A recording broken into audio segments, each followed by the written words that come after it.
A scorched wasteland that stretches to the horizon, where it is bounded by the thousand-faced mountains. This place is more reminiscent of purgatory than a habitable world, and demons live here. Hundreds of brave men who dared to cross this wasteland met their death here. They disappeared without anyone's mourning, as if they had never existed, but each one desperately fought for his life until the very end. Another poor fellow plunged his sharp blade into the guts of a desert worm, overcoming the urge to vomit, which caused foul breath to come out of the latter's mouth. Breathing heavily, the adventurer wiped his face, wet with sweat and the monster's sticky bodily fluids. It was just an ordinary, lesser monster, one of the beasts that roamed here, but it had become this man's first victim. All he could do was remain in the rear of the main forces, fighting on the front lines of the conquest of the New World. They fought in the light of a crimson sky, and their strength would conquer even hell, so the adventurers believed. An ordinary person who hadn't awakened his powers could only scavenge countless corpses and the various useful items found among them, earning the angry shouts of the senior members of the squad as a reward, for whom he was nothing more than a burden. He himself hired himself out to go as a servant loader into this hell. After all, no army in the world could manage without servants and sutlers. Lacking the strength to fight on the front lines, he was despised by all others who considered themselves warriors. The world changed after the opening of the abyss, the confluence connecting Earth with other dimensions, inhabited by monsters that could only be imagined in books and legends. But this also awakened dormant powers in people, endowing them with the ability to destroy monsters and conquer the abyss. Efforts and personal qualities meant nothing, only strength and military valor. As if the world had suddenly returned to chiefdom, the strong received money and glory. They became the new aristocrats. But without abilities, he could only dream of a better life. He was a simple porter, or, as they called him in the detachment, a mule. Even at 35, he still hadn't awakened, so life seemed quite bleak to him. And yet this seeker still hoped to get his chance. As a reward for his patience, having finished collecting the monster cores, he reported this to the others. But no one made a sound in response, and only now did the seeker realize that he had not heard the sounds of battle for a long time. And when he looked in their direction, he discovered that the entire squad of seekers was already dead. They lay side by side, in a senseless heap of bodies, exactly where they had fallen, struck down by an unknown force, faster than they could even comprehend anything. Never before had the mule been so scared as now, and he turned to stone. Then he heard an ominous voice, and turning around, he saw before him the face of death, a body woven of darkness, taller than some houses, a giant wearing piles of bones and skulls instead of clothing.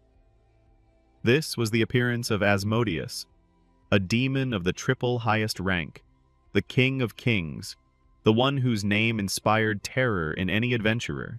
There was an endless gap in rank and strength between them, like between an ant and an elephant, and the seeker must have been overcome with an unaccountable fear, and he simply screamed and rushed at the enemy, fully aware that death awaited him. The demon twitched the fingers of one of his many limbs, and the pitiful porter's arm was severed from his body below the elbow. Asmodeus could have swatted him like a fly, turning him to dust, but apparently he himself found it amusing that such weaklings existed. Death stepped towards him.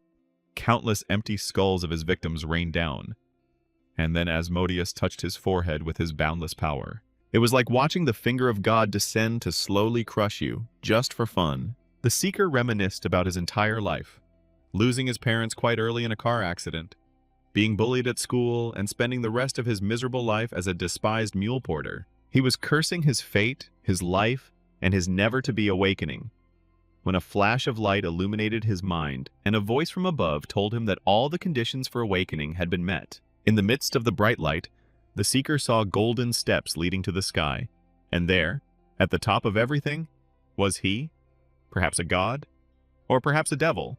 The seeker was confused, because he had just been dying in agony, and now everything seemed to have frozen. Turning around, he saw himself at the feet of Asmodeus. A light-faced figure walked down the steps straight towards the seeker, who was still stunned that something could stop Asmodeus and stand above him. "Who is he?" asked the pathetic seeker from the deity that radiated omnipotence. The king, or lord, was prompted by the deity, but it did not matter, for he had come to give him power. The seeker did not answer.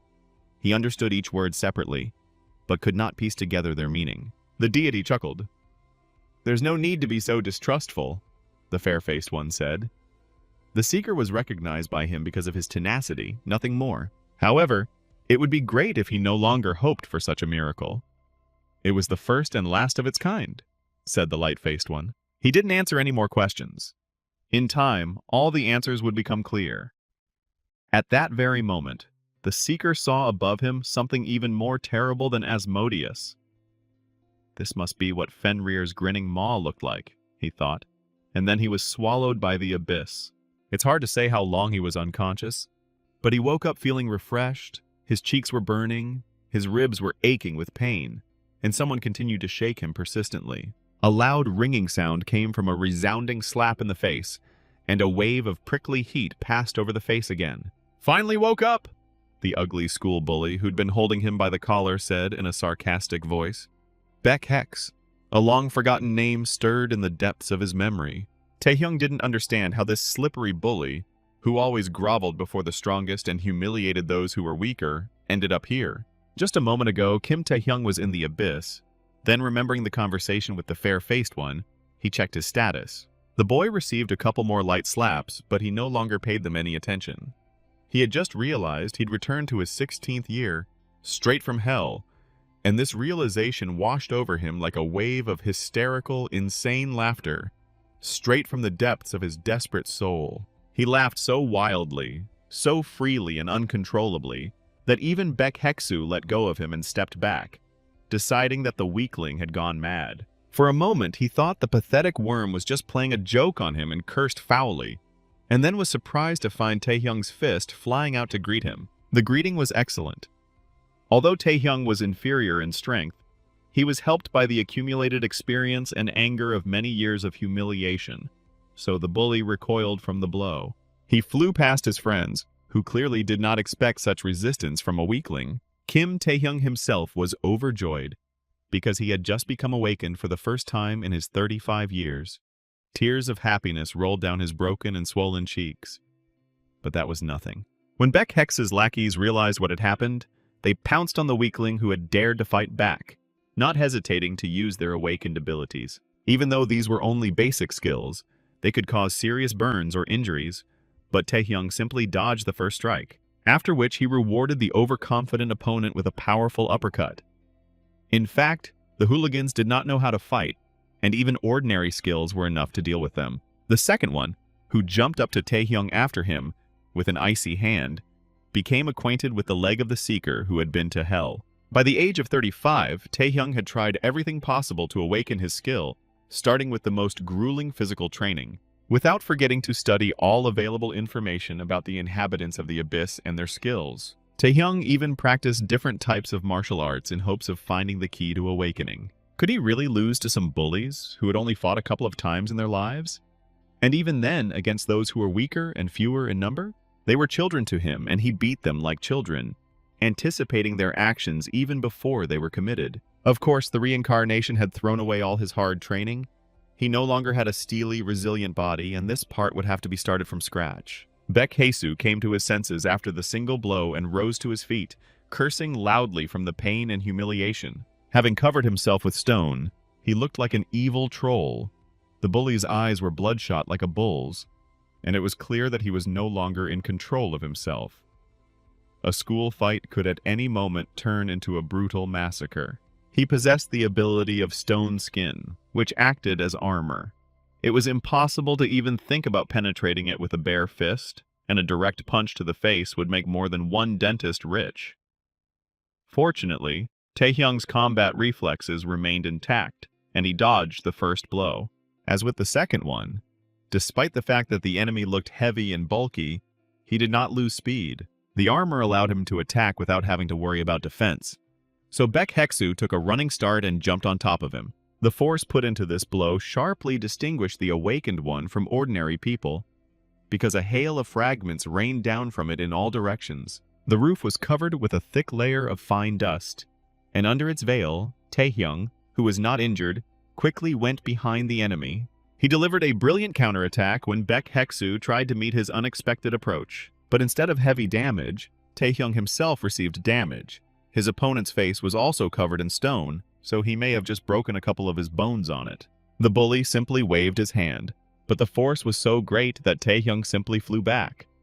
After all, a mere man could not compete with an awakened one. In an instant, the tide of the battle turned against Taehyung, and he lay on the ground completely broken. Baek. Hex liked this look much more. "There is a limit to jokes," he said angrily, approaching him to properly take revenge for the humiliation received. "A non-entity without awakening," said the bully, and smiled crookedly, confident in his superiority. Taehyung remained lying there, pondering. All awakened beings received a basic skill, which was assigned a rank, from lowest to highest. Rank 6 was almost indistinguishable from an ordinary human, while the highest rank was awarded to those worthy of being called monsters, their strength growing disproportionately with each level. But what did Taehyung get? He received an unknown ability, and a low-ranking one at that, while his opponent had a third-ranking one. However, for some reason, the adventurer didn't feel like he would lose. The power continued to come, filling him from within, and Taehyung was able to rise, surrounded by an ominous crimson aura like blood. Baek Hex couldn't believe his eyes and froze in place. The weakling he had always bullied had now truly awakened. Everything was new for Taehyung. He felt like he could now control magic with his skill. Feeling threatened, the bully rushed forward with a powerful attack. He knew that if the caster was eliminated, his magic would be interrupted. But then it was as if he had run into an impenetrable wall and froze in midair, caught up by a predator. Taehyung clenched his fist, and invisible fangs sank into the bully's stone armor, and it suddenly disappeared. At this time, there were not many students left in the school. Due to evening assignments, no one looked at the roof where the fateful battle took place. For just a moment, the sky turned crimson, as if it had been swallowed up by the abyss itself, and the rays of the sunset disappeared behind a red curtain. Having lost his strength, the hooligan fell face down at the hero's feet. The fight was over. The absorption was complete. The rank had risen to 5th. A new skill had been discovered. The system announced in a dispassionate voice, and stone growths appeared on Taehyung's skin. Her agate black eyes widened when someone knocked on the infirmary door, and then barged in without waiting for an answer. Even if Taehyung hadn't gotten into trouble, he would have injured himself just to peer into this heavenly oasis and admire the graceful figure of the young nurse with such a kind and innocent face that he could fall in love with her instantly. But now he brazenly barged into her chambers, dragging on himself everyone who had simply fallen down the stairs, and now he couldn't walk on his own. The very sight of a beaten and bloodied teenager, who looked like he had crawled out from under a truck, also left much to be desired. The beautiful Huri of this school corner could only let out a surprised cry, having recorded what was happening. Later, Taehyung helped his sister put the beaten children to bed. Fortunately, there were enough beds. Since the awakened children appeared, the healthcare system had undergone its own reforms. Instead of the usual bandages and treatment of abrasions, nurses saved school children from the effects of turbulent hormones in the blood, using their healing skills. Of course, Taehyung insisted on the most logical and plausible version of what happened. They all collided on the stairs and rolled down unsuccessfully. Maybe the steps were slippery after cleaning. Once he'd fully recovered, he left the beautiful oasis and leisurely strolled home, enjoying the walk. Not only had he just woken up, but he'd also gotten even with the bully who'd been bothering him all his school years. Though it was a petty victory, it warmed his soul. The only problem was the predator. Even by the standards of the abyss, this ability was something insane. A rank that many couldn't improve in a lifetime rose after just one battle. It may have been a low-ranking skill, but the ability to steal abilities and grow from them made it the ultimate. There were many questions in his head. Why did the light-faced god endow him with this power? Why did he return him to the past? But in the end, Taehyung had no choice but to use this power and live on. And so he found himself in front of the doors of his home, where there should have been no one for an eternity, and he still did not dare to enter, fearing that he would disappear like a fleeting vision. and everything that was happening would turn out to be a dream. His relatives took in the young man when he lost his family, and so they began to live together. Now they had to be at work. Uncle came home late. Taehyung touched the door and was glad to feel the familiar smell, and that the house had not disappeared. He wanted to learn more about the skill, and went up to the computer room, but suddenly discovered the house wasn't so empty. His cousin was hunched over a savings box, surrounded by some very strange characters.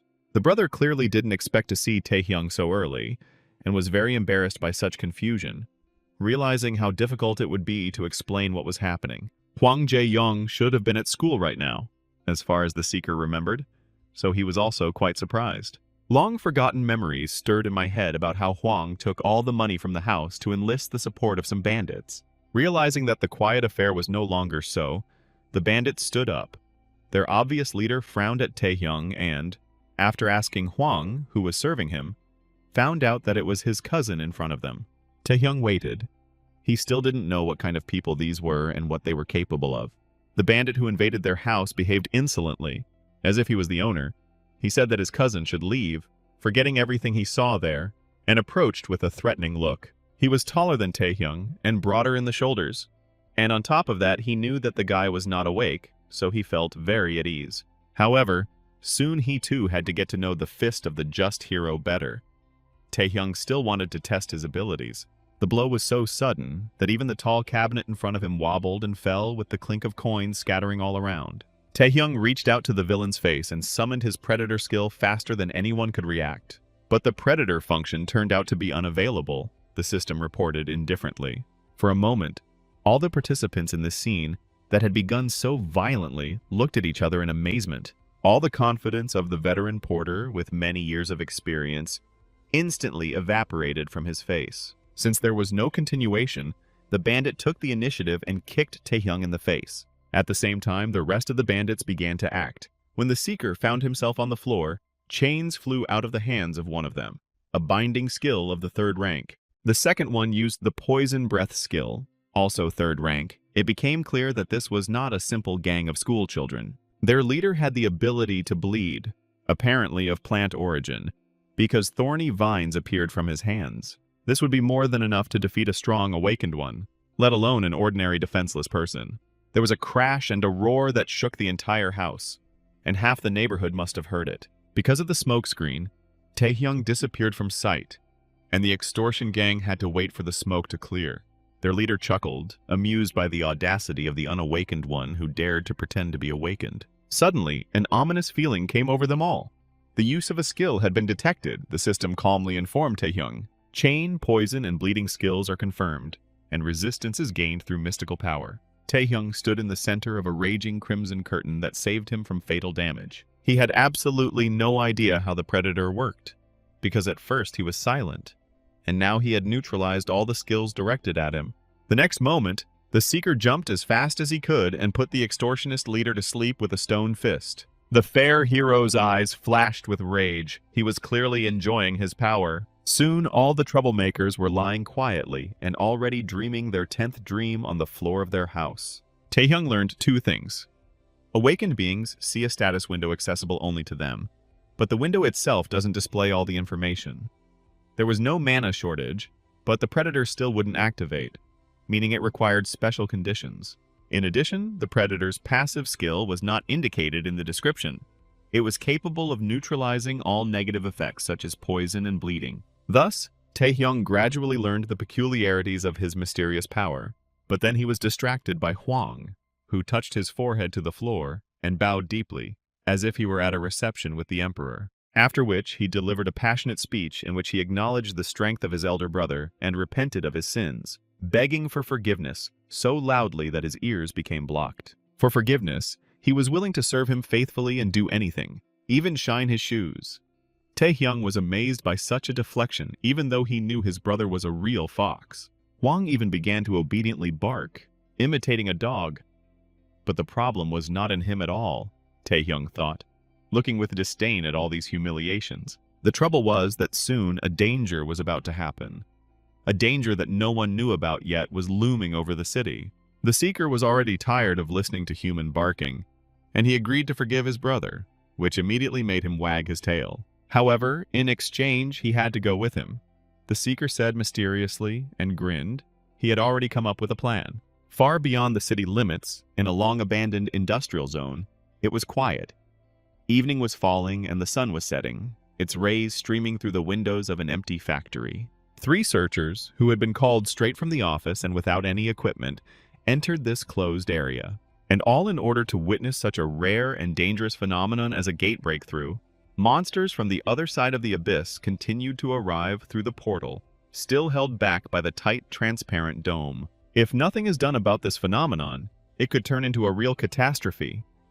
It's been 10 years since the last one. That time, it all started exactly the same way. A gate suddenly appeared and monsters began to crawl around. What was happening caused a lot of concern among the girls who came here. They kept their distance and suggested first evacuating the population. However, the seeker with them confidently declared that this wouldn't be necessary, as he had a second-tier skill, Barrier. It was this skill that was currently holding back the first wave of invaders. While he was bragging about his strength, saying that even if a breakthrough were to occur, only weak monsters would emerge from a low-ranking gate. They successfully broke through his transparent dome, and like a river breaking through a blockage, they gushed out. Then the leader of the interception group showed that his words and self-confidence were not built out of nothing, and in one fell swoop he cut off the head of the first monster that approached. They were all second-rank seekers, so they could hold back the breakthrough of a horde of lower monsters. Meanwhile, Huang and Taehyung ran through the city's night streets, and along the way, the returnee quickly brought his first henchman up to speed. The brother realized that the managing person was already at the gate breakthrough site, which meant everything would be fine. Although in conversation he constantly added "sir," completely out of place. The original mana of this gate was Tier 3, which is why personnel of a higher rank arrived there to deal with the problem, Taehyung explained. And everything should go smoothly, but only if this truly is a 3rd-tier gate.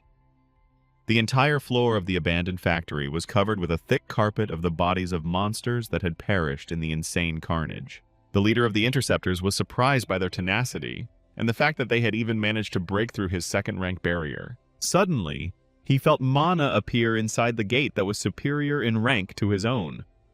Monsters began to crawl out from there again, but something more was hidden inside. So much so that as soon as this giant emerged from the portal, the fragile dome was breached again, and a second wave of freaks poured out. The first-rank giant ogre didn't waste time on trifles and breathed fire so loudly that the flames filled the entire covered space inside the building. Huang couldn't believe that something like this could happen. They lived in a peaceful city full of seekers, and such incidents hadn't happened for a long time. And how could his brother have known everything in advance? Intuition, Taehyung answered him. He couldn't admit that he had already experienced all of this firsthand. When they turned onto the main street, the need for any kind of explanation disappeared by itself. A crowd of passers-by ran towards them at full speed, driven by a horde of terrible creatures. Huang was dumbfounded with horror and almost fainted. Then Taehyung told him to carry out the plan he had outlined earlier. To his credit, Huang first asked what his brother would do. The seeker covered himself in stone skin and stepped into the chaos to deal with all the filth that had come out. That was his answer. The situation in the city quickly escalated. The free seekers were all busy clearing the abyss, or dungeons. And suddenly it became clear that there were simply no reserves to stop a first-rank breakthrough. The only thing that could save the city in such a situation was the help of a first-rank player, who would definitely come as a hero. And they had one. So the seeker enthusiastically asked the hero to help them save the city from disaster. He was called the Blade of Madness An Hyun-soo, a first-rank awakened who cried because he was so touched by the city's misfortunes, or simply suffered from 8th-grade syndrome. Meanwhile, Taehyung was busy leveling up on boars, simple monsters that he could easily defeat with the help of stone skin. He tried to activate the predator skill again, and a red tornado immediately appeared around him. However, due to fatigue above 70%, the skill did not work.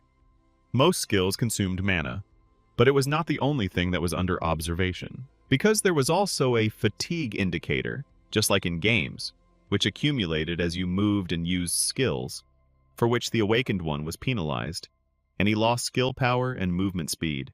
On the other hand, the predator skill absorbed monsters' bodies, restoring mana completely free of charge, so his cheat had another nice bonus.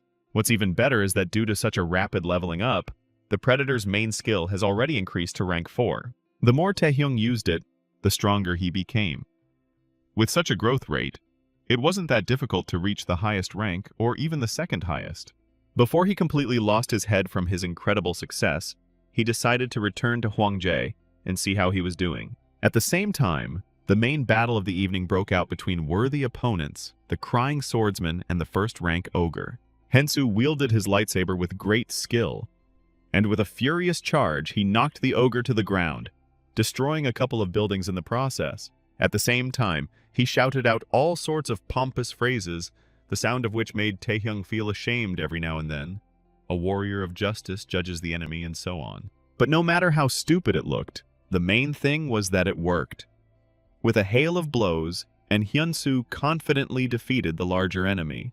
The glow of the ultimate blow flared up in the middle of the streets, so it could be seen in other areas as well. It was a heated battle, and Taehyung preferred to stay out of it, just to avoid getting caught in the shockwave. Seeing the power of the awakened Taehyung, he realized that in front of him must be the same first-rank seeker who came to clear the gate as in his past life, the Blade of Madness. And Hensu, as only the Crying Swordsman himself called himself, was truly strong, and just as stupid, because he never stopped showing off over an already defeated enemy in front of who knows who. However, Taehyung still wondered why this swordsman was here. Before his regression, he should have been fighting in another part of the city. The weeping swordsman folded his hands in a prayerful gesture for all the fallen, which was also part of some internal script. The skill is being used, the system reported indifferently, and at that very moment a sharp blade pierced the swordsman's back and exited his chest. Had he been an ordinary human, this wound would have killed him instantly. A mosaic ripple passed over the villain who had attacked the Crying Swordsman from invisibility, and he chuckled. Meanwhile, Hwang stood over the beautiful nurse, who was unconscious and lying on a soft sofa. The guy even carefully covered her legs with a blanket, although inwardly he dreamed of doing something completely opposite. And now he was fighting temptation. Now Hwang watched as her chest rose and fell rhythmically. The girl was sleeping peacefully. Many people will die today, including their school nurse, Choi Nayeon, Taehyung told him before they went their separate ways. It was as if he knew the future, in which the girl would help others evacuate and ultimately die. Hwang possessed the sleep skill and could put a normal, awakened person to sleep, and the hero instructed him to do the same to Nayeon and then evacuate her to safety. But from the outside, it all looked like a kidnapping, so it's not surprising that Hwang was hesitant. He was also amazed at how it happened that his older brother found out about everything in advance. Then a completely absurd but plausible guess struck him. Taehyung had acquired the skill of foresight and immediately appeared before him in the guise of a fortune teller. This thought immediately turned Hwang's head, and there was no stopping him, especially since it could go wrong with such an ability. Literally everything went wrong from the very beginning. A first-rank seeker was wounded by an unknown assassin. Pressing his hand to the wound, the Crying Swordsman asked the scoundrel who he was, a vile coward. The bald villain's camouflage skill faded, and he chuckled contentedly. The swordsman was alive even with a punctured lung. One could feel the difference from ordinary awakened ones.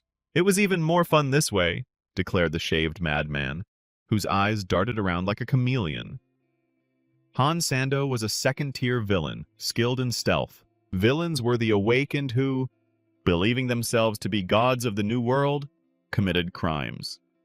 Han Sando was one of them, who massacred ordinary people and awakened alike during the gate breach, taking advantage of the general chaos. However, in Taehyung's past life, there was no such thing as Han meeting a Crying Swordsman.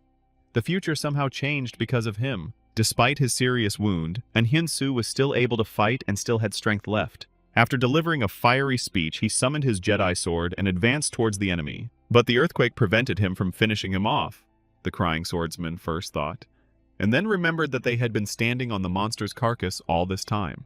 The ogre had recovered from his injuries and was rushing back into battle with his former fury, so when he stood up he threw off the annoying little people. And Hensu fell straight into the villain's arms, and a ferocious first-rank monster towered over him. The giant ogre did not distinguish between his own and others, and simply attacked them all at once.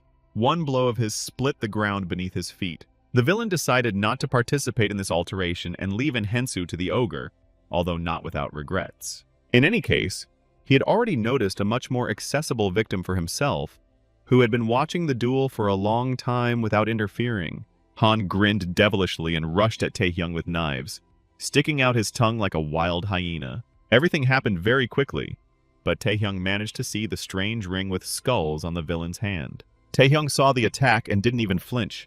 The blade hit his stone skin with a ringing sound and bounced off without leaving a trace. Since the villain did not expect such resistance, he immediately received a counterattack with a kick to the jaw. Only now did Khan realize that the innocent victim was not so defenseless after all, and that before him was another awakened one. Taehyung named the criminal's name and rank and asked him if it was him, in order to finally dispel all doubts and impress the killer. "It's good that it was he who met him," said the just hero, and beckoned the villain with his hand. There was no need to wait long. At that very moment, the killer again tried to find a gap in the thick stone skin with the help of his blades. A fight ensued, with Taehyung protecting his exposed body parts and attempting to land a blow with his stone glove, which could be likened to brass knuckles. However, the killer had the advantage of blade reach, and was himself quite agile and skilled, so it was difficult to quickly defeat him. The opponents again broke distance to catch their breath and reassess the situation. The killer already realized that he had a difficult opponent. At the same time, An Hyun-soo was fighting the ogre in his epic battle, which was not attended by spectators because such fights had long since become commonplace. The Khan chuckled again and chatted for a long time, obviously waiting for the invisibility to wear off, since a direct attack would not be enough to take the victim, and it was necessary to attack from an ambush. At that very moment, he disappeared under the optical camouflage, as if he had never been there. Taehyung was confident that he had read the enemy's attack pattern well and struck the air at the right time. However, he missed, and he realized this when he heard the ominous voice of the killer behind him. Although Taehyung had put up a defense, it didn't work this time. The strong stone skin was cut by Han's blade. Seeing blood gushing from the cut, Taehyung was quite surprised. The tide of the fight turned, and he no longer felt so confident. The next moment, blows rained down on him from all sides.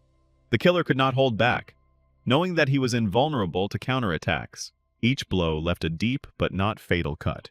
The killer did not seek to immediately end all the pleasure, but played with the victim. Who could have imagined that stone skin could be cut? Khan knew about it, and now used the victim's weakness for greater psychological effect. The stone skin did not block damage completely.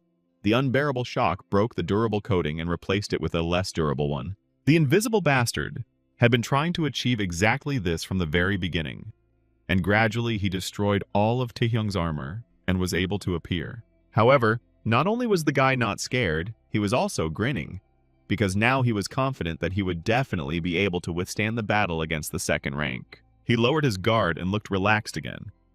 The testing time was over. The killer, enraged that all his efforts had been wasted, shouted at the boy that he was just bluffing and lunged at him again. Before the villain flew towards him, Taehyung stated that he wanted their meeting to take place, and all because he has the desired skill, which the guy knew for sure. Having said this, he grinned again and activated the predator. An ominous aura enveloped everything around, and the killer froze in indecision, realizing that all this time his opponent had been hiding a strange trump card up his sleeve. However, he still considered himself the master of the situation, even though he did not know what skill his opponent possessed. Anyone else would have simply run away just in case because life is one. But Khan began to dance around his victim, confident that they would simply not hit him. All skills have their weaknesses. Stone skin doesn't offer absolute protection and can become thinner. Taehyung noticed one peculiarity of the predator while consuming monster corpses. Some of them were out of his sight, yet they were still absorbed, the invisibility hiding the killer from his eyes, but not from the sight of this skill. Wherever you run, the predator will get you. Taehyung waved his hand, and the killer ceased to exist as a whole organism. The battle lasted all night, and soon the glow of dawn appeared over the city. And Hyun-soo had fought valiantly, like the heroes he had always imagined, but now he lay on the ground, exhausted. If it weren't for the fatal wound in his lung, he would have been able to defeat the ogre. But now he realized that even the great and invincible heroes, to which he also considered himself, cannot overcome death itself. The ogre's heavy steps hit the ground with a loud thud, and Hensu heard his doom approaching him. The merciless monster swung his huge fist and hit the ground with all his might like a hammer. However, when the dust settled, he did not see the coveted wet spot where his opponent had been. Taehyung tried out his new invisibility skill. It worked perfectly, and he pulled out the wounded swordsman. The predator's chthonic tentacles entangled his body at the sight of a new snack. Their battle did not last long. When they returned home, the uncle and aunt were very excited and were very happy to see their son unharmed. Of course, they were no less worried about Taehyung than responsible adults. The boy was glad to see these nice people after so much time. With tears in their eyes, they dragged them into the house, because they thought that the children had been grabbed by terrible monsters, especially since the house was upside down after Taehyung dealt with the bandits, and there was no time to clean up. Somehow they managed to calm the adults down, and then Taehyung went to rest. News of the incident soon broke, becoming a hot topic. Even though the threat of a breakthrough had been eliminated, schools were still closed for a week, just in case, and to give parents peace of mind. Even the 3 awakened ones who had so bitterly mistaken the gate's rank remained unharmed and were now undergoing treatment in the hospital. The beautiful Nyan gave testimony about her mysterious movement, but she could not say more, since nothing happened to her. All her things and valuables were in place, and no one touched the girl herself. And Hyun-soo got his moment of glory.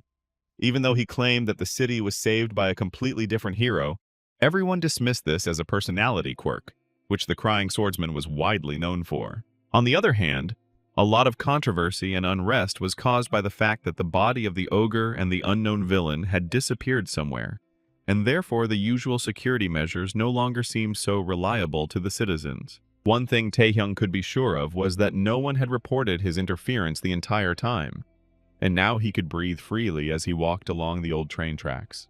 He did not choose this path by chance. The narrow track led him to a dark, abandoned tunnel. Here you can see the main character's status, for those who are interested in reading all these useless stats, from which only one thing is clear. The hero will level up and become stronger. Taehyung now had 3 skills: Stealth, Stone Skin, and the meta-skill Predator, which allowed him to absorb other skills. However, using all 3 skills at his current level would be very difficult due to his low mana. At any moment, one could collapse from exhaustion of mana and stamina, and to compensate for this major drawback, one had to acquire the obligatory attribute of all awakened adventurers, potions. However, the colossal demand coupled with the limited supply led to an increase in prices, and purchasing them required considerable funds. They could be obtained by entering a dungeon and hunting monsters, but even simply using the skills by unregistered awakened was illegal, so Taehyung had no choice but to crawl into a deep crevice where a previously unexplored dungeon was hidden and clear it out. Inside, he was greeted by hideous spiders. They challenged Taehyung's aesthetic sensibilities and therefore had to be destroyed. The women weren't exactly thrilled that their hideout had been discovered either, and offered the lost traveler a snack. They were quite sophisticated, even capable of speech. The Spider Sisters were, at a guess, rank 2, and were quite dangerous opponents, especially in such numbers. But the hero was still dissatisfied, as he would have to kill 100 of them to raise his predator rank. Hearing such impudent words from the man, the ladies rushed at him all at once. The guy just stood there and watched as a spit of purple slime flew into his face. Seeing that he wasn't even trying to dodge, the Spider Sisters were very happy, and were already anticipating a hearty lunch. However, they were quickly disappointed. Taehyung remained unharmed, having absorbed all the damage with the help of the predator. The boy chuckled, appreciating their skills, and the sisters recoiled in horror, realizing that things were not going in their favor. Soon, the new paralysis skill was registered. The system reported indifferently. In the middle of the city stood the new building of the Korean Awakened Association. The Seekers had long since become the new elite, so it was no surprise that their organization was flourishing. Inside, at the entrance to the office, which was fenced with real oak gates, with rich carved decorations, there was even a guard. Inside, a silent meeting was taking place. The cute, short-haired Seeker looked expectantly at her more mature interlocutor. These two were the association's top prospectors, and the deputy manager of personnel policy, Go Tae-wook, who stood between them, was quite nervous. Awakened beings who are allowed to enter the abyss, use skills to explore it, and clear dungeons are called Seekers. There are 5 major organizations across the country that unite these players, and are not very different from each other. 4 major guilds: Indivisible Fighters, Master Alchemists, Mages Wizards, and Night Wanderer Informants. And above all of them stands the organization that manages the Seekers. Yu An, who was sitting in the chair, headed the Guild of Night Wanderers.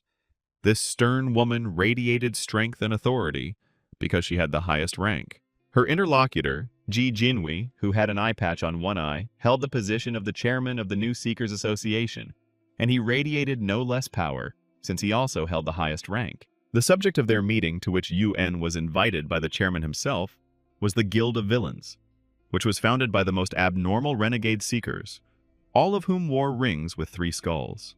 Ayan managed to track their movements and even compiled a list of the criminals' potential targets.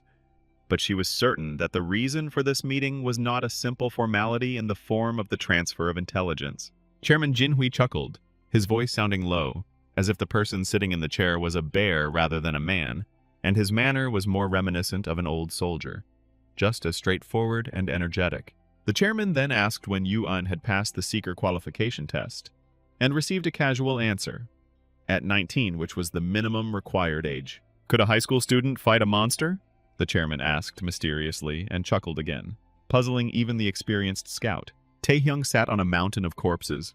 Here lay the remains of the entire brood of freaks that lived in this hidden cave. His backpack was pleasantly weighed down by the weight of the materials he had collected, which he hoped to sell to the Alchemists Guild. Instead of payment, the guy wanted to get valuable potions from them, especially since he took all the loot from the dungeon for himself. The unplanned week-long vacation quickly ended, and it was time to return to school. Even a 35-year-old hero with experienced cheating skills had to go there again. Taehyung spent these 7 days building up his endurance. Fortunately, simple exercises were enough for this so far. It was also good to level up on different monsters in those dungeons that we managed to discover before the official authorities. The guy took everything he got to the Alchemists Guild, because they were a monopoly in their business. Fortunately, these people were not at all concerned about the origin of the materials. State oversight was extremely limited among the searchers. Taehyung also developed his skills, which were supplemented by another skill of paralysis. Anyone interested can read about it. Although the Predator had already reached the 3rd rank, there was still a very long way to go. Taehyung wanted to gain omnipotence as quickly as possible, and was now looking thoughtfully out the window. His classmates had avoided him before, but now that word had spread that the guy had single-handedly destroyed Beck Hex's group, they were even more afraid to approach him. No one understood how the unawakened one managed to do this, but everyone sympathized with him, because the problems only increased with this victory. Because Lee Jong-jae won't let this go, and indeed, the next in the hierarchy of school bullies has appeared in front of Taehyung, and not just anyone, but the biggest scoundrel with a saccharine face. Besides this, he was the son of rich parents, and as if that were not enough, he already possessed the ability of the highest rank in his school years, so he felt very at ease. The leader of the gang at school, and a 3rd-generation chaebol heir to the Daesang group, which sponsored its own school where they all studied. It was he who was behind the construction of a system of pain and humiliation at school, because no one could do anything to him. This bastard stood behind every bully who ever beat up Taehyung and made his life miserable, and he clearly enjoyed it. And all because Taehyung still hadn't received the incentive. That was enough to start bullying. When the hero heard Lee John address him so brazenly, even calling him a friend, he laughed evilly in response. He was not going to tolerate such treatment in this life. So he suggested that Lee John take off his rotten saddle and roll like a sausage. The rich son's hangers-on immediately went wild to possess the hero, for which the owner rewarded the dog with a juicy fist right in the nose, just so that he knew his place. With this, Lee Jong showed what he really thinks about those who try to hang around him. However, Lee Jong wasn't about to accept the loss of his authority, even though he understood why Taehyung was so inspired after defeating Baek Heksu. His voice didn't waver, but the powerful aura of flame looming menacingly over the hero made it clear he'd been wrong to taunt the tiger to his face. Taehyung chuckled. He felt the pressure of the awakened upper class's magical power on himself, which exceeded all expectations. Despite this, he was eagerly awaiting the moment when his opponent would start a fight himself, in order to introduce him to the Predator. However, a fight did not take place. A third party intervened, freezing Lee John's hangers-on in place. and the girl demanded that the showdown be held elsewhere. A cold beauty with blue eyes to match her strength, Lim Aeong ordered them to stop, and the same applied to Taehyung. Snow Queen, class president, #1 beauty, daughter of a wealthy family, half-sister of Yu A-yeon herself, model student and top-ranked awakened. The list of her impressive qualities as the daughter of her mother's friend could go on and on. If it weren't for Lee John's nasty character, they would have looked great together. But now the girl resolutely approached him and made it clear with her whole appearance that she would not back down. Even Lee Jong had to reckon with someone who was his equal in every way, so he immediately stated that they were just having a fun chat with friends and that they had no quarrel. In the mind of a well-bred girl, it could hardly be called friendship when one beats the other. Lee John acknowledged her strength, but still ordered her not to cross the line, measuring the girl with a furious look. However, it was like trying to melt a glacier. Lim En didn't even bat an eyelid and repeated her demand to leave everything and go away. At this point, Taehyung also thought that it would be better for them to really leave everything behind, since not only the class, but perhaps the entire school was in danger of being destroyed if one of them did not decide to retreat. Lee John was the first to decide to leave. A fight with the school's strongest student was not in his plans. It would not add to his pleasure or authority, so he turned towards the exit. But these words were just a pretense.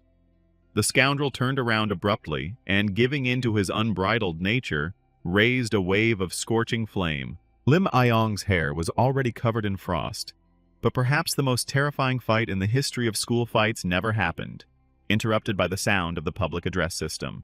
The Seekers Association will be giving a special lecture in the main hall today, which is why all the students needed to gather there. It was a very unusual meeting, too important to cause a ruckus right in front of it, so Lee John cooled his ardor.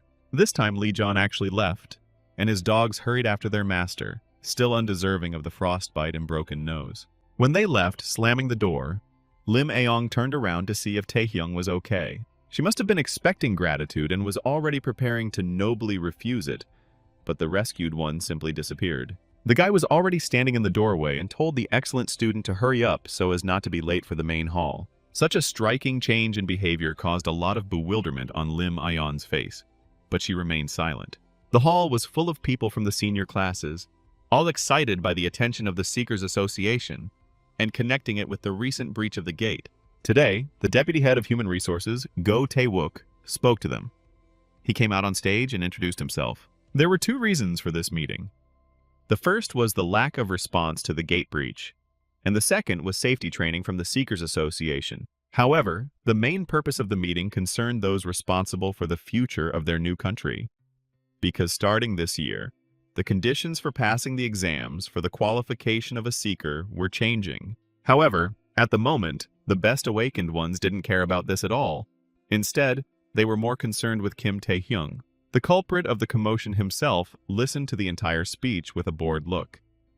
He already knew how events would unfold over the next 2 decades. Many students did not understand what the Seeker's exam had to do with them, since it was usually only allowed to be taken by those aged 19 or older. This was the case before, but due to the recent breach of the gates, many dungeons filled with monsters have appeared. The association openly admitted that it was experiencing a severe shortage of personnel, and therefore, starting this year, they plan to approve the recommendation of even high school students.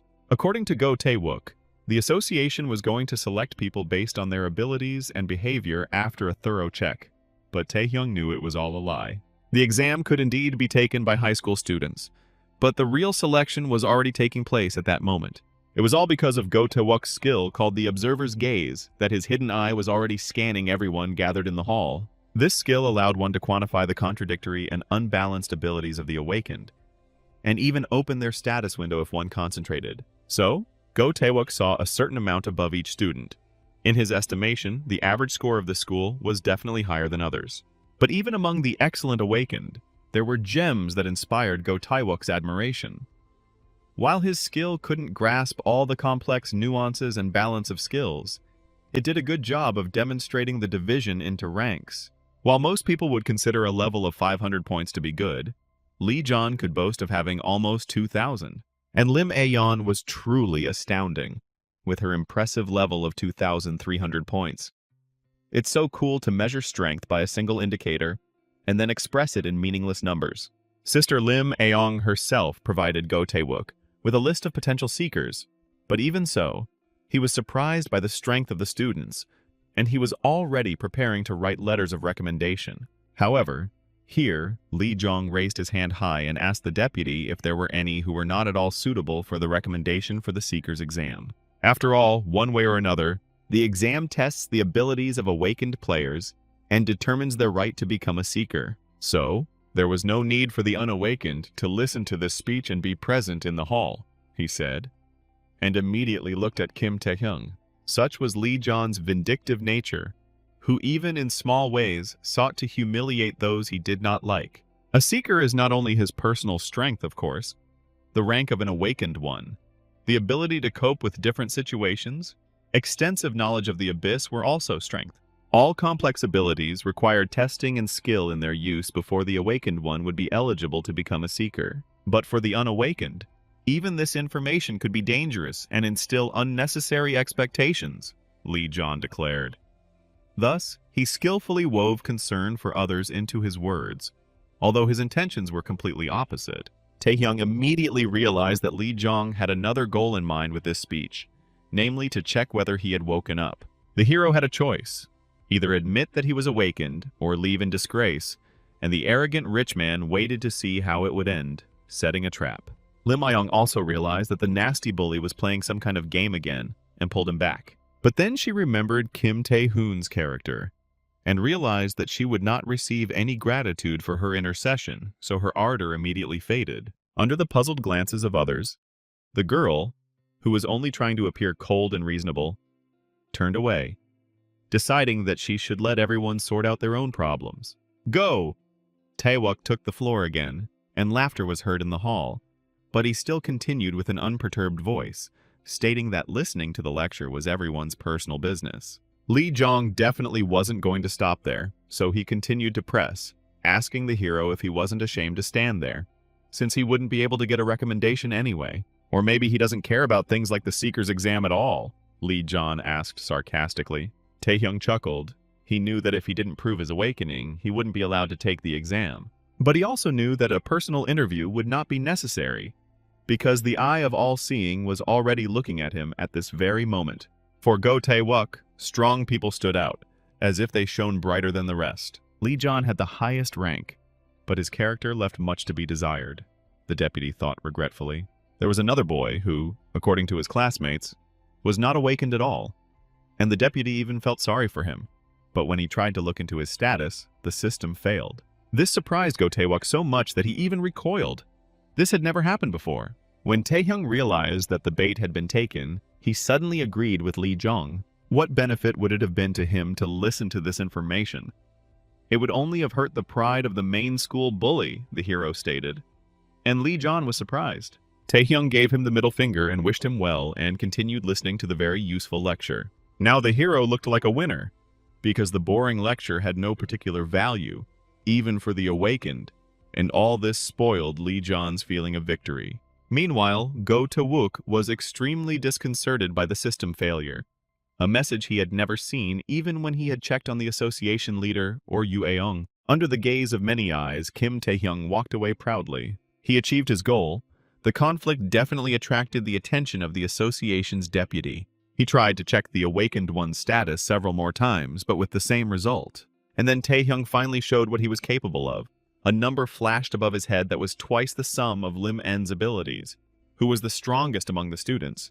The hero spent the rest of the day quietly in the library, where it was always pleasant to sit, enjoying the solitude. He himself hoped to hide here until the evening, in search of information about the king who gave him strength and returned him to the past. But the long shadows said that this would not happen. There was no useful information in the books anyway. His case was too unique, Tae-hyung said when he saw Lee Jon's dogs in front of him. There were 3 of them, and they said that the leader was looking for him, so the hero was supposed to follow them. When Tae-hyung asked the service dogs with a smile what would happen if he refused, they bared their teeth sarcastically and reminded him of his aunt's restaurant. Tae-hyung worked there part-time, and in any case, he didn't like the fact that third parties, dear to him, appeared in their conversation. Since he doesn't have parents, His relatives already have a hard time caring for someone else's child. There's no point in adding to their difficulties. Since they were also laughing maliciously, the last drop of Taehyung's patience snapped, and he spoke in the language that such people understand best. The impact of the awakening was comparable to the explosion of a grenade. There was a cracking sound, the rumble of breaking furniture, and the ringing of broken glass. The hero grabbed one of the dogs by the throat and easily lifted him up with his outstretched arm, after which he agreed to meet with Lee John and clarified his location. Lee John chose the gym as a place for a date, where no one was currently, but he didn't come there alone. Next to him was another shaved-headed man in a suit, apparently a servant. Sol Hundo was young Master Lee's bodyguard, a first-rank seeker, and he had already tried several times to lower Taehyung's status, but he never succeeded.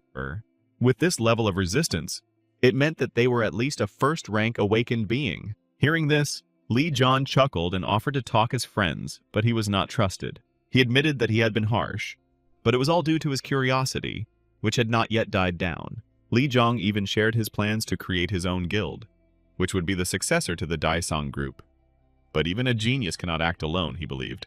Personnel decide everything, Lee John declared, raising his finger meaningfully to the sky, as if he were uttering some kind of universal wisdom. He didn't need losers like Backhex, but real talents like him. He added snakes and brazenly pointed a finger at the hero. Like a mad school bully, he spread his arms theatrically and proposed ruling the galaxy together. Or at least that's the importance he was trying to convey. Only then could Taehyung achieve fame and fortune, pulling his family out of the gutter, Lee Jong believed. But for the hero, all this was the barking of a mangy dog who thought he was something special. No words of persuasion could convince him anymore once his family's argument was brought up. Family is everything. Taehyung hardened his skin, letting the scoundrel know he'd crossed the line. Lee John reacted to this with feigned indifference. In his own eyes, he saw himself as the arbiter of fate. A fireball of such power appeared in his hands that Taehyung felt it on his own face. Since he had failed to recruit a supporter, he had to be destroyed as a dangerous element.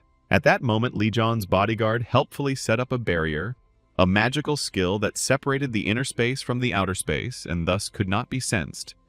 The arena for the duel was ready. So, in his opinion, no one should know about the brawl right within the school walls, although the plan was crazy from the very beginning. Before the hall had time to be covered with a barrier, both opponents entered into a fierce fight, inflicting numerous blows on each other. Lee John pressed forward furiously, covering his fists in flames. He was strong as a magician and as a warrior, so he moved very confidently, radiating power.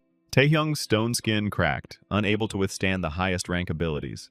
And Lee John continued his attack, performing a spin in the air, and decided to finish off his opponent with a wide kick.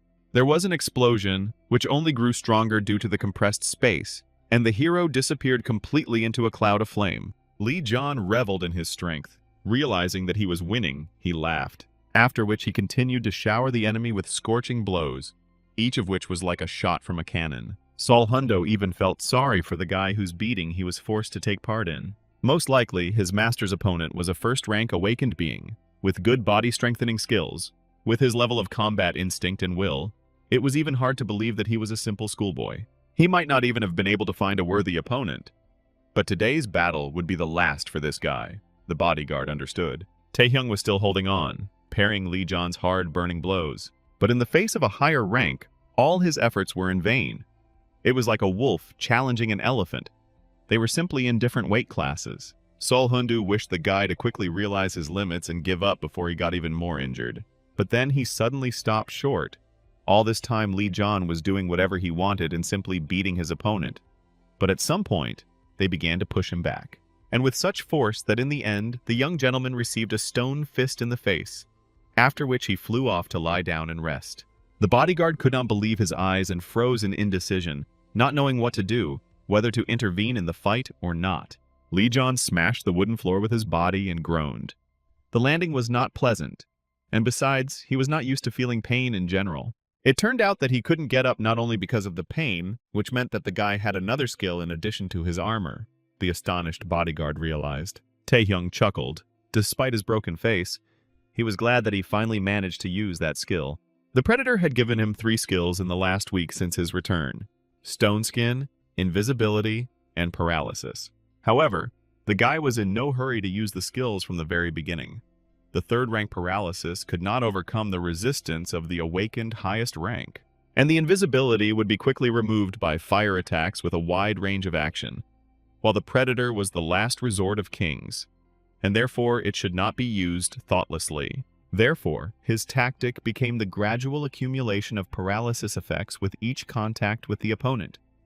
If he applied it several times, then even the highest rank resistance could be overcome.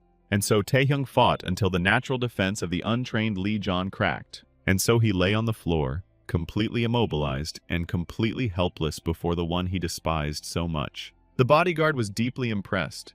It was the first time he had seen someone give the young master such a strong rebuff in a direct fight. But despite this, he still did not interfere in the fight. Lee Jong finally admitted that he had underestimated his opponent. Otherwise, he wouldn't have been defeated by such trash. His hand reached into his pocket from which he pulled out a bright crystal. Despite being paralyzed, Lee Jong managed to crush it with his finger, and a wave of force hit the hero's face, even stronger than before. And then he saw before him a flaming giant, as tall as the roof, entirely woven from dense flame. "We will fight fairly and honorably," the school bully declared sarcastically, and the fight ceased to be an ordinary brawl between the awakened. In such a situation, Taehyung had no choice but to run. The giant chased after him to grab him. No blows were required. It was the equivalent of ending up in a steel furnace. The hero fluttered like a butterfly, just to avoid being burned alive. There was no doubt that the enraged Lee Jong, who did not know how to lose, did not care about his life. In desperation, Taehyung turned around sharply and jumped straight at the giant, but another fireball was already flying at him from above. An explosion occurred, destroying the remains of the stone armor on his body and throwing the guy far back. The fiery man inside of whom Lee Jong himself was hiding took a step towards the defeated enemy, and in an instant they changed places. This skill of young Master Lee was called the Fiery Heart, and it would be difficult for an ordinary human to unleash the full power of a top-tier skill. But before that, Lee Jong used the enhancement stone. He had no intention of having a sports fight. These stones were obtained by processing the heart of a monster, and they temporarily allowed one to increase magical power. At this moment, Lee Jong was able to unleash the full power of his top rank, making him incredibly dangerous. And then the bodyguard realized that the jokes had long since ended, that the young gentleman did not know when to stop. He shouted at him to stop. Otherwise, he would actually commit murder on school grounds in broad daylight. Moreover, his body was working at the limit of its capabilities, which is why the vessels could not withstand such a flow of mana and burst. Instead of answering, Lee Jong, who had gone crazy, threw a fireball at his own bodyguard. He told him to shut up, because a pathetic slave does not dare give orders to his master, the bully barked. How could he stop after some slug humiliated him?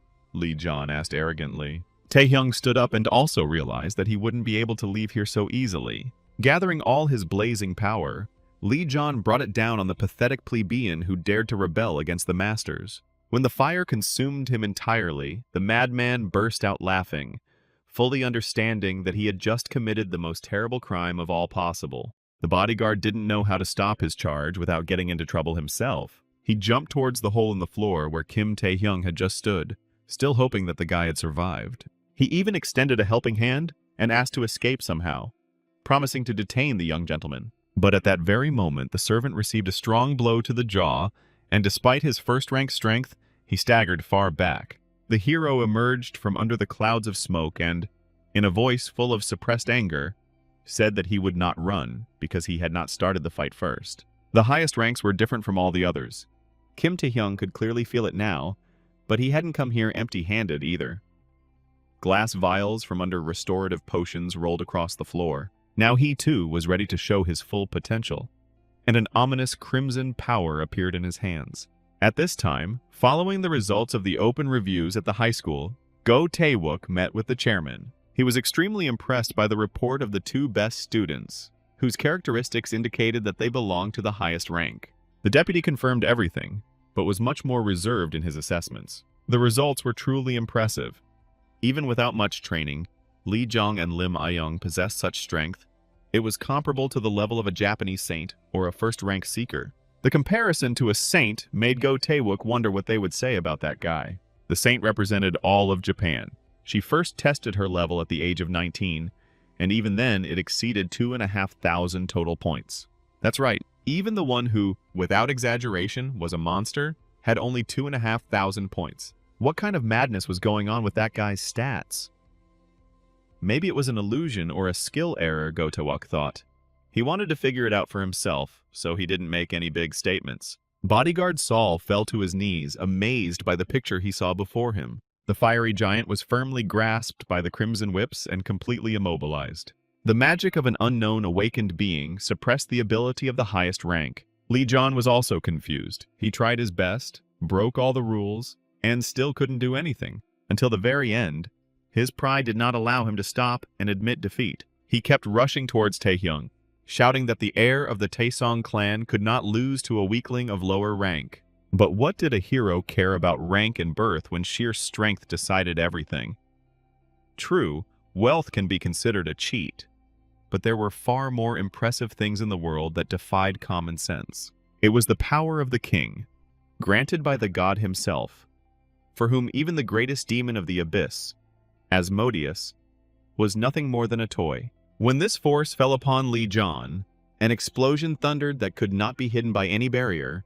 The front wall and roof of the gymnasium were blown into the air, and the debris was scattered far and wide. Flames whistled all around from numerous fires. Stone chips fell from the remains of the walls. It was a miracle that they weren't buried under the rubble of the building. Li John lay unconscious, barely breathing. It was a miracle that anything remained of him. Even his pretty face wasn't flattened. Taehyung stood over his finally defeated enemy, but his attention was focused on his bodyguard. He knelt down in front of him and covered the young gentleman with his body. It was increasingly reminiscent of some kind of medieval drama about knights and heroes. Bodyguard Saul managed to pull out Li John right at the moment when the predator skill was used on him, and this was quite unexpected. But it didn't matter, since the theft couldn't be stopped, and Li John's skill was successfully acquired. Even in their situation, the bodyguard warned the guy that it was stupid to attack the heir of a powerful clan, and now he would have to deal with the consequences. The hero didn't care about this. He wasn't the one who started the fight, and even with such power there was hardly any reason to fear problems. In any case, Taehyung didn't want to kill the school bully. His crimes weren't that serious, but he wasn't going to refuse the ransom. The heir to a wealthy clan could fetch no less than 1 billion in pleasant bonuses. That's the ransom amount set by the noble Sir Knight. Incidentally, this is precisely how knights earned their living, which is the source of their humane attitude toward members of their own class. Upon hearing the explosion, all students were quickly evacuated from the school building, under the supervision of teachers and the frightened nurse Nyon. The city had recently been attacked by a wave of monsters, so everyone was nervous and on edge. Lim An clearly felt the magic of the flame. Without a doubt, it was the power of Li John, who was fighting with someone, the girl thought. She had already imagined the terrible picture of a weak student being beaten by a bully, who was probably asking for help. And while Sweet Nyon was trying to convince everyone to stay put and not run away in panic, Lim Ion rushed towards the incident. The blue-haired noble lady also secretly dreamed of adventure. A thirst for exploits was seething within her, and so she did not wait for them to find her. The girl considered herself guilty for what happened to Kim Taehyung, so she was in a hurry to prevent the worst, although it was not very clear what she was hoping for after such destruction. However, as soon as she ran into the hall, a completely different picture appeared before her. The exact opposite of her expectations. Kim Taehyung stood smugly in the middle of the hall, while Li Jong lay unconscious. Not knowing what to do or how to react, Lim An stood there in indecision, not uttering a sound. Taehyung, however, was glad to see a witness, or rather, an assistant in her person, because the main school bully needed to be taken to the first aid post, or better yet, straight to the hospital. Horrified, the girl ran up to the main victim and asked what had happened. According to Lee's character, John was already lying down when he arrived, perhaps having fallen down the stairs or something similar. He was lying even despite his own rather battered appearance. According to Taehyung, he still doesn't know what happened here, so he asked Lim Ayon not to tell anyone that she saw him. After this, he brazenly announced that he was leaving without really explaining anything. The guy disappeared faster than Lim Ayon could stop him, and she thought in anger that he had definitely found the lost ring somewhere. When the disguise fell away like a mosaic, the boy was already far from the scene, looking at the thin wisp of smoke rising above the school. In a way, he even enjoyed it, since he'd never enjoyed studying there.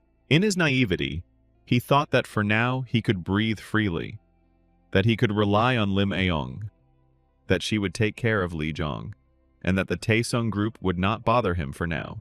But there was something that surprised the hero when he looked at his status. There was a new feature called Charm, and it immediately received 5 points. If you're interested, you can take a look. The Monarch's Heart skill was also added, increasing the party's stats, though only at rank 3.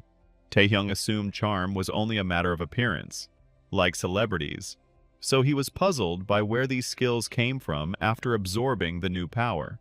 Moreover, the acquired skill was not called a Flaming Heart, but a Monarch's Heart, and the already gifted scoundrel Li Jong also possessed such a skill. The hero was indignant, but that was wonderful because you can never have too many skills, he thought and grinned greedily. Skills that affected the group were rare, regardless of their rank.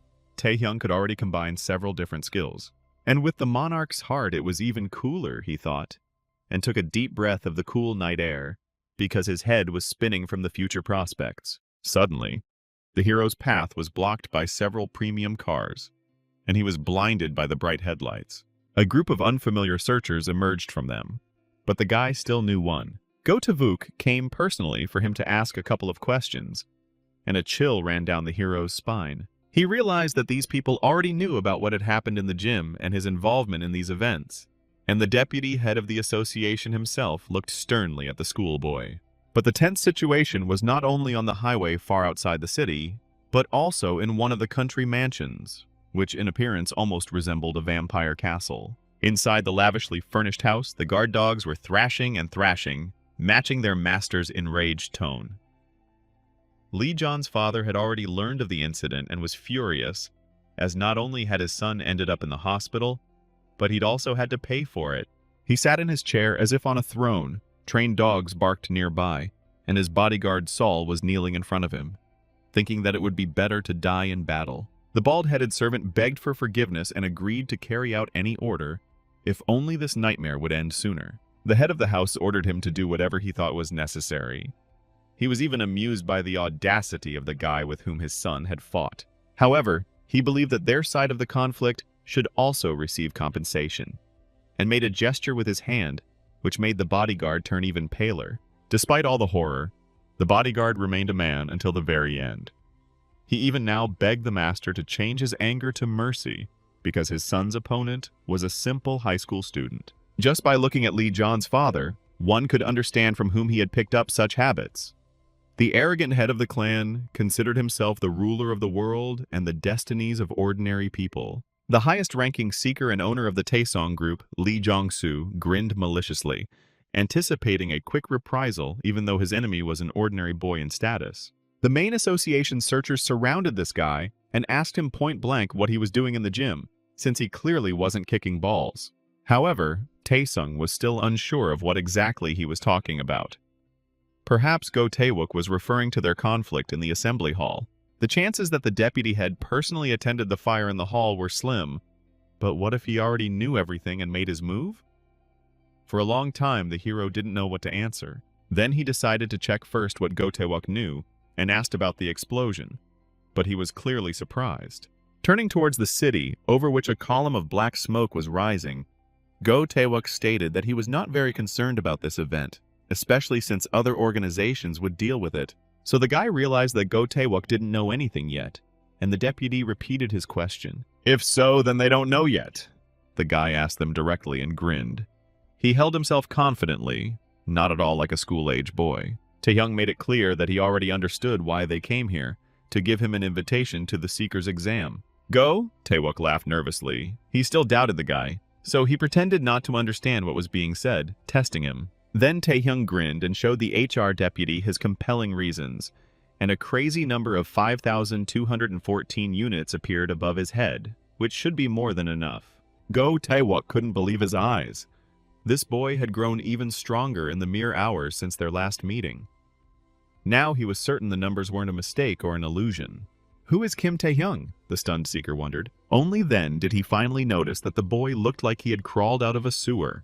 Returning home, Taehyung continued his routine training, and Brother Hwan, upon learning that he would be participating in the Seeker's exam, raised quite a fuss. Besides, it was supposed to happen in a month, so Huang stood there with his mouth open like a country bumpkin. However, he very quickly realized his prospects as the first servant and confidant of the future emperor of all Rus, so he fell on his face and began to bow his head.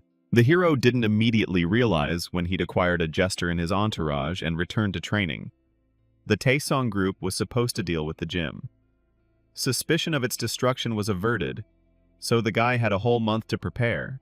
The hero thought there would be no problems, not knowing that his house was already being closely watched. Two disgusting-looking, suspicious individuals grabbed the association agent who was secretly keeping an eye on the guy. He must have been one of those who watched over the rising stars whose appearance was expected at the Seeker's exam. These two were assassins, known as the White and Black Demon Brothers, both first-ranked and specialized in stealth and body strengthening. White chuckled contemptuously. This was the first time they had been sent to eliminate some weakling. Even if he was a star, he still had to lack combat experience. The Black Brother agreed with him and smugly waved his hands in a theatrical gesture. Even if the guy was strong, without experience, it didn't matter. The black man was about to say that they would show the boy what it meant to be truly awakened, but turning around, he suddenly discovered that the white man was somehow unwell. Realizing that they were under attack by an unknown enemy, the black one drew his blade and rushed to help his brother. Then the hero released the killer, who was already unconscious anyway. And at that very moment, he jumped straight towards the black man, so that his knee ended up right at the level of the latter's face, securing the dentist a summer trip to the seaside. This is how the guy showed the killers who was the small fry with no experience and who was the real hero. A few hours before this event, standing in the burning hall, Taehyung laid out his ransom demands, although he understood perfectly well that the bodyguard would not be able to get anything out of the gentleman. And the hero himself was not such a terrible person as to hold his subordinates responsible for failure. He simply asked them to do everything possible to conclude a deal with the Taesong group. And so that the new servant would not betray him, the hero imposed his new power on him. They sealed the agreement with the Oath of the Awakened, a way to seal a deal, and if one of the parties broke it, a random but eternal penalty would be imposed on them. Lisic found himself between a rock and a hard place. On one side, he was pinned down by a not-so-young schoolboy, on the other by his own master. The bodyguard was supposed to receive $1 billion from Mr. Lee and do his best to hide Taehyung's involvement in the gym explosion incident. At the same time, it was Sol Hundo who warned the boy that assassins had been sent for his soul. The Oath of the Awakened One compelled him to do so, so he was obliged to report Chief Lee's response. The masked killer attacked with ferocity to hide his unaccountable fear. His young opponent dodged as deftly as if he had the skills of a veteran and seemed to have no fear of him at all. At some point, the guy managed to carry out a powerful attack, but the killer used fast movement. He found himself behind his target and counterattacked sharply, plunging his sharp blades deep into the concrete of the roof. Taehyung had heard of the White and Black Brothers, and that they specialized in stealth assassinations, but in the end there was nothing special about them. In the end, apparently all they are capable of is sneaky attacks when the target is unaware of their presence, the hero realized and grinned ominously. At the same time, a VIP car was driving along the highway of the Night City. The best prospectors had long been accustomed to enjoying the privileges of the rich. Yu A-Yun leaned back tiredly in her soft chair, thinking about the fact that the selection of future participants in the Seeker exam had already been completed. It was held all over the country and was supposed to bring together the best of the best, so she became curious about who the chairman was waiting for. Among the newcomers, there was definitely supposed to be Shinbok from Busan, with the highest rank. The chairman, who was in contact with her, however, stated that this time she had guessed wrong. Of course he was waiting for her younger sister, the one-eyed chairman declared. However, Yu A-Yeon did not have the highest opinion of her half-sister. The chairman asked who the picky spy wanted to see then, and Yu A-Yong smiled. She had already heard that in addition to the high-ranking guys, there was someone who was being looked after personally by Go Tae-wook. So Ayong wanted to know the level of this mysterious awakened one. And this level grew not by the day, but by the hour. Because the predator had something to profit from, the prey itself came into his hands. However, this time Taehyung's ability didn't work, and he discovered a new condition for its use: a lack of physical capabilities. Due to the overload, the use of the predator was impossible, so the hero had to call for help. The association seekers were extremely outraged that the White and Black Brothers, who had been bothering them a lot, were now taking on school children as well. Go Tawuk came again to personally check everything and take control. He asked the guy if he knew those who could send famous killers after him. Of course, the guy couldn't talk about his affairs with the Taesong group, so he shook his head. Fearing that the list of exam participants might be leaked, Go Taewuk requested reinforcements from the association. The hero, however, wanted to hush everything up as quickly as possible. He was not as concerned with the problems associated with the powerful conglomerate as he was with his own recently discovered limits to growth. Due to his lack of physical ability, he was unable to use his skills, making them completely useless, meaning he needed to work on improving his abilities. To increase the awakening level by using the predator on other awakened or monsters, the skill itself was needed. Taehyung realized that he had reached a dead end and thought deeply about how to find a way out. In the end, he was left with only one option, the hero thought gloomily. So the very next day, he headed to the gym, where a charming and fit girl immediately handed him a form. Her name was Yu Ra, and as the manager, she represented the association's top training center. A beauty with a toned body and a sweet smile, what could be better to see in the morning? Hwang was deeply shocked that they had come to such a place. Just to train here, one had to have considerable status and strength. The mask of goodwill almost cracked on the cutie Yura's face when she realized that her clients must be lost school children. However, she quickly changed her mind when she saw a card on one of the guys, which Taehyung received from the Alchemist Guild thanks to his generous donations of valuable materials at good prices. Only a relative of a high-ranking seeker or even a guild owner could receive such a thing. Yura hesitated. If she simply processed the payment, she could get into trouble later if something happened. Then, one of the inhabitants of this Hall of Power noticed Miss Yura's difficult dilemma and came to her aid. Like all the inhabitants of such establishments, this one was also distinguished by a certain eccentricity, from his appearance to his demeanor. "To enter this place, money alone is not enough," said Mr. Kang Chul, a former second-rank seeker. Even Hwang knew this clown with muscles instead of brains, and the hero looked at his posing and the play of muscles with complete indifference. What normal person would walk around without a shirt in broad daylight? Kang Chul was known as a rookie killer, so the noise he made had already attracted the attention of the other gym-goers. "Everyone should tremble when they hear his name," the naked brute boasted. And Taehyung couldn't stand it, so he called him a weakling and a chatterbox. Such a harsh statement frightened not only Hwang, but even the cutie Yu Ra, who knew Kang Chul's proud character well. The big man frowned and strained his muscles as hard as he could to make himself look bigger. Taehyung then suggested testing it out by making a bet in which the loser would pay a membership fee to the gym for a year. Hearing such conditions and already anticipating easy money, Kang Chul roared with joy. So they moved to a virtual arena, which was also part of the training equipment and simulated images of the abyss. They sat in comfortable chairs, where sensors read all the indicators. The show attracted a huge crowd of spectators. Everyone wanted to see how the overconfident newcomer would be crushed, and Hwang was worried about his brother. This virtual program was called a virtual porter, the charming Yura explained to him. A competitive training session in which the awakened one had to carry the maximum weight. Additionally, they had to defeat the maximum number of second-class virtual monsters and then reach the designated location in the shortest possible time. Although the conditions sounded somewhat contradictory, many disputes were often settled in this way in the hall, but Yura believed that the conditions were too unfair for Kanchol's opponent. The muscle man with the mohawk laughed maliciously and took his starting position. He wasn't going to play along. "How dare some brat compete with him, a seasoned retired veteran?" the brute asked, and immediately rushed into the thick of the monsters. Thanks to his muscle-strengthening skill, dealing with them was not a big problem for him. This skill gave him speed and maneuverability, making him perfect for the porter's test, especially since Kang Chul could lift much more weight. That's what he thought, until he was suddenly passed by as quickly as if he were standing still. With a heavy load on his back, Taehyung broke through the ranks of monsters along a straight road. He ran like an arrow, practically without deviating from his course, and kicked away all the enemies. The toothy ones could only helplessly gaze upon the full splendor of the handsome hero. In the end, the guy got a crushing score, possibly the highest in this game. Kang Chul immediately became frustrated. He did not expect such a turn of events at all. All the viewers of this show were in the same confusion, and the hero, although he planned to train for only a month, decided that a year of exercise would not be superfluous. Then he looked triumphantly at his opponent.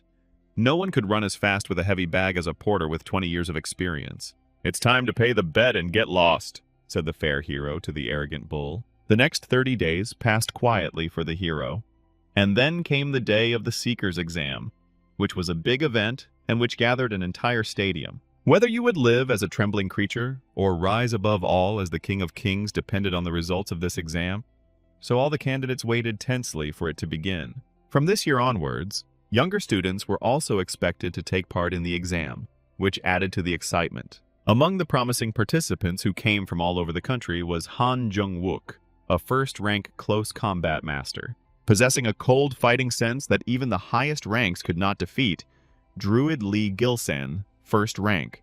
The Thunderer of Busan, Shin Yunbok of the highest rank, also gained great fame beyond his city. They also didn't ignore the rising star of the saintly level, the Snow Queen Lim Aeong. The exam promised to be the most exciting event of the year in terms of passion. There were so many reporters and other media workers around that the unfortunate girl in glasses from a little-known channel couldn't get through. Her skills included typing, and it was unlikely to help her case.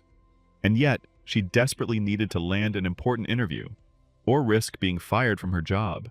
But because of the crowd in front, it was impossible to even take a photo, let alone interview anyone. This is exactly how the hero found her, just passing by.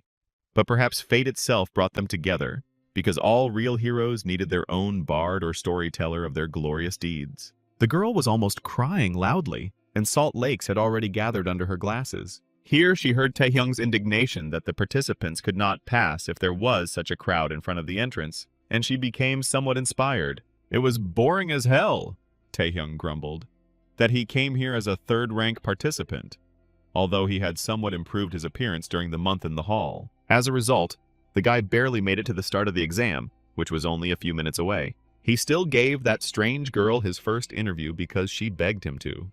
But it was worth taking care of the image in advance, the hero thought, and entered the hall, where a huge crowd of young awakened people from all over the country had already gathered. Each of them had a yellow number with a sequential number.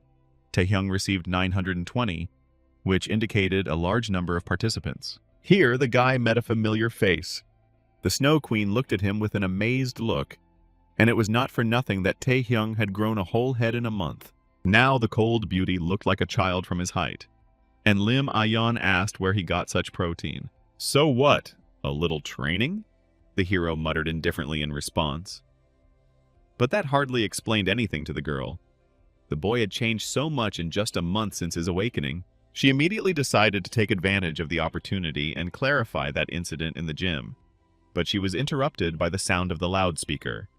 The exam had already begun. The screen lit up and multiple images of the speaker appeared on it, congratulating everyone on the start of the exam. In this room, the best hunters will be selected in the first round, and the host moved on to explain the rules. He drew their attention to the numbers that were given to each participant. In this exam, they had to collect 5 of these, including their own, which, if lost, would result in the participant being expelled from the exam. The competition for exam badges.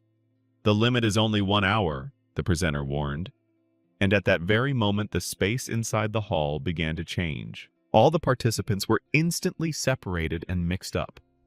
The top and bottom mixed up, like in an Escher painting, so for some time everyone was confused. "The first round of the exam has begun. Everything is allowed except murder," the presenter shouted at them. Their hall expanded, acquired islands. It was very difficult to calculate the movement, since the gravity vector was constantly changing, which made everyone's head spin. However, most of the awakened quickly got used to it. They already had prepared tactics to rush at the strongest and defeat him in order to increase their chances of survival. It was a real dogfight. Everyone was fighting each other without any order, and the spectators watched what was happening from the screens. Lim Aeong immediately established herself as a promising young woman, standing out for her strength even though this year's conscription had a higher average score than previous year's conscriptions. They were even more eagerly awaiting the Thunderer from Busan, who had already been nicknamed the Walking Transformer. Only 20 minutes had passed since Shin Yunbok's test began, and no one had been able to get close to him. It was a massacre of the innocents, and it was impossible to approach it without electrical skills and insulated equipment. While the others were wondering which of them would take first place and prove stronger, Go Taewok stood to the side. Of course he understood this excitement. If it weren't for that strange guy, he would have been keeping an eye on the high-ranking students himself.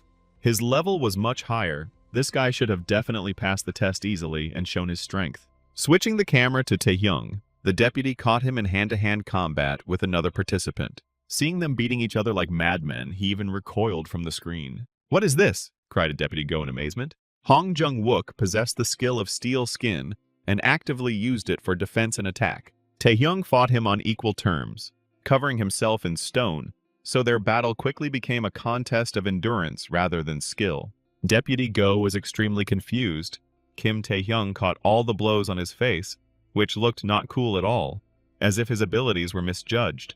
But then he noticed that perhaps all of this was part of a big and bold plan. In any case, Taehyung did not look like a loser. However, a powerful counterattack to his throw forced the hero to stagger back far, and he missed a heavy blow.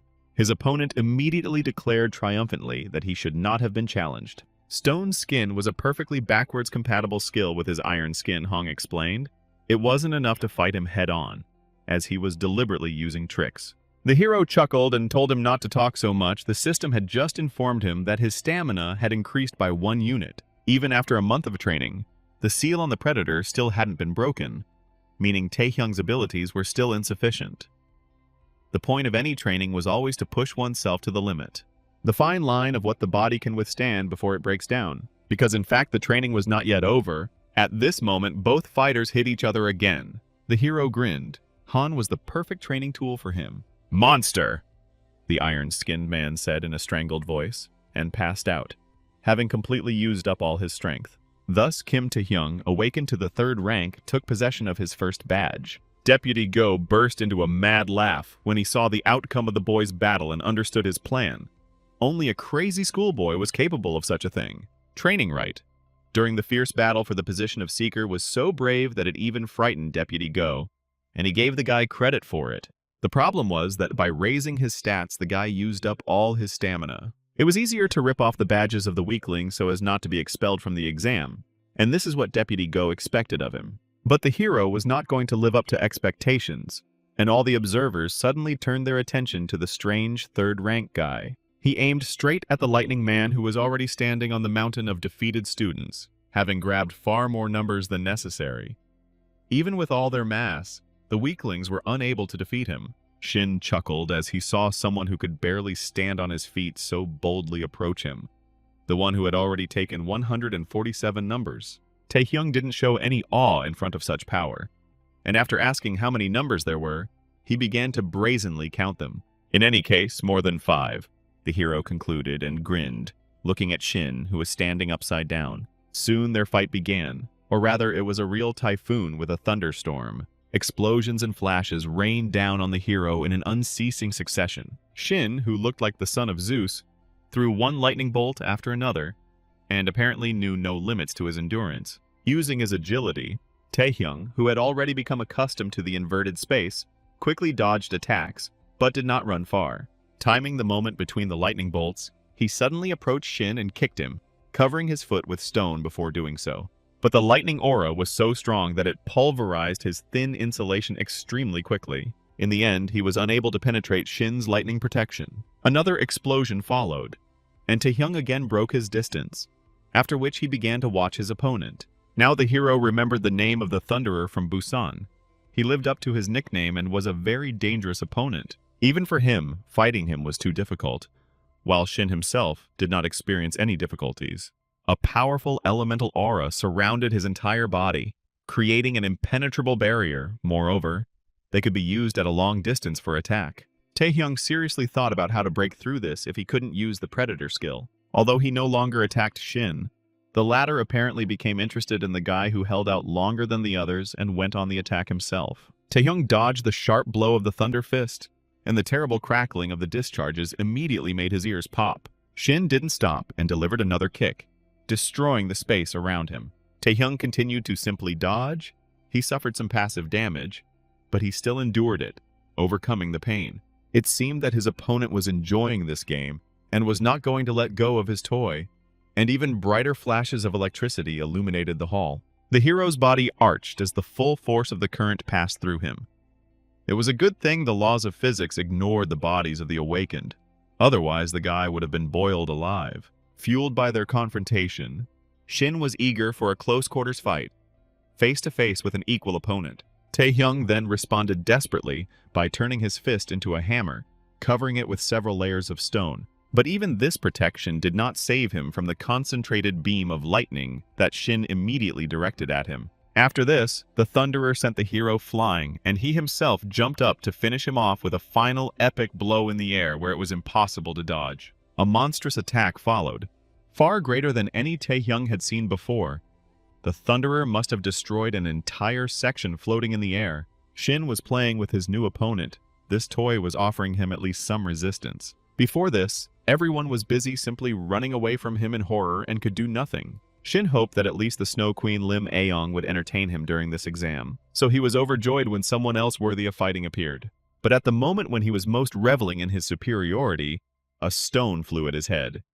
This must have been the first time Shin saw stars. It all happened so quickly that he didn't even understand what kind of attack had hit him. Taehyung didn't stop there. Finding his opponent's weak spot, he threw 3 more stones at him. These fast-moving boulders were somehow ignored by Shin's lightning defense, and he absorbed all the damage. Stone Skin was a Tier 3 skill, and it couldn't overcome the resistance of the highest tier. Ordinary materials would not have reached the Thunderer either. But the examination hall was not made of simple substances. It was originally built to withstand the effects of the awakened, and unlike Stone Skin, the material it was made from did not lose its properties if broken. So, the God of Thunder himself supplied his opponent with a weapon with which he could defeat him. Picking up a huge piece of debris in his hand, Taehyung threw it at Shin. Even though he had time to scream and be indignant that this was not normal, this was not fair, the stone block still landed on Shin's head. This duel ended with the defeat of one of the strongest candidates for the Seekers. Everyone watched in amazement as another block of the arena was destroyed. Many people read Kim Taehyung's name for the first time and now wondered who he was. Deputy Go was pleased. This was exactly what he wanted to see, and he was glad that he had not been mistaken about the guy. Meanwhile, Taehyung collected his missing badges to formally qualify for the second round of the exam. All that was left was to wait for it to end. After what he had seen, it was unlikely that any of the survivors would have decided to go to him, the hero thought. But an unexpected blow from the ice forced him to quickly dodge, and Shin was completely blown away by the shockwave. Only one person could possess such an impressive aura of ice, the guy realized as he watched the snow avalanche approaching him. Before the hero could even blink, he found himself inside an ice sphere. Lim Aeong was also inside, and was now walking towards him through the broken arena. The schoolgirl's eyes were full of cold determination to finish the conversation that had been interrupted at the beginning of the exam. Snow slowly fell onto the arena, covering it with a white blanket. Taehyung didn't know how long the head man had been watching his fight, and why she suddenly decided to attack. "With great power comes great responsibility," the girl said, quoting something she'd once heard in a movie. "Power without responsibility is simply violence," she continued. The Snow Queen didn't expect Kim Taehyung to be able to defeat Shin, but now she understood how he defeated Lee Jon. For some reason, all this so disturbed the exemplary student and class president that she decided to bring justice to the world. Taehyung attempted to hide using his invisibility, but the Snow Queen rained snow bombs down on him, causing all his disguise to immediately fall away. Before he could react, he received a spinning blow from a beauty who was fighting in her skirt, and to her credit, she did it very well. However, now she was in terrible anger, because she trusted Taehyung last time, although even a blind man would have understood everything immediately. Apparently, the realization of her own stupidity angered her even more, because Lim Aeon rained down a hail of ice cubes on him without any mercy. Her thoughts were hazy. It's unlikely that the girl herself understood what she was doing and why. Rather, she succumbed to an unconscious emotional impulse. Another glacier lifted the hero high up, almost piercing him through and through. This blow was very heavy. As soon as he took off, he was immediately pressed back into the arena, and the guy fell with a crash. Using unauthorized skills is a crime. Lee Jong and his accomplices were still hospitalized, the headmistress noted coldly. Technically, she was right in her claims, of course, but her view of the whole matter was too one-sided. Still, realizing that Lee Jong was no innocent lamb either, the Snow Queen declared that she would not file an official complaint. However, in her opinion, Taehyung should have refused to take the exam because he was unworthy of being a seeker. However, the boy wasn't about to give up, and with great effort, he managed to get back on his feet. Do scoundrels like Lee John have qualifications, strength, or responsibility? The hero asked her. All these words were nothing more than excuses, simply to defeat him, so he told her not to be a coward and admit it. Hearing these words, the Ice Queen realized that there was no question of leniency, and a huge ice hammer, one of her ultimate attacks, appeared in her hand. Her eyes, blue like icy lakes, filled with light. The girl was determined to end everything right here and now. The hero's stone skin had long since lost its strength, and after the battle with Shin, the boy assessed his capabilities. Even if he were to use invisibility now, an area attack inside the dome would definitely hit him, and he had already activated the monarch's heart, which increased his abilities. But this was not enough to turn the situation in his favor. The predator was still sealed, its stamina long gone to inflict paralysis like it had done in the battle with Lee John. It had only one option left, and that was its current abilities. Another explosion thundered, and an icy fog obscured everyone's visibility, so the observers eagerly pressed themselves to their screens to see how the battle between the strongest fighters ended. Even Deputy Go didn't know what to expect from the outcome, and nervously looked at the screen. When the fog cleared, everyone saw deep ruts in the arena's super strong surface.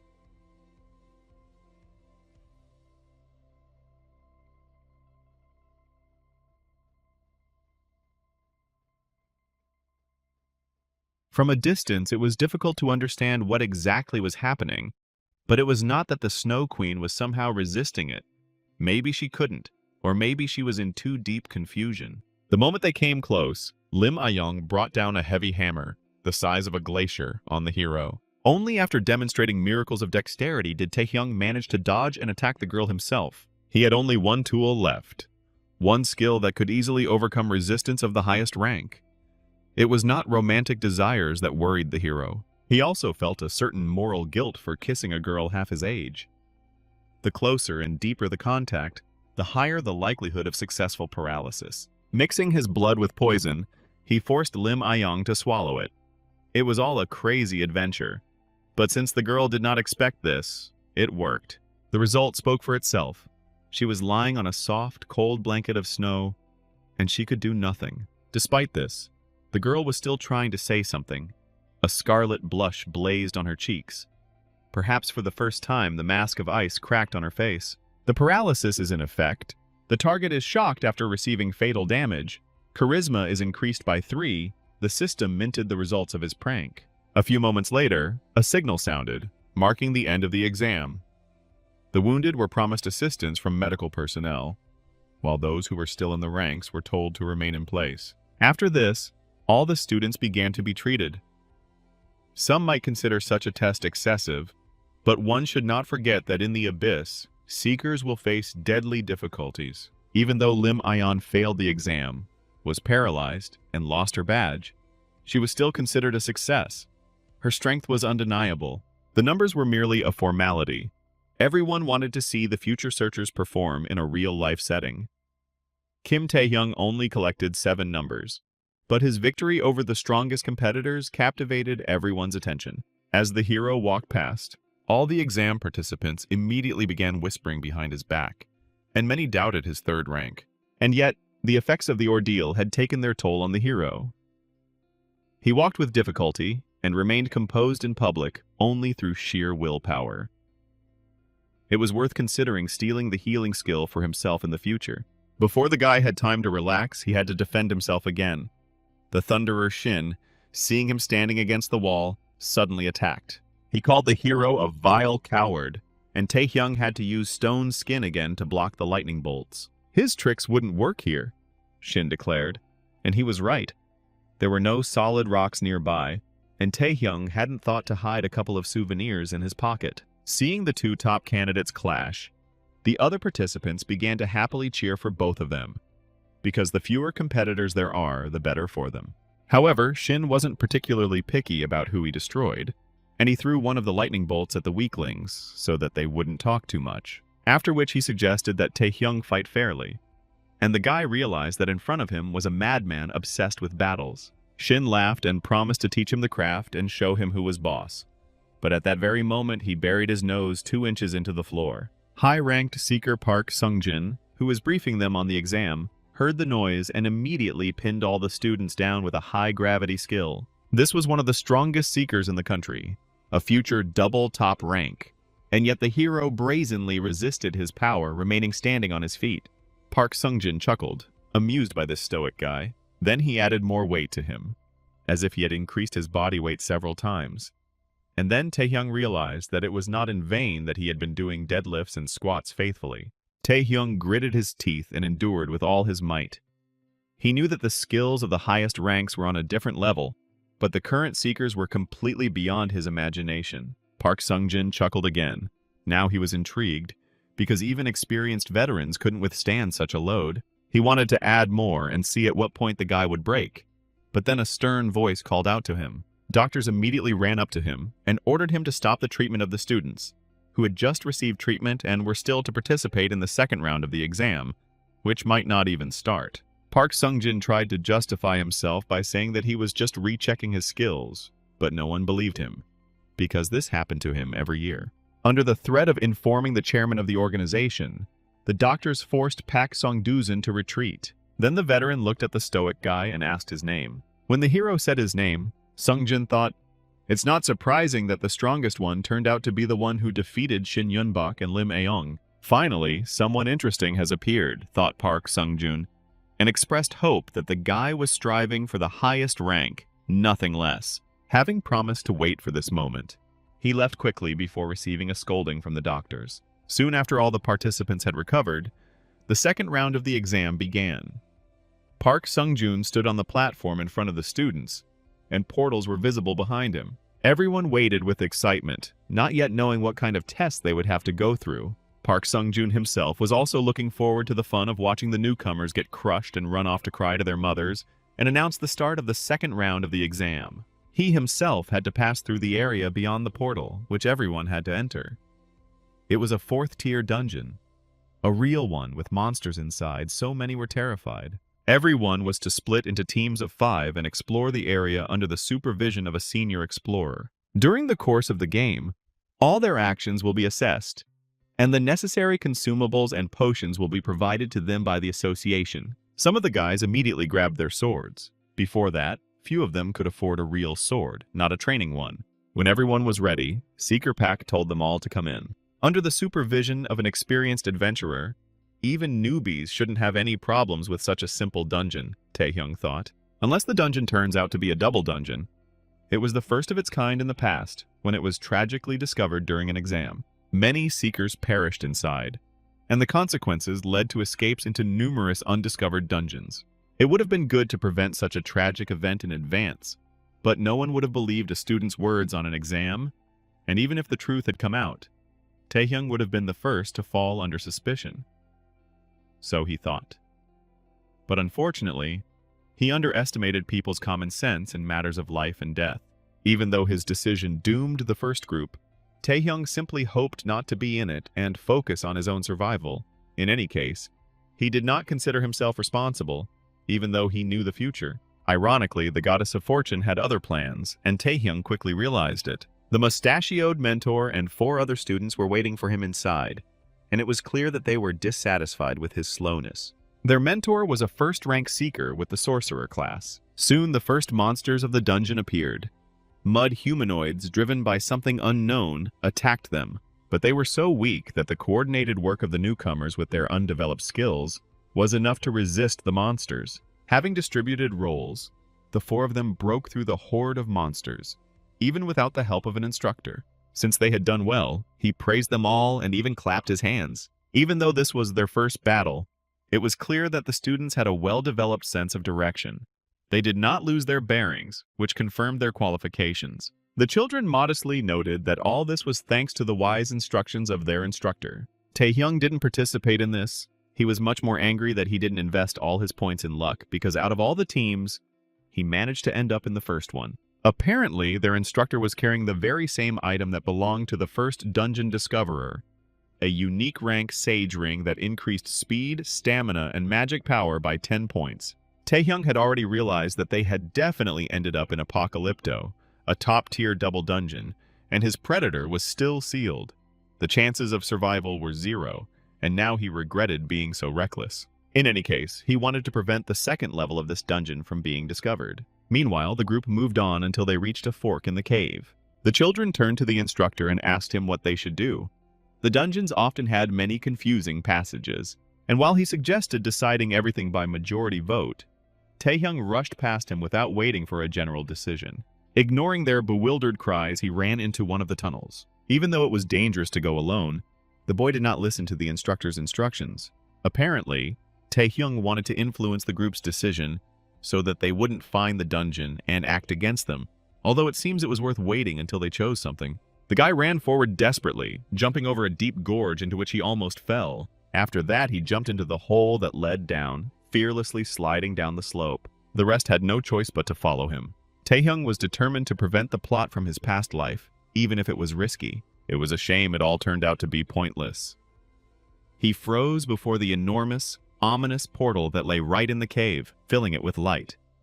Fate was playing a cruel joke on him again. Taehyung, like no one else, knew what was in front of them, and was stunned with confusion. Even though the hero went around the main path, he still ended up in this place. Apparently, there was no other way out of the wormhole. One of the weak-minded and brave students decided that it would be a good idea to touch an unknown object in the dungeon. Taehyung screamed for everyone to stop, his voice breaking with excitement and terror. He called them to their senses, because they had entered the gate, and it was strange to find another one inside, completely unnatural. Such incidents had to be reported immediately, the hero declared and turned to the instructor. However, this mustachioed, bespectacled man was in no hurry to jump to conclusions. In general, he agreed with the guy. Such things really should have been reported to headquarters. But in the end, he suggested they go inside first, much to the hero's horror. It would be good to figure out whether it was possible to avoid going inside, and whether there was any certainty that once inside, they could come back out. Even though Taehyung called for common sense, no one listened to him.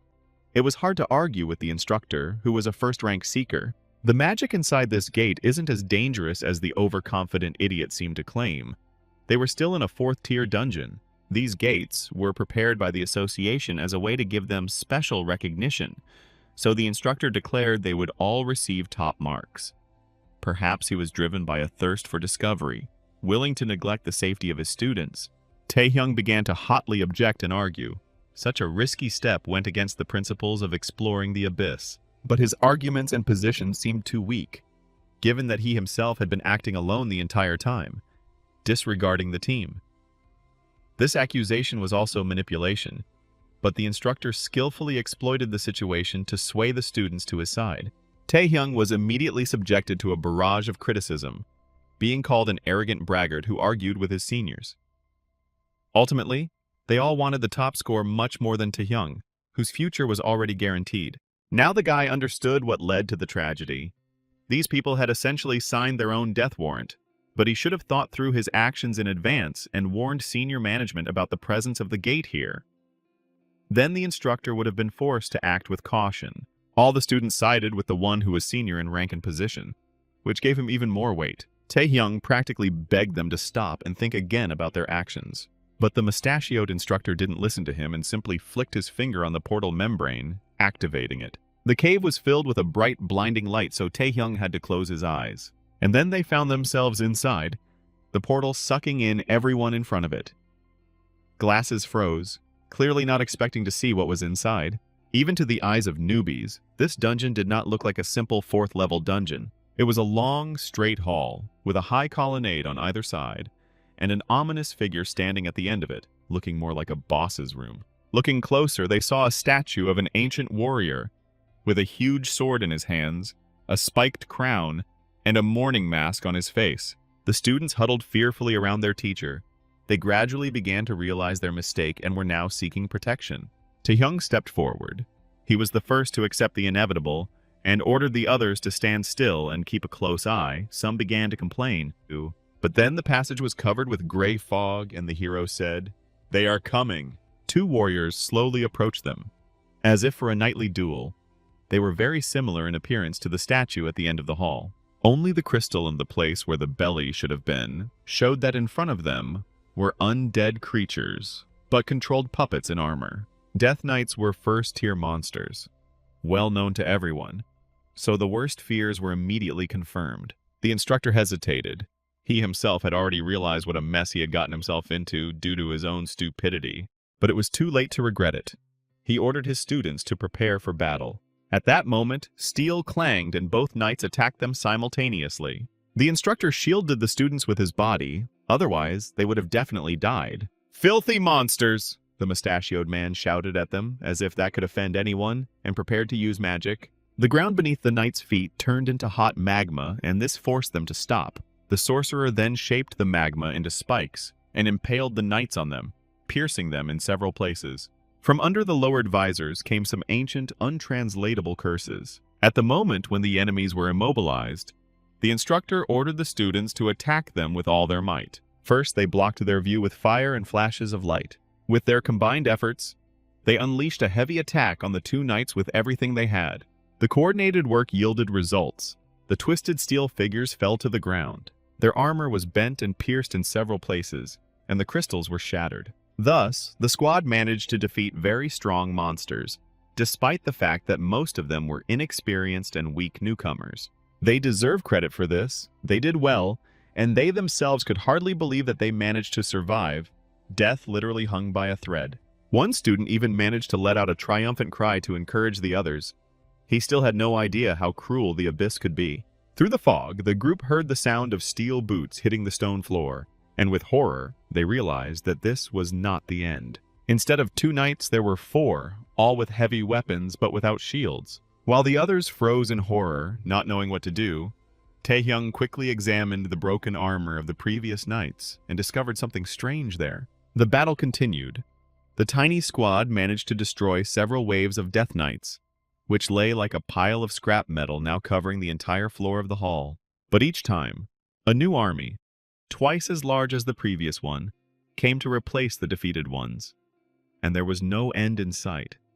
The detachment was already operating at the limit of its strength and capabilities. The students had done more than they should have. They could barely stand on their feet from fatigue and exhaustion. It was a miracle that they still held their formation and didn't run away in terror.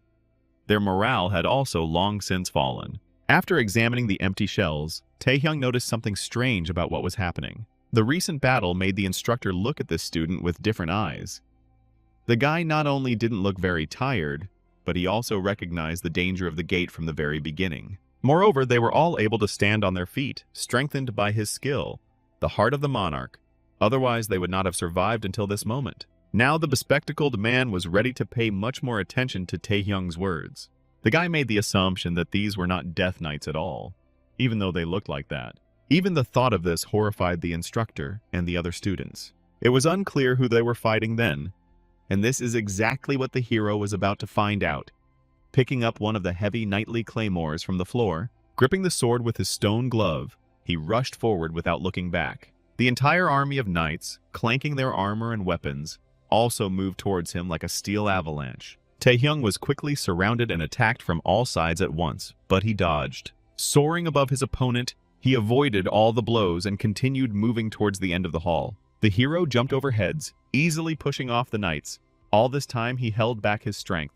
Once he reached the statue, he threw a heavy claymore at it, and it flew like a projectile. The sword hit the stone and shattered it into many pieces. Immediately after this, all the knights who were chasing Taehyung burst into flames, and then scattered without a trace. Then the group of students realized that all this time they had been fighting only with an illusion, and had exhausted themselves completely in vain. An illusion trap, the hero explained to them. Similar ones are created in the abyss to weaken plunderers and other attackers. They imitate places and enemies. When the harsh reality dawned on them, the examinees began to loudly complain. And the instructor was amazed that the guy knew about such things, because he had never encountered Death Knights or anything like that before. "Who knows?" the hero answered him thoughtfully, his words tinged with steel, like retribution for his previous attitude. In any case, he proved that he was not as weak as people thought. With a proud look, the hero continued on his way until they were simply killed, and suggested that the others do the same. They then moved along the dark passage. The instructor lit the way, and Taehyung helped the wounded walk, supporting them on himself. Although they had shattered the illusion, their situation was hardly improved. The dungeon had completely changed and become unrecognizable. The squad had suffered severe injuries and could not simply stand still awaiting help. Their hope was to find the gate that led to the exit from the dungeon as quickly as possible. Wandering through long, dark passages, we eventually managed to find some kind of gate, but its monumental appearance and the ornamentation of skulls did not inspire confidence. For some time they stood at the entrance, not daring to enter. No one knew what awaited them on the other side. However, death awaited them in any case, even if they simply stood still, said the instructor, and opened the gate first. Behind them stood a Death Knight, just one, but a real one, his halo glowing dimly in the darkness. After fighting many such enemies, one opponent was perceived as a mockery. But soon they were no longer laughing. Another 10 halos began to light up in the darkness. Following this, torches were lit on the walls of the enormous tomb, all the walls of which were occupied by Death Knights standing one above the other. The entire army of the ancient commander had gathered here. Another regiment of heavy infantry stood just in front of the entrance to the gate. This place was clearly not designed for an easy walk, no matter who ended up here, so the unfortunate students were completely desperate. They had long since regretted their rash decision to enter here. The insignificant people who managed to get here were addressed to them by the ruler of this place, who sat on the throne, in a deathly voice. The Death Knight Lord, the boss of this level, greeted them, inviting them to begin the duel. Having struck the floor with their weapons at his command, the army began to move and reorganize. One of them separated from the group and pointed his sword towards the guests, silently challenging them to a fight. It was a demand for a one-on-one duel. Taehyung, who was still holding the injured student, was the first to understand. The students groaned pitifully about how they no longer had mana and that they could do nothing, still not realizing that they might be speaking for the last time in their lives. Taehyung told them to pull themselves together. Their goal was not to fight, but to escape, so they had to hold out until the end and look for an opportunity. But the idiots decided that by running away, they would increase their chances of survival after they had already entered the boss's room. Nobody wanted to die. They were all inexperienced greenhorns who had only been playing games and reading comics just yesterday, so their behavior was not surprising. Then the knight who had challenged them, unable to bear such an insult directed at him, moved sharply in their direction. The instructor and Taehyung, who was carrying the wounded woman, managed to dodge the attack. But the disheartened fugitives did not. Their torment was quickly ended. The scene was cruel and terrifying. The abyss did not spare anyone who dared to enter it. Taehyung shouted at the mustachioed instructor that he would buy him time, and therefore he should run to the exit. But instead, the teacher simply threw him and another student towards the exit, after which he blocked the passage with an earthen rampart, completely stunning the hero. The instructor shouted at him that the low-ranking brat should not even dare to argue with them. Taehyung listened to his words through the thick stone wall. All the instructor wanted was to become a top-ranked seeker. However, no matter how much he trained and put in the effort, he only moved further away from his goal. This was his opportunity, the instructor stated. He believed that if he sorted out this case, he would receive the highest rank from the leadership. And here is the result. The students died because of him, and a merciless Death Knight is rushing towards him. The instructor quickly hit him with some kind of green magic. One thing was clear. Kim Taehyung was different in that he had everything he needed, the instructor admitted, not without regret. That's why he hoped that the guy would run away, take the wounded with him, and get out of here as quickly as possible. He himself was going to personally stop the opponents, knowing full well that he would not leave here alive. That's the role of an instructor, said this man who tried to be a hero after he'd led everyone into impenetrable trouble as usual. Heroism is meant to cover up someone else's negligence. Taehyung turned towards the wounded, thinking what to do, and only then did I understand the bitter truth. There was no one left to save. At that very moment, the instructor's wall exploded with a crash, shattering into a hail of small fragments. The one who challenged the Death Knights fell victim to his own ambition and overconfidence, ultimately achieving nothing. The razor-sharp blade pointed at the hero again, challenging him. So Taehyung was left alone in the face of the strongest enemy. Everyone else was already dead.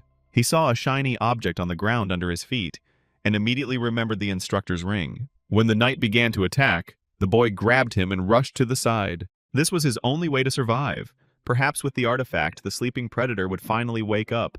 And as soon as the hero put on the ring, he felt the familiar sensation of power and strength.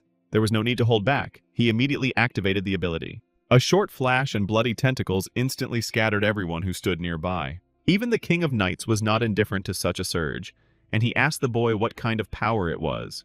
Thanks to the ring, all abilities were increased by 10 points.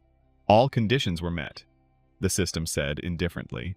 The predator's seal was removed, and the hero's eyes filled with red light. Then it was a simple matter. Using his increased power, he quickly crushed all the iron pieces in the tomb. Still, their lord, as is the custom with all terrible bosses, sat in place and waited until his army was killed.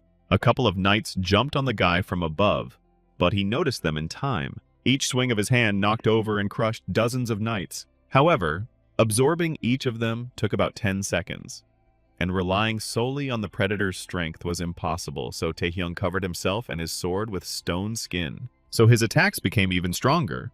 While the predator dealt with one knight, he crushed another. He quickly realized that in order to survive this battle, he would have to use all the abilities and skills he had accumulated up to this point. Suddenly, someone very strong burst right into the thick of the battle with a deafening explosion. The heavy, gigantic spear almost tore Taehyung to pieces. It could even pierce an elephant through and through. The Tomb Lord decided to break from the genre's conventions and intervene in the battle before he was left without an army entirely. Enveloped in a sinister aura, he radiated unshakable power and caused awe. Taehyung cursed foully, one of the words he kept to himself for just such an occasion. After that, dozens of projectiles, swords, spears, arrows, everything that the other knights had flew at him. He needed to run away quickly, which the guy did, deftly dodging. Then he approached the Death Lord and tried to influence him with the predator. But as soon as the Lord swung his sword with lightning speed, the thorn tentacles were torn to shreds. Taehyung didn't expect such a trick at all.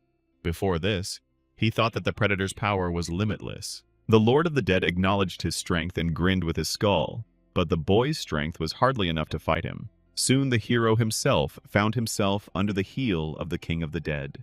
Before sending him to the next world, the dead man asked where he got this power from. Taehyung refused to speak, and the knight's steel boot pressed him harder into the ground.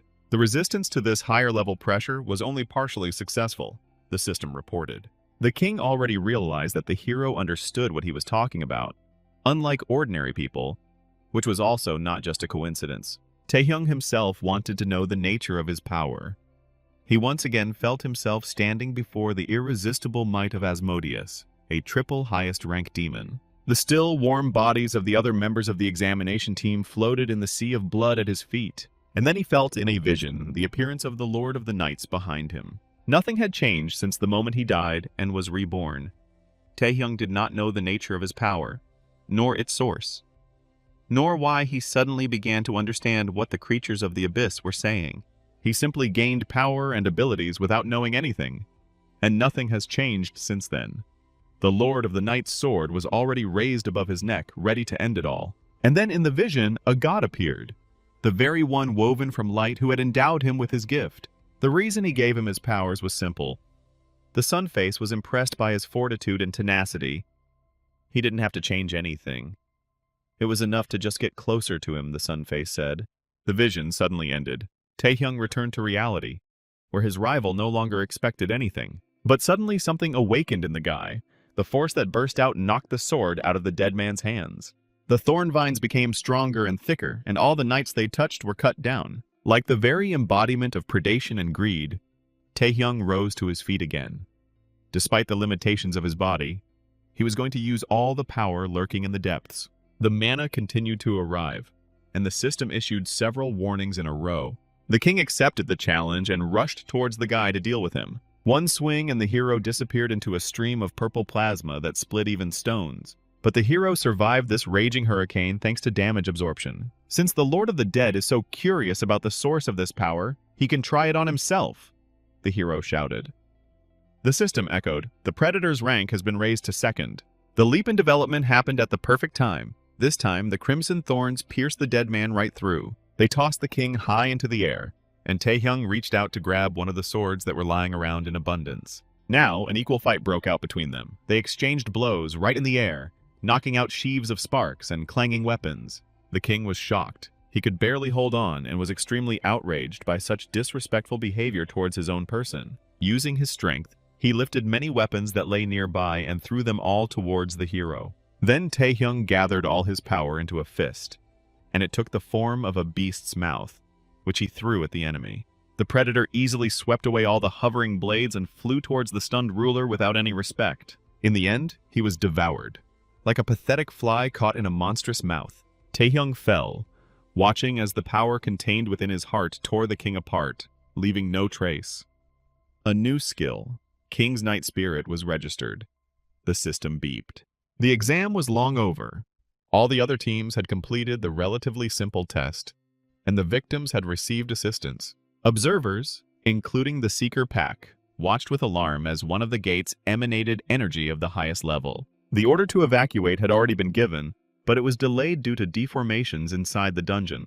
A breakthrough was approaching, and it was unclear whether a support team would arrive in time. Seeker Pack himself understood perfectly well that those who ended up inside were most likely already dead.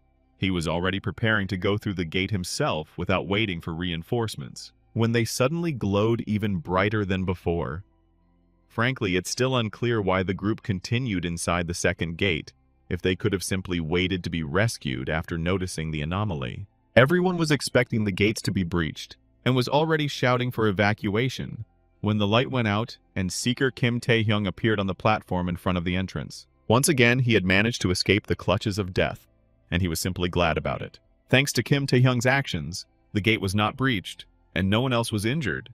The results of the second test were determined only on pre-evacuation grounds. The bodies of the victims were found and returned to their relatives, as befits them. Despite the fact that there are dead people in the case, the chairman managed to hide the name of the one who cleared the dungeon, otherwise too much would have fallen on Taehyung in his youth. Deputy Go and Seeker Pack agreed with the chief. There was nothing wrong with these actions. He chuckled and thanked them for their support, which he didn't really need, after which I asked them what they really thought about it. What level should Kim Taehyung, a seeker who cleared a top-tier dungeon alone, be? At the very least, such a person must have the highest rank, Pack immediately stated. But since the actual rank listed in the system was much lower, it was difficult to assess the horizons of this guy's potential, Deputy Go added. And that meant there was a high probability that this young man had already become a national force, the chairman said, and everyone fell silent meaningfully. Meanwhile, a black sun shone in the abyss. Under the shadow of a solar eclipse, an eclipse of the world was taking place, and a horde of monsters marched across the rocky wasteland. The monsters came in an irresistible wave, large and small, flying and crawling, of all shapes and colors. Taehyung looked in amazement at this stream, this living river that suddenly flooded the desert, and did not understand anything. He didn't remember when he fell into the abyss, but when he looked at the sky, he saw the sun-faced one there. It was as if he were a god, floating in the sky, and at the sight of him, the seething sea beneath his feet exploded with a roar of hatred. One wave of the hand, and they all turned to ashes, falling silent forever, and scattering into dust in the wind. It was a message to Taehyung. God was telling him what was waiting for him, but the guy vaguely understood what it meant. I need to go to the deepest part of the abyss, she thought, when she finally woke up. It was strange to find myself in a hospital bed, and it took me a while to piece together the chain of events in my head. The vision he saw before waking up was hardly a dream. It was too clear and strong. The Predator's power was too mysterious to ignore such messages. Even the highest-ranking monsters knew of it and feared it. The further they went, the more questions Taehyung had. There was no other way but to become stronger and go into the abyss in search of the light-faced king. The status changed. The Predator rank reached the second, surpassing the limit. The spirit of the king of the night of the second rank was able to strike enemies with agility. In terms of skill and characteristics, Taehyung had definitely reached the highest rank, and now he had become the owner of the power of the Lord of the Dead, which made him eat dust. The hero himself understood that with such abnormal growth rates, the national level was just around the corner. There was some noise coming from beneath his room. Someone was persistently trying to get inside. But in the end, Yu Aeon overcame all the bodyguards at the entrance and, as the leader of the spy guild, visited the sick man. She didn't even break a sweat, and her elegant appearance remained intact. Yu A-yeon greeted him with a charming smile that made his heart skip a beat. And then the boy realized he'd seen similar facial features somewhere before. Later, this stunning woman expressed a desire to give the hero a ride, and she personally took the wheel, moving the driver to the back seat. The hero did not object to this kind of honor. After all, they were dictated by interest in his strength. That's why he decided to ask directly what the head of the searcher's intelligence needed from someone who had just recently passed the exam. Yu A-yeon smiled and replied softly that she just wanted to look at the champion. There was no trace of the cold sarcasm that her sister possessed. However, Taehyung didn't believe such a weak excuse. There definitely had to be something else behind her visit. Lim Ah-young praised the guy for his observation. It's good that he didn't turn out to be a simpleton. Then the conversation moved on to business. It turned out that there was still the third round of the exam ahead, the essence of which was paired duels in the arena in front of everyone. Lim Ah-young considered it almost inevitable that the guy would reveal his abilities in the arena, and then everyone would understand who had cleared the highest-ranking dungeon alone, and they would want to get him into their ranks. That's why this sweet and seductive woman wanted to be the first to invite him to join their ranks. Be it money or fame, she was ready to give him whatever he desired. In this, Yu Ah-young was the complete opposite of her sister, and the boy appreciated her zeal. For some time, he actually thought about her proposal and hesitated. By agreeing, he could gain significant support and connections, especially under the guidance of such a nice boss. However, maintaining the feigned indifference of a K-bol, or at least the heir to the throne, the guy responded with a curt refusal, without even bothering to explain his reasons. He understood perfectly well that because of his strength, they would still take him into account, so there was no need for extra politeness. The hero thanked them for giving him a ride home. He wanted to walk the rest of the way. Then Yu Ah-young stopped hiding behind her mask and asked directly about the reasons for the refusal. Every person needed something, be it royalties, fame, power. Maybe he had other suggestions, or she misunderstood him. But Yu Ah-young wasn't going to give up so easily, which even irritated the hero a little. Then the guy answered directly that there was no mistake, just as there were no agreements. He didn't care about the favorable conditions. Besides, could the night tramps offer him anything exceptional? He asked. So he just didn't want to do something he didn't like? And he believed that no one could force him to do it. At this point, Taehyung thought that their dialogue was over and had already said goodbye to Yu Ah-young, but he had significantly underestimated her self-esteem. No one dared refuse such a lady. She grabbed him tightly, clamping his mouth shut so that he wouldn't scream, and pressed him to herself. "Who is he to speak to the mistress like that?" she asked. A boy just trying to become a seeker suddenly turning down one of the top guilds for no good reason sounded like utter nonsense. But this time, the beautiful lady decided to spare him, loosening her grip and running her finger over his chest. But only because she liked him. Her driver tried to stop his boss, reminding her that the guy was essentially still a schoolboy. He also tried to reason with Kim Taehyung that it was a mistake not to appreciate the opportunity that was coming his way, because one day he would regret it. In one thing, he and his sister were worth each other, and that was because of their hopeless stubbornness. The hero answered them coldly and arrogantly. There was no hint of submission or fear in his eyes. Yu Ah-young was amazed that he understood her relationship with Lim Ah-young. "I simply understood this from her taken name," the hero quipped. And at that very moment, he was overwhelmed by a wave of power, the flash of which engulfed the city. Yu Ah-young grabbed him by the throat like a puppy, and a thick green aura surrounded her. Like all seekers, she lived in another world for which other human norms were outdated. The fact is that at birth, she was named Lim Ah-young. She was the illegitimate daughter of the CEO of a large corporation, and the girl was raised as a successor, until her second daughter was born, already in a legal marriage, and not only her status as an heir was taken away from her, but even her name. After this, Yu Ah-young changed her name and became one of the youngest seekers. Few people could know about this fact in her relationship, although she kept her last name. One would have to be crazy to so openly provoke a high-ranking aspirant, and this powerful woman made it clear that she would not tolerate such ridicule. But she started this game of dominance, the guy declared, and easily removed her hand from himself. Resistance to the Amazon spirit was successful, the system declared. After this, the hero decided to test his recent acquisition and cast the spirit of the Night King on her. which forced Yu Ayong to recoil. Never before had she encountered such power, and she felt enormous pressure. Yet Taehyung also felt her pressure. He was not ready to withstand the power of a top-tier skill. Releasing the king's power, he approached Yu Ayeon and perhaps became the first man who was able to pin her to the wall like that. The game of dominance can be played by two people, sister, the hero warned her in a peaceful voice. A wave of embarrassment and anger washed over the girl. She wanted to claw at his face, but she understood that there was no good reason for that. Her driver turned paler than chalk and melted from the tension of the drama as if he were made of wax. When you think of a fighting arena, 90% of people will think of the Roman Colosseum. And there's nothing you can do about it, but the building is beautiful, that's for sure. This is where the third round of the Seeker's exam was supposed to take place. Unlike the first two rounds, the third was designed to create a show and allow each participant to prove themselves. Families of future Seekers came here to support their loved ones, and representatives of guilds who were looking for the best candidates. Some guild representatives carefully disguised themselves to pass as ordinary spectators. Taehyung's uncle and aunt also came to support him, but now they were worried because the battles of the Awakened were especially brutal.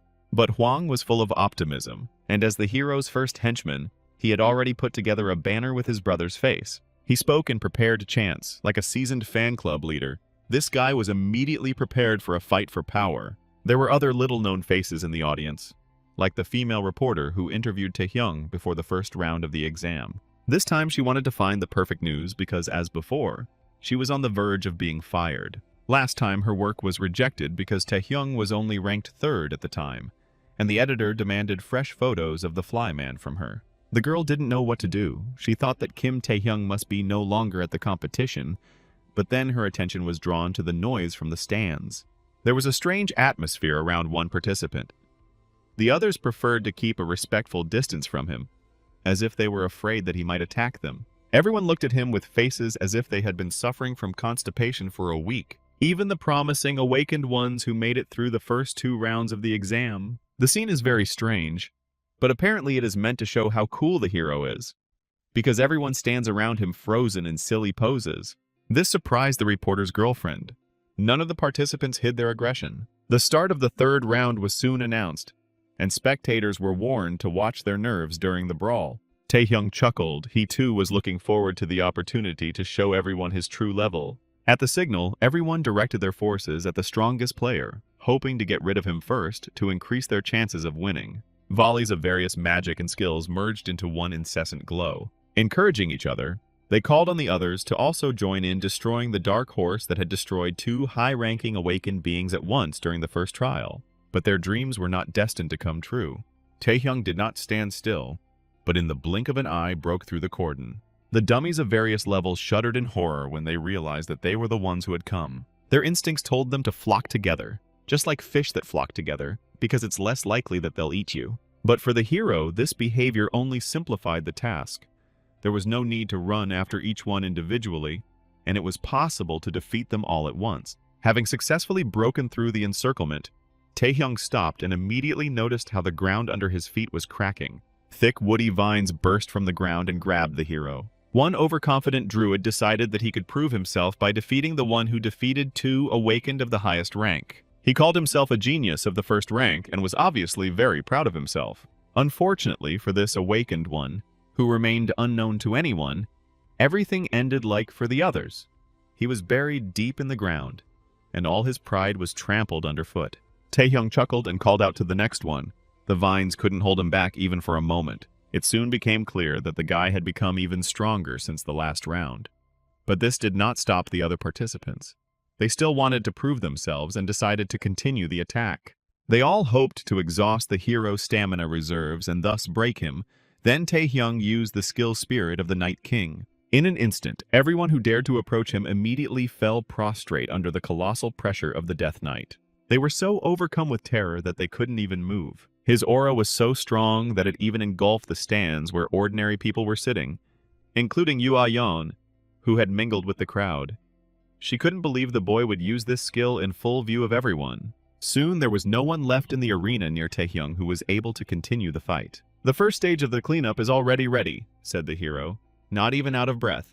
Then he looked in the direction where there was still an awakened being who could withstand his power. Now the hero offered her a choice: to stop right now and surrender. Of course, he understood perfectly well that the proud girl would never admit defeat. This means he will have to repeat what happened in the first round, the guy said, meaning that he ultimately defeated Lim Ayong, but perhaps the girl misunderstood him, because at that very moment she covered the arena with an impenetrable dome, just like last time, catching the guy in the area of effect of her magic. Taehyung didn't even try to escape in any way. Unlike their last fight, he wasn't at all exhausted from the battle.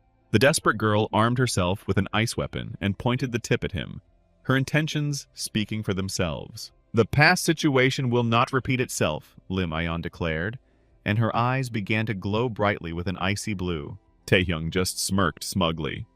This was all nothing more than a funny game for him. The fight didn't last long. The hero barely moved from his spot, and none of Lim Ayong's most powerful attacks worked on him. As a result, the girl collapsed at his feet completely exhausted, which meant the end of their duel. A thin layer of frost covered his body, and this girl was still a very difficult opponent for him. With only one participant remaining in this royal match, it was officially over, and a stunned silence hung in the stands for a long time. Afterwards, Taehyung received an award and a certificate for completing the Seeker's exam with honors. He was immediately awarded the highest rank, and all the honors were given by the chairman of the Association of Seekers himself. He kept singing the hero's praises, because the exam ended so decisively, which was not surprising for someone who had single-handedly cleared a top-ranked dungeon. "Just luck," the hero answered modestly, which could easily be taken as a joke. Then the chairman, taking advantage of his position, got down to business and invited the guy to the main guild of the country. Taehyung feigned surprise, although he had expected something like this. After all, Yu Ayong was only the first. And after his speech, it is not surprising that the chairman also set his last sights on him. The hero thought about how quickly his position had changed. Just recently he had been rated very low, and then he had defeated two of the strongest contenders. Thanks to this, he acquired some connections, and the world gradually came to know the hero. Now the most powerful man in the country wanted to recruit him into his organization. However, as before, Taehyung refused. He still knew too little about the world to make any decision. Chairman Ji even jumped up from his seat after receiving the refusal and asked the guy about the reasons. Taehyung couldn't name anything special. He just believed that working alone was more effective. He had his own secrets, and he wanted to keep them as long as possible, and other guilds and superiors would limit his path. There would have been a lot of explaining to do, so the guy apologized for not being able to help the chairman in any way. For a moment, he was clearly surprised by the straightforward refusal, but eventually he burst out laughing. He was amused by the young man's self-confidence and the fact that even the best guild in the country could be refused. But the chairman had another proposal for the guy, instead of the usual introduction. He invited him to take part in the Asian-friendly tournament, but the chairman still didn't want to let the guy go just like that, and already knew how to use him for the good of the country. Horrible-looking mutants pounced on him from all sides, wanting to taste fresh meat, but in the end, they themselves became minced meat and food for the dominant predator. These were the last of the mindless monsters that inhabited this dungeon, and now they have all turned into piles of bodies. Even during the fight, Taehyung didn't stop thinking about the international tournament, an event in which all countries in a region elect 5 representatives from the guild association. Afterwards, the teams compete in hunting demons and monsters. But this is not as simple an event as it seems. The event allowed countries to test their strength without resorting to actual combat, and participants had the opportunity to assert themselves as national treasures. The chairman recommended Taehyung because he expected him to grow quickly and believed that he could reach that level. Now that the boy had finally received a seeker's license and could go into dungeons, he had to constantly hunt much stronger monsters to reach the level that most people took years to reach. However, even taking this into account, Taehyung's growth rate has slowed down significantly recently. Even though it was dangerous, he had to go to the depths of the abyss to become strong enough. At the same time, a black raven circled above the vampire's castle.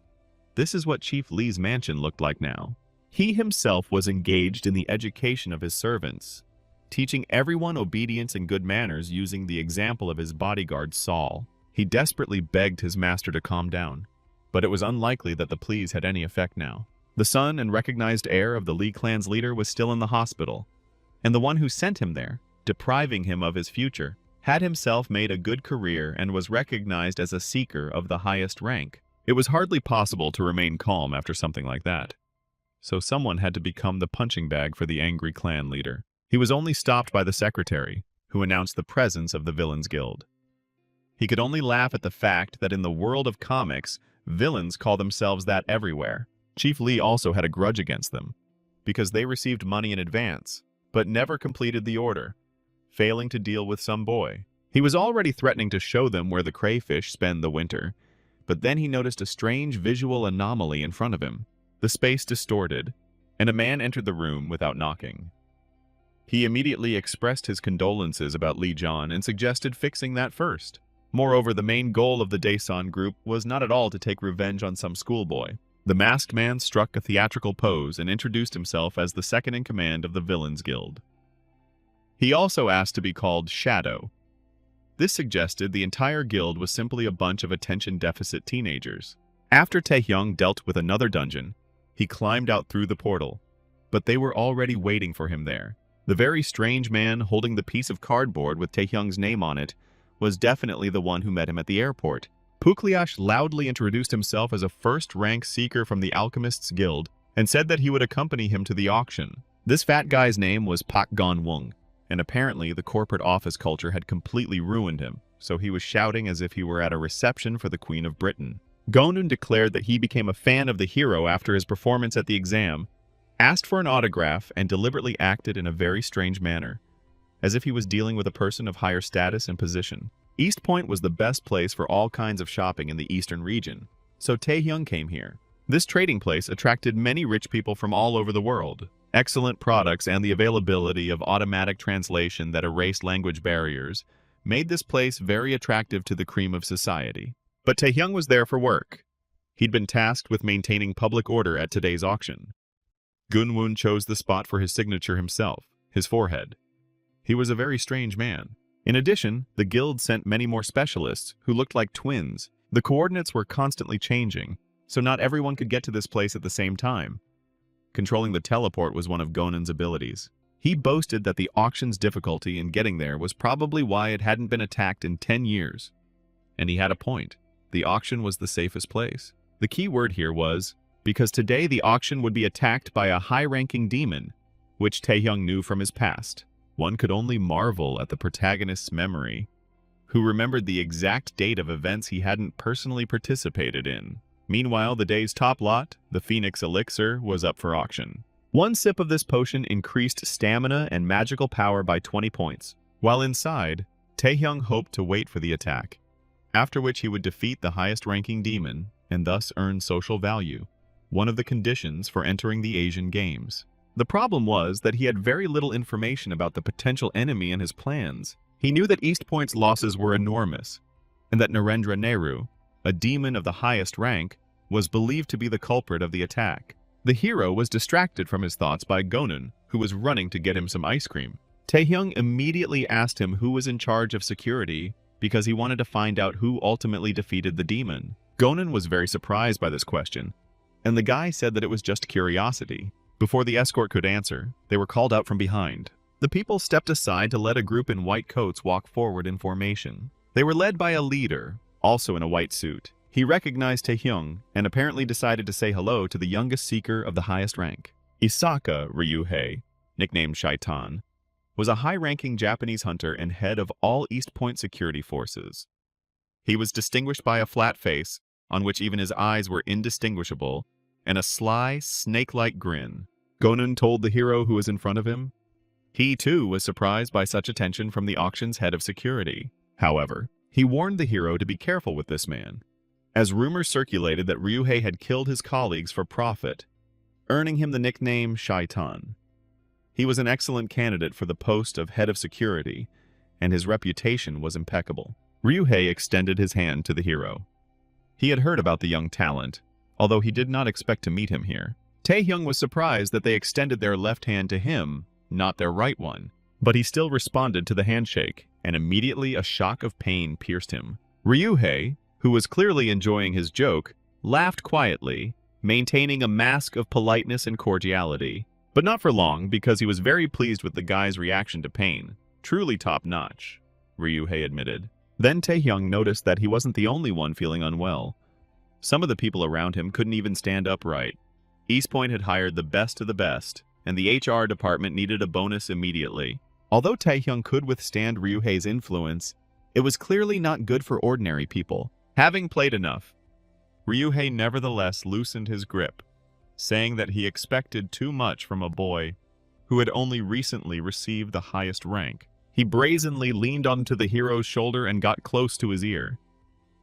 If it weren't for Taehyung's goals, he would have broken the scoundrel's jaw long ago for such antics. Not all higher ranks are equal, the scoundrel said instructively, maintaining a smug look. He suggested that Taehyung not do anything stupid and just quietly walk away. After this, he left as quickly as he had appeared, while his dummies in white kimonos lined up on both sides of the corridor. Gonan was so excited that even ice cream flowed down his hands. It would still be more difficult than he initially thought, the hero decided, looking after Ryuhei. Deep inside the building, a group of guards stood at an armored door, all of them armed and wearing bulletproof vests. Then another group of awakened ones came out to meet them, most of them wearing hoods and masks. Since guests weren't supposed to be on this level, the security chief became wary. The warp gate control room was behind this group, so any intruders were to be eliminated. The squad leader stated that he would take charge, and the rest would be dealt with by the other members of his squad. He felt confident since he had the first rank, but the enemy was far beyond the usual first rank, so the small guard detachment was instantly routed. They were destroyed by monsters under the control of Naraderu Neru, a high-ranking magician who walked everywhere in a high turban and without clothes, probably for convenience. When the first part of the evil plan was completed, his accomplices reported that an unknown variable had appeared in their case. Kim Taehyung, who had recently become a top ranker, was bothering them, so the villains sought advice from a magician. He angrily declared that all the other hunters were trash, and as long as he was here, there was nothing to be afraid of. At that very moment, the divine revelation, as Neru called it, began, and the auction building shook from the first explosion. Here we can again ask the main character why, knowing about the terrorist attack, he did not report it to the authorities. This could have saved many lives. Another explosion thundered and buried all the people who were in the trading hall under the rubble. Following these, another dozen thundered throughout all parts of the shopping center, which consisted of 2 tall towers on a lonely island. Gonun, horrified by what was happening, shouted at Taehyung that he needed to evacuate immediately. Taehyung himself was confused. He knew there would be a terrorist attack, but he didn't expect the omnidirectional explosion in the building. It was a miracle everything didn't collapse. It was completely unclear where the demons were hiding when the bomb was planted. Another explosion occurred right before the hero's eyes, and the death toll rose. People ran in panic, trying to save themselves, when gunfire was heard in the building. A group of terrorist bandits, threatening with weapons, ordered everyone to hand over jewelry and money. And they wanted to behead everyone who resisted, the masked scoundrel shouted menacingly about this. At that very moment, the criminal himself lost his head, along with his accomplices, from the hero's blade. There was no point in trying to capture anyone. Taehyung ordered Gunwoon to report the attack to the association, and he himself declared that he would deal with whoever orchestrated it with a pompous air. He deserves credit for this, of course, but it's hardly heroic, as all the casualties could have been avoided.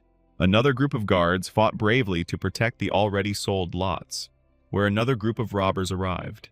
There were more of them, and they behaved insolently and confidently, as if the situation was in their hands.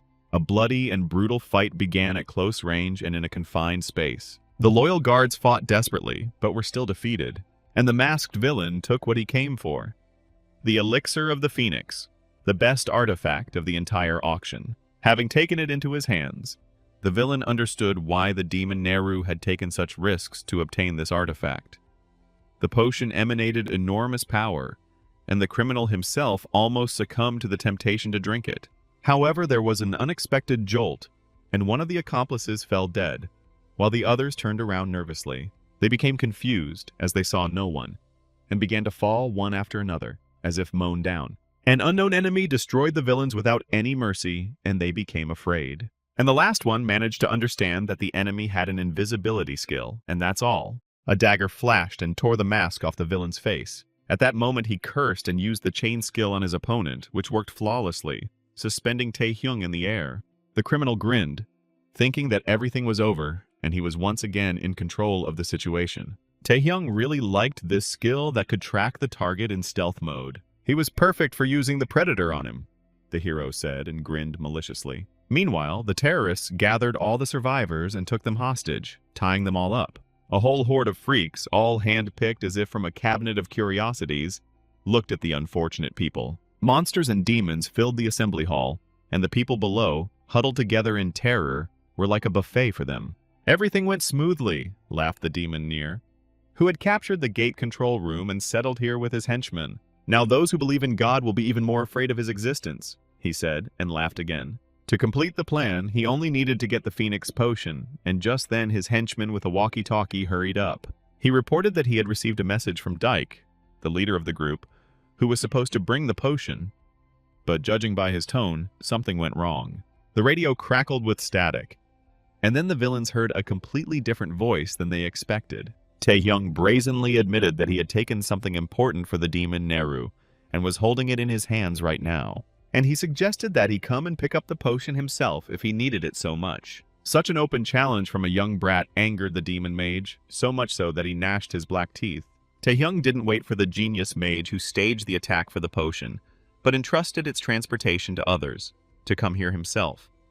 He simply drank it, instantly receiving stat bonuses. It really was a unique potion. Taehyung had to run around the dungeons quite a bit, and all without results.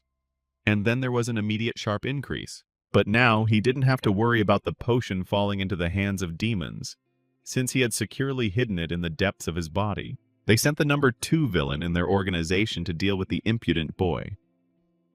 Ryuhei was no longer smiling, and all his accomplices in white kimonos were also in cahoots with him. When they entered the warehouse, they saw the carnage that the hero had left behind, and hadn't even cleaned up after himself. Everyone was dead, the henchman quickly realized. They came here because this was the room from which Taehyung last communicated. Ryuhei's henchman already thought that the guy had simply run away with the precious potion, but the swordsman only laughed. With his yellow snake eyes, he clearly saw that the enemy was right in front of them, after which he invited the guy to come out of the darkness and show himself to everyone. Taehyung did just that. He wasn't disappointed at all by being discovered. The hero thought his skill was almost perfect, but it turned out that wasn't the case. Ryuhei asked the guy in a condescending tone what he was doing here. Having the highest rank, he could live happily, but the traitor himself was the head of security and a respected man. But in the end, he served terrorists and scoundrels. Ryuhei chuckled and replied that he was just looking for something. Taehyung realized that there wouldn't be any long conversations anyway, and reached for his belt, where he kept his blade. Clearly, with so many guards at East Point, it was impossible to smuggle and plant so many bombs, let alone bring in so many villains. This meant that Ryuhei lived up to his nickname of Shaitan, and was a traitor. The hero looked with contempt at all these people who huddled in a cowardly group around their master. Hearing such an accusation, Ryuhei chuckled and at that very moment simply disappeared.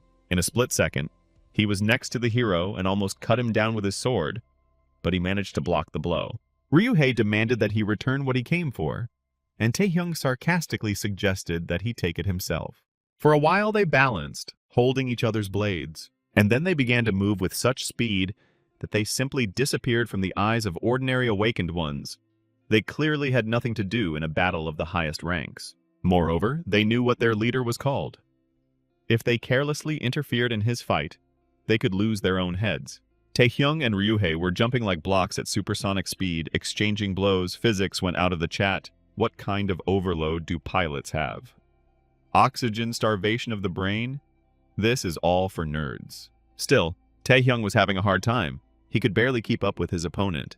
The enemy saw through his disguise and could catch up with him anywhere, even though Taehyung had drunk a special enhancing elixir. Ryuhei's next attack was quickly approaching his neck, and the boy froze in place. He didn't have time to dodge and received a chopping blow that tore off all his disguise. They both had similar skills, but the hero didn't think the difference would be so striking. Using a dagger, the guy stopped on the ceiling, parodying Peter Parker. After which he used the skill of the Spirit King Knight, suppressing all the other villains with his power. In horror, they rushed in all directions and lost their formation, pressed down by the spirit of the dead man.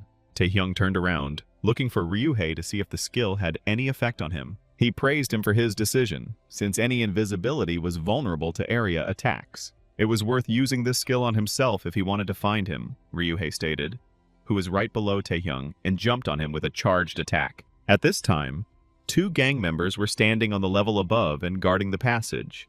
Or maybe they were simply shirking their duties, pretending to be working. But they should have chosen another place, because Ryuhei broke through the ceiling and dragged Taehyung through the hole. So they burned through several more levels, one after another, destroying the already long-suffering building.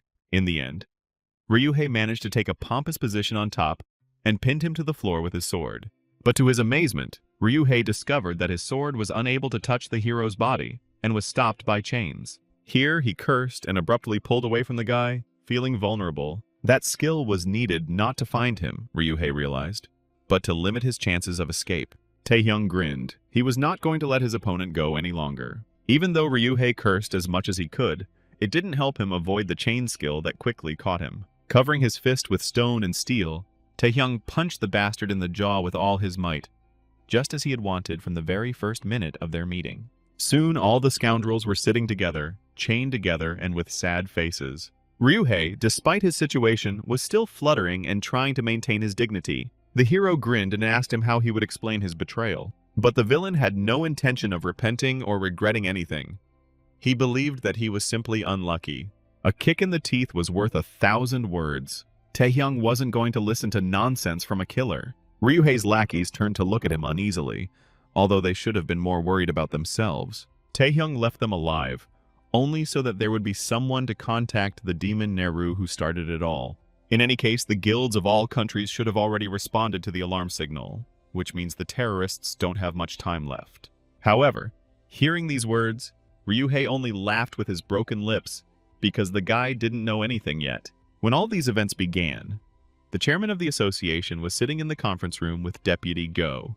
A bearded old man ran into the hall with clearly alarming news. So Sangik, the head of the Alchemist Guild, reported that something had happened to the East Point guards. Not only were there many valuable items from his guild at the auction, but there were also many important people among the buyers. It turned out that the deputy already knew about what had happened, and reassured the alchemist that measures had already been taken.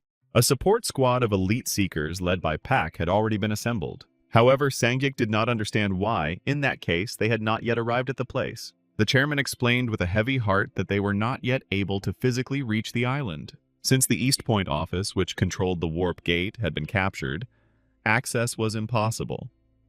One could only marvel at the security measures and the lack of a backup route in such a case. So Sangik was horrified and was ready to run around in circles screaming, "Save me! Help me!"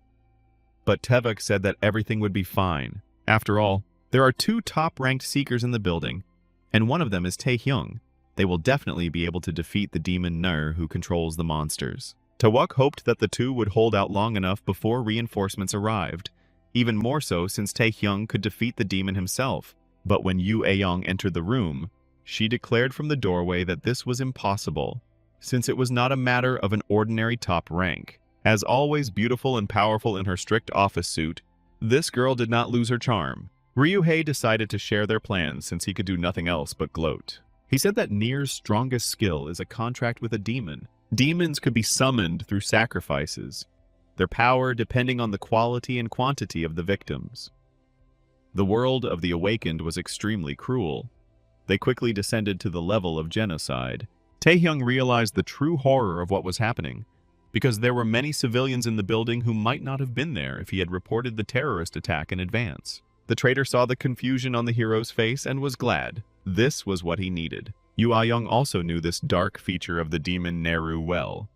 And now the chairman and the head of the alchemists understood how dangerous it was to wait and do nothing. The enemy had captured hundreds of hostages and already possessed an army of high-level monsters. Such a wondrous world, where such villains can roam free. Everyone understood the scale of the catastrophe that could happen, and all that was left was to guess about the motives that drove the villain. Taehyung realized the same thing. Right now, preparations were underway for a mass sacrifice. Only soulless brats could serve such a scoundrel, and Ryuhei understood this perfectly well. So he laughed right in Taehyung's face, saying that he would lose anyway. The hero had little choice but to watch indifferently as innocent hostages were sacrificed while they begged for mercy. Or fight in a battle in which he will definitely lose and die like a dog, the traitor sarcastically said, and laughed again. The crimson sun slowly rolled towards sunset, foreshadowing a night full of nightmares and horrors on the lonely island. All the survivors were gathered in the hall. Now the demon Nir's preparations were complete, although he did not receive the Phoenix Potion. The useless servants from among the henchmen reported to him that Ryuhei had most likely been captured. Taehyung is most likely keeping the potion for himself and hiding somewhere, the idiot reported, and asked what they should do. Demon Neru already understood what the guy was counting on by avoiding battle. He was going to wait for the association's help. However, the enemy had hostages in his hands, with whom he could do whatever he wanted. Since the hero did not show himself, the demon decided to force the hero to do so by killing several hostages. "Let the festival of the gods' names begin," he whispered, smiling with a smile as black as his soul. Suddenly, the light in the entire room disappeared, and it became as dark as a cave. The villains were alarmed. They were waiting for another bomb to explode. In the darkness, they could not understand anything. At that moment, Nir, who was holding several victims in his arms, noticed that they were missing. Using invisibility and chains, the hero quickly found himself behind the villain. He crept up to him as quietly as he could and tried to strike him with a stone fist from invisibility. However, at the very last moment, the chains rattled and failed to catch the demon, demonstrating miracles of flexibility and speed in close combat. He dodged the attack that should have caught him. The turban on the villain's head became disheveled and predatory snakes emerged from underneath it, breaking the hero's chains. At the same time, fireballs created by his magic appeared before the demon. The flames of the fire almost engulfed him, and Taehyung had to quickly retreat back. Even in Neru's head there were monsters. The guy himself ended up below next to the other hostages, who thought that the hero had come to save them. Many of them were rich, so they even offered the hero special services and conditions for their salvation. Their chatter was really bothering him, so he sent them all into one of the portals using chain magic. The monsters sitting above and seeing their food being stolen were very upset and jumped on the hero to deal with such rudeness. All the monsters were of a fairly high level and looked dangerous, and their actions were coordinated. But Taehyung, even though he was tightly surrounded, managed to get out of it and turn all the monsters into meat platter. The hero jumped high into the air and decided to suppress all the monsters with the help of the spirit of the Lord skill, and the image of a dead man appeared above him. Feeling the familiar power, the monsters became despondent and pressed their heads to the floor. But the particularly furious ones only became more enraged and rushed at the guy from all sides. This time, he received a blow. There was a roar, and the hero himself was discouraged by the fact that the suppression did not work. The thing is that the monsters under the contract weren't ordinary. The sorcerer politely explained to the young and inexperienced one. These creatures had no morality because they obeyed the summoner directly and had no will of their own. Having absorbed the magic caster's power, these demons were much stronger than all the others. So Taehyung started having problems. The black-toothed magician considered himself a god and mocked anyone who dared to challenge him, a crooked grin dancing across his face. And now again, a crowd of monsters in a mad scramble surrounded the hero. Life had taught them nothing. Seeing the boy disappear, the hostages were horrified, thinking they had been abandoned. But one of the hostages objected that everything was not at all as it seemed, and urged everyone to look carefully. Both the monsters and the villains were completely distracted and completely forgot to keep an eye on the hostages, thinking they were tied up. Thus, it turned out that the guy's retreat was imaginary. He was only luring the enemies onto himself. Now they clearly saw that the hostages who had almost been sacrificed were hanging rescued to the side, swinging on chains. When people realized that he had actually come to save them, they even burst into tears, touched by his heroism, but only because they did not know the whole truth. Feeling guilty for their assumptions, the hostages began to encourage the hero and ask him for forgiveness. Meanwhile, Taehyung tried to tie a couple of monsters with chains to somehow slow them down. Having swung hard, the guy threw the monsters to the floor. He was quite distracted by the screams of the tied-up citizens, and he ordered them to shut up already. The hostages were just getting in the way. There was no end in sight to the monsters, and there was dirt all around. Taehyung was indignant. Demona Neru burst out laughing, thinking that the guy had given up hope and had finally decided to give up. But the guy didn't even intend to do such a thing, and gave a signal to his assistant Park Gunun. He just appeared at the entrance to the gate control office, surprising the villain quite a bit. The villain watched in bewilderment as some fat man prepared magic unknown to him. The preparations took quite a long time, so Park Gun-woong apologized to the hero for the delay. An hour earlier, Taehyung showed him the prisoners and called them supporters of demonic creatures. Park Gun-woon stared at the head of security in amazement and could not believe his eyes. They quickly realized that the gate control office was locked down, swarming with monsters and preventing reinforcements from arriving quickly. If it were just that, Taehyung would have easily dealt with them without looking back. But the demons won't sit idly by when they have a buffet of living hostages in front of them. Then how to free them and act? Manager Gonan asked anxiously. And then the hero said that his skill in manipulating space would be key in the rescue operation. Gonan immediately stated warningly that he did not know the exact point for constructing the gate back to the association, and this was fraught with distortions. The hero just grinned. He had already calculated everything, and stated that they did not require great precision. After all, the gate's target was supposed to be monsters. When the gate was activated, it began to pull Nier's monsters into itself. Due to the distortions of space, they were torn to pieces. So the snake-headed sorcerer was in a terrible rage, not understanding what was happening. A wormhole-like structure appeared in the hall, absorbing the summoner's entire army, depriving him of his main advantage. Gonun himself looked in amazement at the results of his work. When he first heard the whole plan, he thought that it was simply nonsense and that it wouldn't work. But now the enemy had lost all of his monsters. There was no need to worry about the hostages, and the path to him was open for the hero. Taehyung shouted at Gonwoon to run with everyone else. His job was done now, and they had to clear a space for him for the main battle. The ardent assistant began to object, because this time he wanted to join the battle on equal terms. However, Taehyung did not allow it, because the enemy had the highest rank.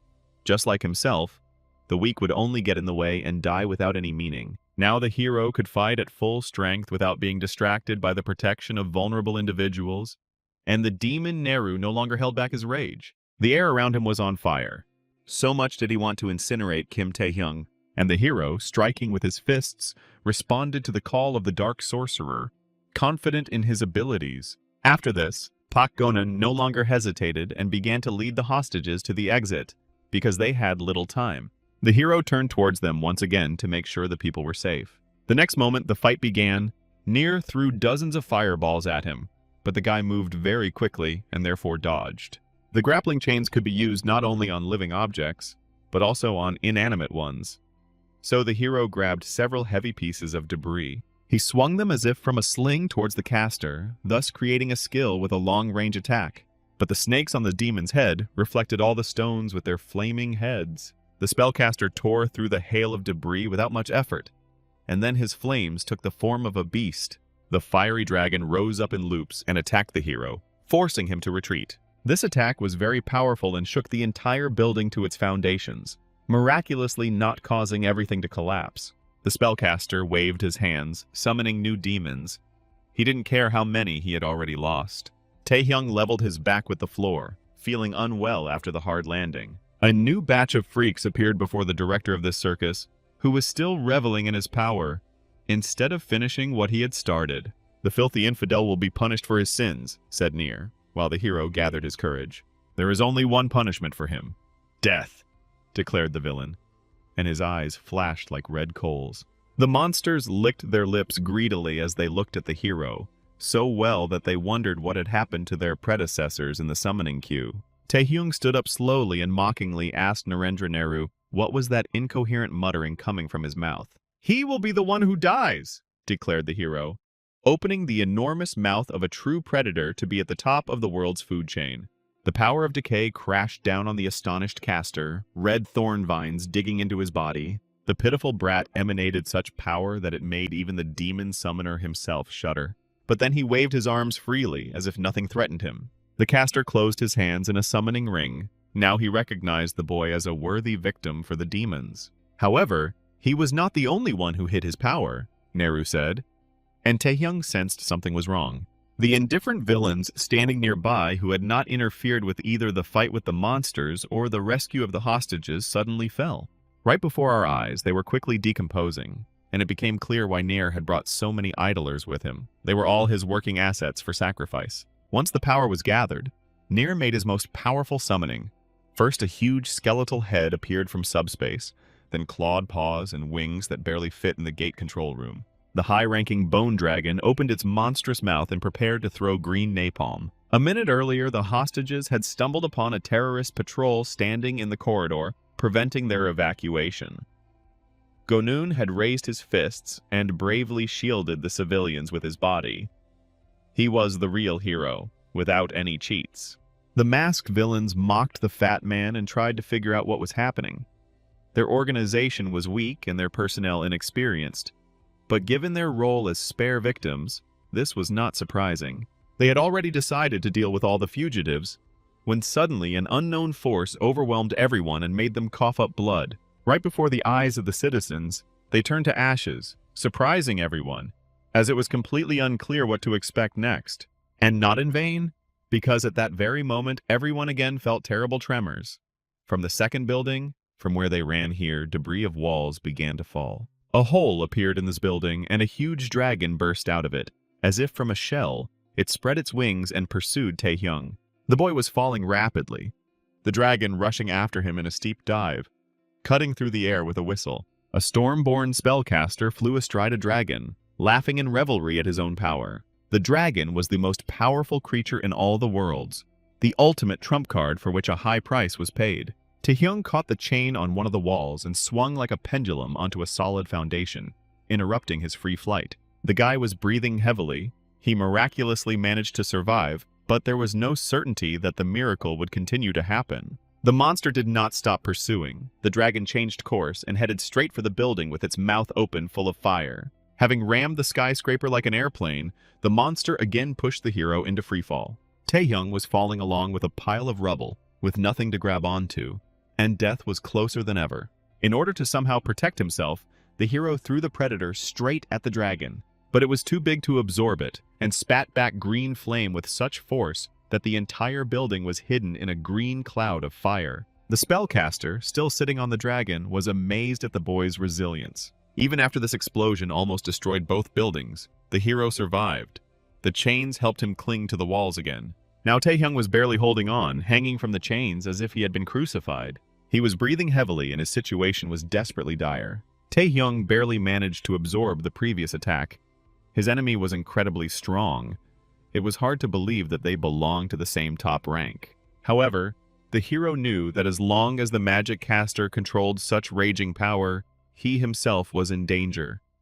It was clear that Nier had also reached his limit. Taehyung thought that if he stalled for time, he could win this fight since his opponent would reach exhaustion first. But his enemy understood this too, and had no intention of giving the guy a chance to rest. Neru saw through all his plans, and had long since felt that the hero had no strength left to resist in open combat. "Such tricks won't work on him!" he screamed like a madman, his hair fluttering in the gusts of wind.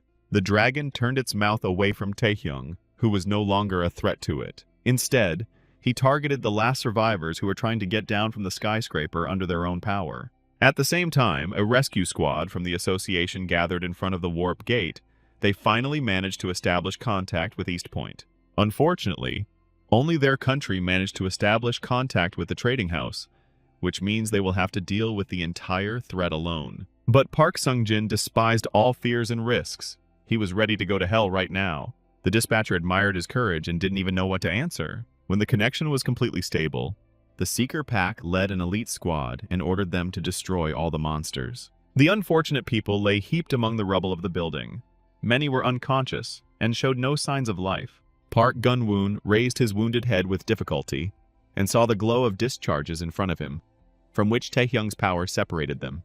With all his might, he was forced to protect the hostages and expose himself to a direct attack from the dragon. However, the dragon's breath did not weaken. A stormy stream of flame spread along the predator's invisible barrier. Neru was jubilant. His trick had succeeded, and it was not in vain that he had relied on the hero's sense of responsibility, who could not stand aside and watch people die. It was a battle of endurance. Taehyung could have won it if he had simply dodged the napalm instead of keeping his defense, but he had put himself in a losing position. Gonun shouted at the hero not to think about saving them, because if the guy died, the same fate would befall the hostages. There was truth in his words, and Taehyung understood it. but he still hoped to wait until the demon Neru's limits were reached and rely entirely on the power given to him by God. Purple veins appeared on the caster's arms. His body was also crumbling under the strain, but the pressure of the attack did not weaken. The boy desperately thought about how to save everyone, searching for a solution, but then the world before his eyes completely went dark. A voice behind him coldly declared that he could no longer remain a mere observer. Taehyung turned around sharply but saw only Gonin there, and did not feel that ominous presence. "The Predator's rank has been temporarily revised," the system said coldly, and a piercing pain gripped his hands. The limits of strength were increased, first to the first and then to the highest rank. But at the cost of this was an overload on the entire body. The red thorns also intensified, and the sorcerer felt that something had changed in the guy. The volley of green napalm died down, and the enemy seemed to have become much stronger instead of falling from exhaustion.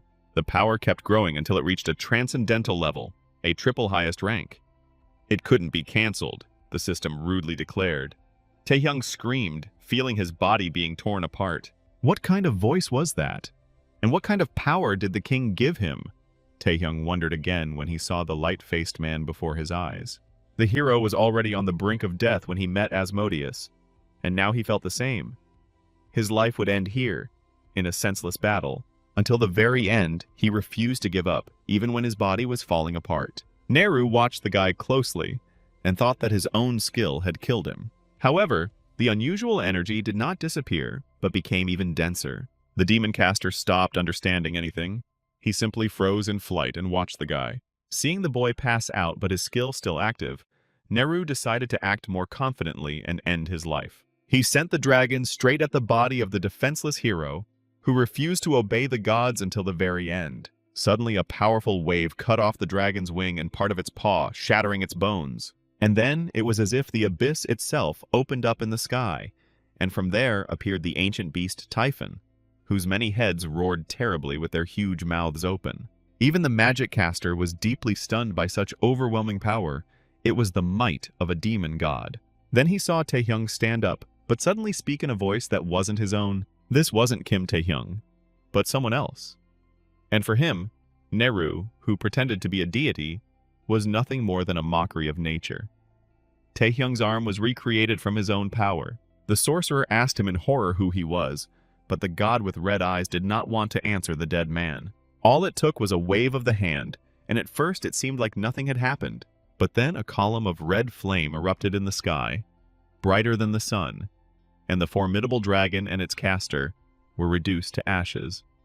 A new skill, a contract with the devil, had been discovered, the system announced coldly. Taehyung no longer knew where he was or what was happening. He stood alone in pitch darkness, in the middle of nowhere. He had just been fighting with Neru, and now he was caught in his own chains. Following this, boulders fell on him and knocked the hero to the ground. As if that was not enough, his body was paralyzed, and then he saw the face of the dead knight, who was suppressing his spirit. All the forces he had absorbed went berserk and tried to take over. Taehyung didn't understand why his skills were behaving this way.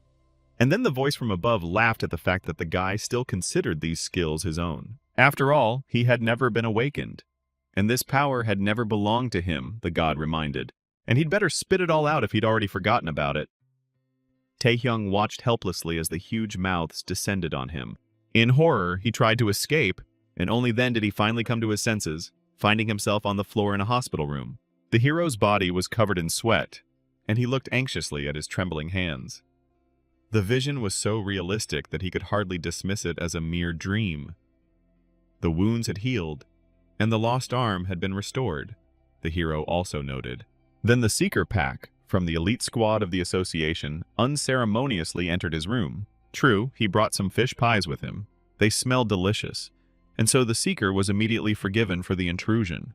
Park Sung-joon explained to him that this apartment was organized for the guy by members of the Alchemist Guild, as a special thank you for saving most of their property. Thanks to Taehyung's efforts, the traitor Ryuhei was arrested, although he claimed to have been deceived by demons. However, no one had any illusions about this. The terrorist attack was horrific in its destruction, although many managed to survive. For this reason, Taehyung had many visitors who wanted to show him their favor while he was unconscious. The family, and even the association chairman himself, also tried to break into the apartment and visit the boy. Everyone was screaming and crying, according to Pak. According to preliminary tests, Taehyung was not expected to have any health problems, but Park remained to keep an eye on him in case the demons came for revenge or reporters broke in. Taehyung wasn't the only one who was curious about what happened there, because right in the middle of the fight with the demon Neru, he lost consciousness. Gonun, who saw everything from the outside, also noticed that Kim Taehyung had changed, as if he had ceased to be himself. It was a supernatural being that was overwhelming just by its presence. Even being near him was beyond the strength of an ordinary association employee, so he lost consciousness. Soon the surge of ominous power stopped. This was the limit for Taehyung's weak body. Then the hero passed out and collapsed on the floor, where he was discovered unconscious by Pak, who had arrived with an elite squad. Their assistance in this matter ultimately amounted to rescuing the victims. Most of the hostages targeted by the demon survived, but were simply unconscious. Their lives were not in danger, but the arriving seekers did not know what had happened to the demon Neru and his monsters. Pak cursed as he realized the scale of the destruction and the prevailing uncertainty. It turns out there were not 2 but 3 bathhouses on the island, and one of them was half demolished and now stuck out like a rotten tooth. When things had more or less calmed down, the Seeker Pack conducted a survey of all the survivors to understand the overall picture of what had happened. Everyone clearly remembered that Taehyung tried to stop the demon near, but nothing more specific. It was as if something had interfered with their minds and made them forget what had happened. So everything that happened was ultimately attributed to the machinations of the magician, after which Pak wished the guy a good recovery and left him. In case anything became clear, he promised to let the hero know, but this did not add to his peace of mind.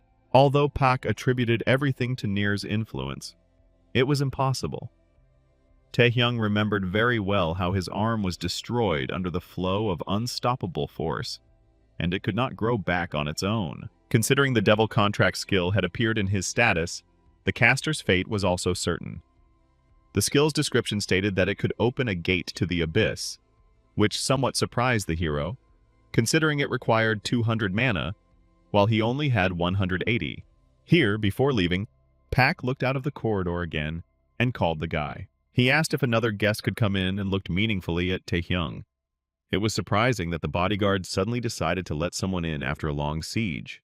But when Taehyung approached the exit, he saw a girl's face there that he didn't expect to see at all. Lim Ayong handed him a basket of fruit and said that she had come to visit him. As usual, she acted with feigned indifference, like in Snow Queen. She may have come here under the pressure of guilt for her words during the exam, but then her mood changed dramatically, and the guy watched as the basket mercilessly crushed the remains of the fish cakes. The fish pieces scattered all over the table, and the girl coldly stated that she expected to see the patient dying, but the guy looked quite healthy. Taehyung was still dazed, but he agreed with her, and the test confirmed the same. Rumors had already reached Lim Ae-yun that the hero had saved many in that event. Besides, he had 2 high-ranking opponents at once. At these words, her hand that held the apple trembled. Taehyung didn't know what to answer, so he decided to just listen. The apple couldn't withstand the pressure and shattered into pieces as the girl clenched her fist.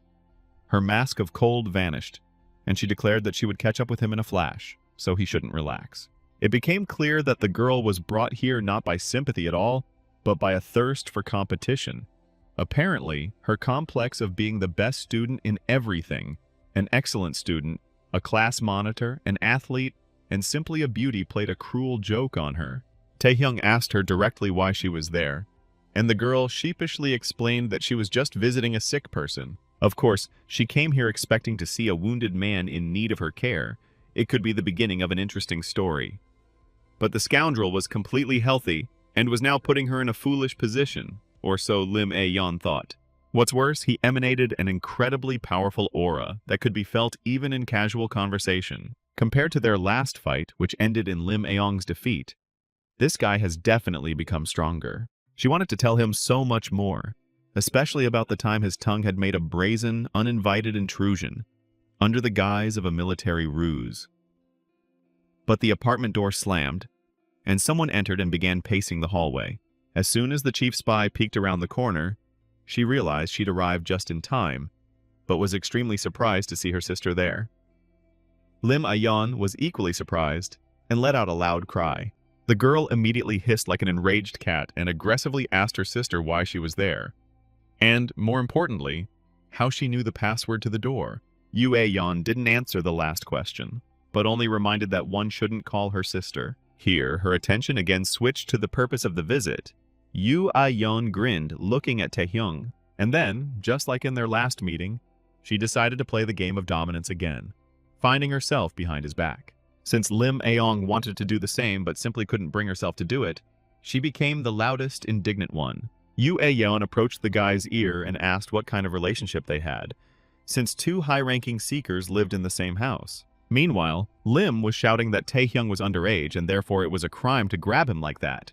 But it seemed like she was showing a little more fervor than she should have.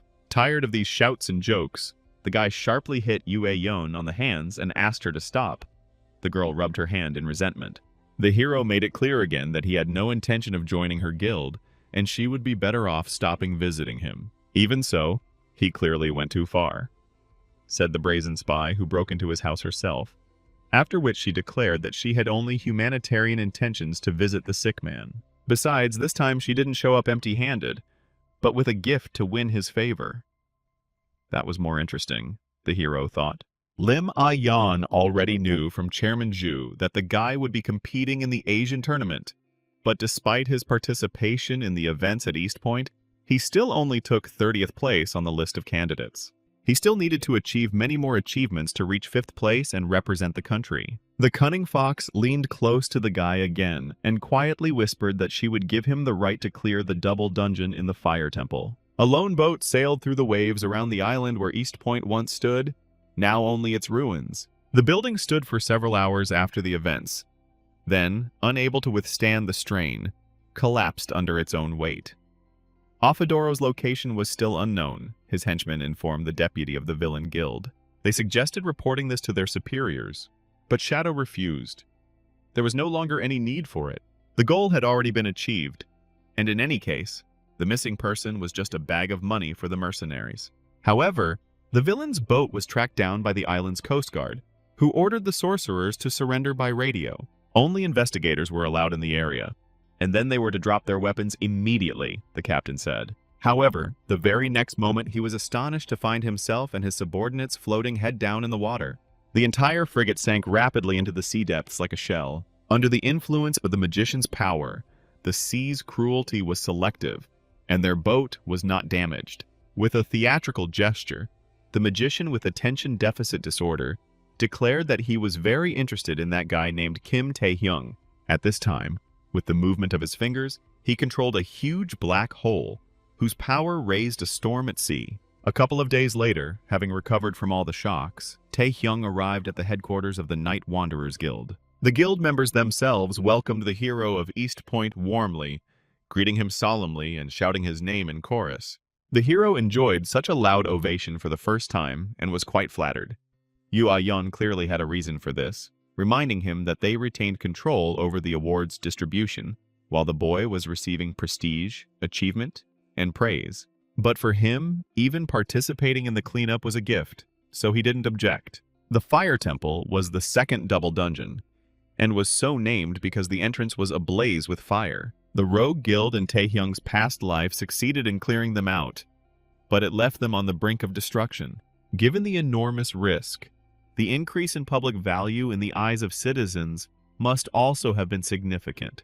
Perhaps because of the destroyed and newly restored arm, Taehyung's performance had dropped significantly, and he was even worried that he wouldn't be able to show himself in the dungeon. But he was not walking alone. Yu Ayong herself and her entire cheerful team were with him. The very same ones who were now shouting his name, obviously on the instructions of their mistress. So now, Taehyung was confident that they couldn't lose when clearing the dungeon. About 300 people with banners and posters accompanied them to the very entrance of the Fire Temple. At the time, there were only 2 attackers, which was contrary to the boy's expectations. And he was already beginning to vaguely suspect Yu Aeon's intentions and plans to throw him under the tanks and preserve the guild's manpower. Only 2 seekers had to sort everything out and risk their lives. Taehyung tried to object and find out why everything turned out this way, and then Mrs. Yu Ayong coquettishly said that they were on a date, and she didn't want anyone to disturb them. So they went through the portal together. It would be stupid to retreat and abandon the whole idea. Besides, the fewer people, the more personal glory. When Yue Yun looked inside, she let out an admiring cry. There was something to see here. An unknown energy flowed everywhere, its blue veins covering all the walls of the cave. Even the atmosphere inside was different from that in regular dungeons. Although the guy actually objected that everything looked the same as in the first dungeon he cleared. Yue Yun looked closely at the gaping hole and wondered how they could get down, as there could be monsters and dangerous traps there. Before the hero could properly warn her, the girl was dragged away by slippery tentacles. Taehyung expected something like this, and then he rushed to her aid. He took out his trophy blade and set off in pursuit of the kidnapped seeker, but he quickly realized that all his worries were in vain. The hungry beast that had been waiting for random travelers for an eternity had already fallen to pieces. Yue Yun's eyes flashed with strength. She couldn't hold back here, and found a great way to go down. Just fall down. She emanated such a crazy aura that even the hero was horrified, and changed his mind about taking such a wild girl into his harem. They fell straight towards other hungry monsters who were already moving their claws and tentacles in their direction. Then Yue Yun showed everyone exactly how she became the guild leader, and smashed the monsters into mincemeat with a series of heavy blows. So wave after wave, level after level, she sank into a deep well. Its destructive power was great, and seemed to distort the space around it. The girl crushed even first-rank monsters with one blow, so the hero was once again amazed by her strength. Now he realized that last time she didn't show him all of her abilities. Even though Taehyung expected that Yue Yun was among the best in the top rank, he didn't think it would be that much. Now he understood that she had good reasons for not taking anyone else into the gate, and he decided to make more efforts to keep up with the lively girl. The landing at the bottom of the well was soft, because there was already a mountain of killed monsters lying there. Yue Yun even got a little out of breath. Now Taehyung didn't understand what had brought the Guild of Wanderers to the brink of destruction in his past life if their leader was so strong. Then she called him and threw some object, which the guy caught on the fly. Opening his fist, he saw a ring there, and easily recognized it as a warrior's ring, a unique rank that increased strength and endurance. With this item, the hero could restore the lost characteristics of his right hand. And Yue Yun declared that this was her true order. She was clearly flaunting her influence and power before him, and he couldn't help but give her credit. Even standing in front of him in bloody clothes, she looked charming. And with a sweet smile, she promised to get more items for him if the guy joined the guild. Instead of the words of gratitude that the girl expected, the hero grumbled and asked why she hadn't given him the ring earlier, since it would have been easier to fight then. At this point, it was time to think that Taehyung was simply a sociopath, but the guy preferred to think of himself as a pragmatist. As he approached the edge of another cliff on the way to the second gate, he told her that from now on, they should be more careful. Below was an entire ziggurat, resembling an ancient temple, with an egg resting on top like a nest. This, the boy believed, was where the dungeon's master resided.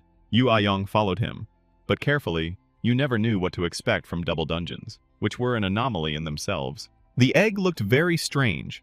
Incredible power emanated from it, and it was unclear what kind of monster was sitting inside. There is clearly the owner of the double dungeon there, the guy warned his partner. He wanted to suggest that she first gather information and examine everything, as scouts should do. But it seemed that Yue Yun was obtaining information through other methods, because she had already disappeared without a trace. That's right. Instead of boring surveillance and reconnaissance, this girl always preferred to go straight ahead, and now she simply attacked the nest. However, when she tried to deliver a powerful blow, it turned out that the egg was protected by an energy dome, which reflected the attack. Taehyung cursed because the girl was behaving as willfully as always and followed her, changing his plans on the fly. The first thing he asked was if she was okay when he approached her in the smoke. The partner struck a striking pose that only emphasized her slender and toned figure, and showed him the broken egg, clearly pleased with her success. In terms of strength, it was most likely a high-ranking monster, so her partner herself didn't expect to deal with it in one blow. But the hero was in no hurry to take her words on faith. Remembering the previous double dungeon, everything could not end so simply. Turning to the shell, they saw the activation of some kind of magic there, similar to a bright blue flash. The light grew stronger and stronger, and now it was impossible to even look in that direction.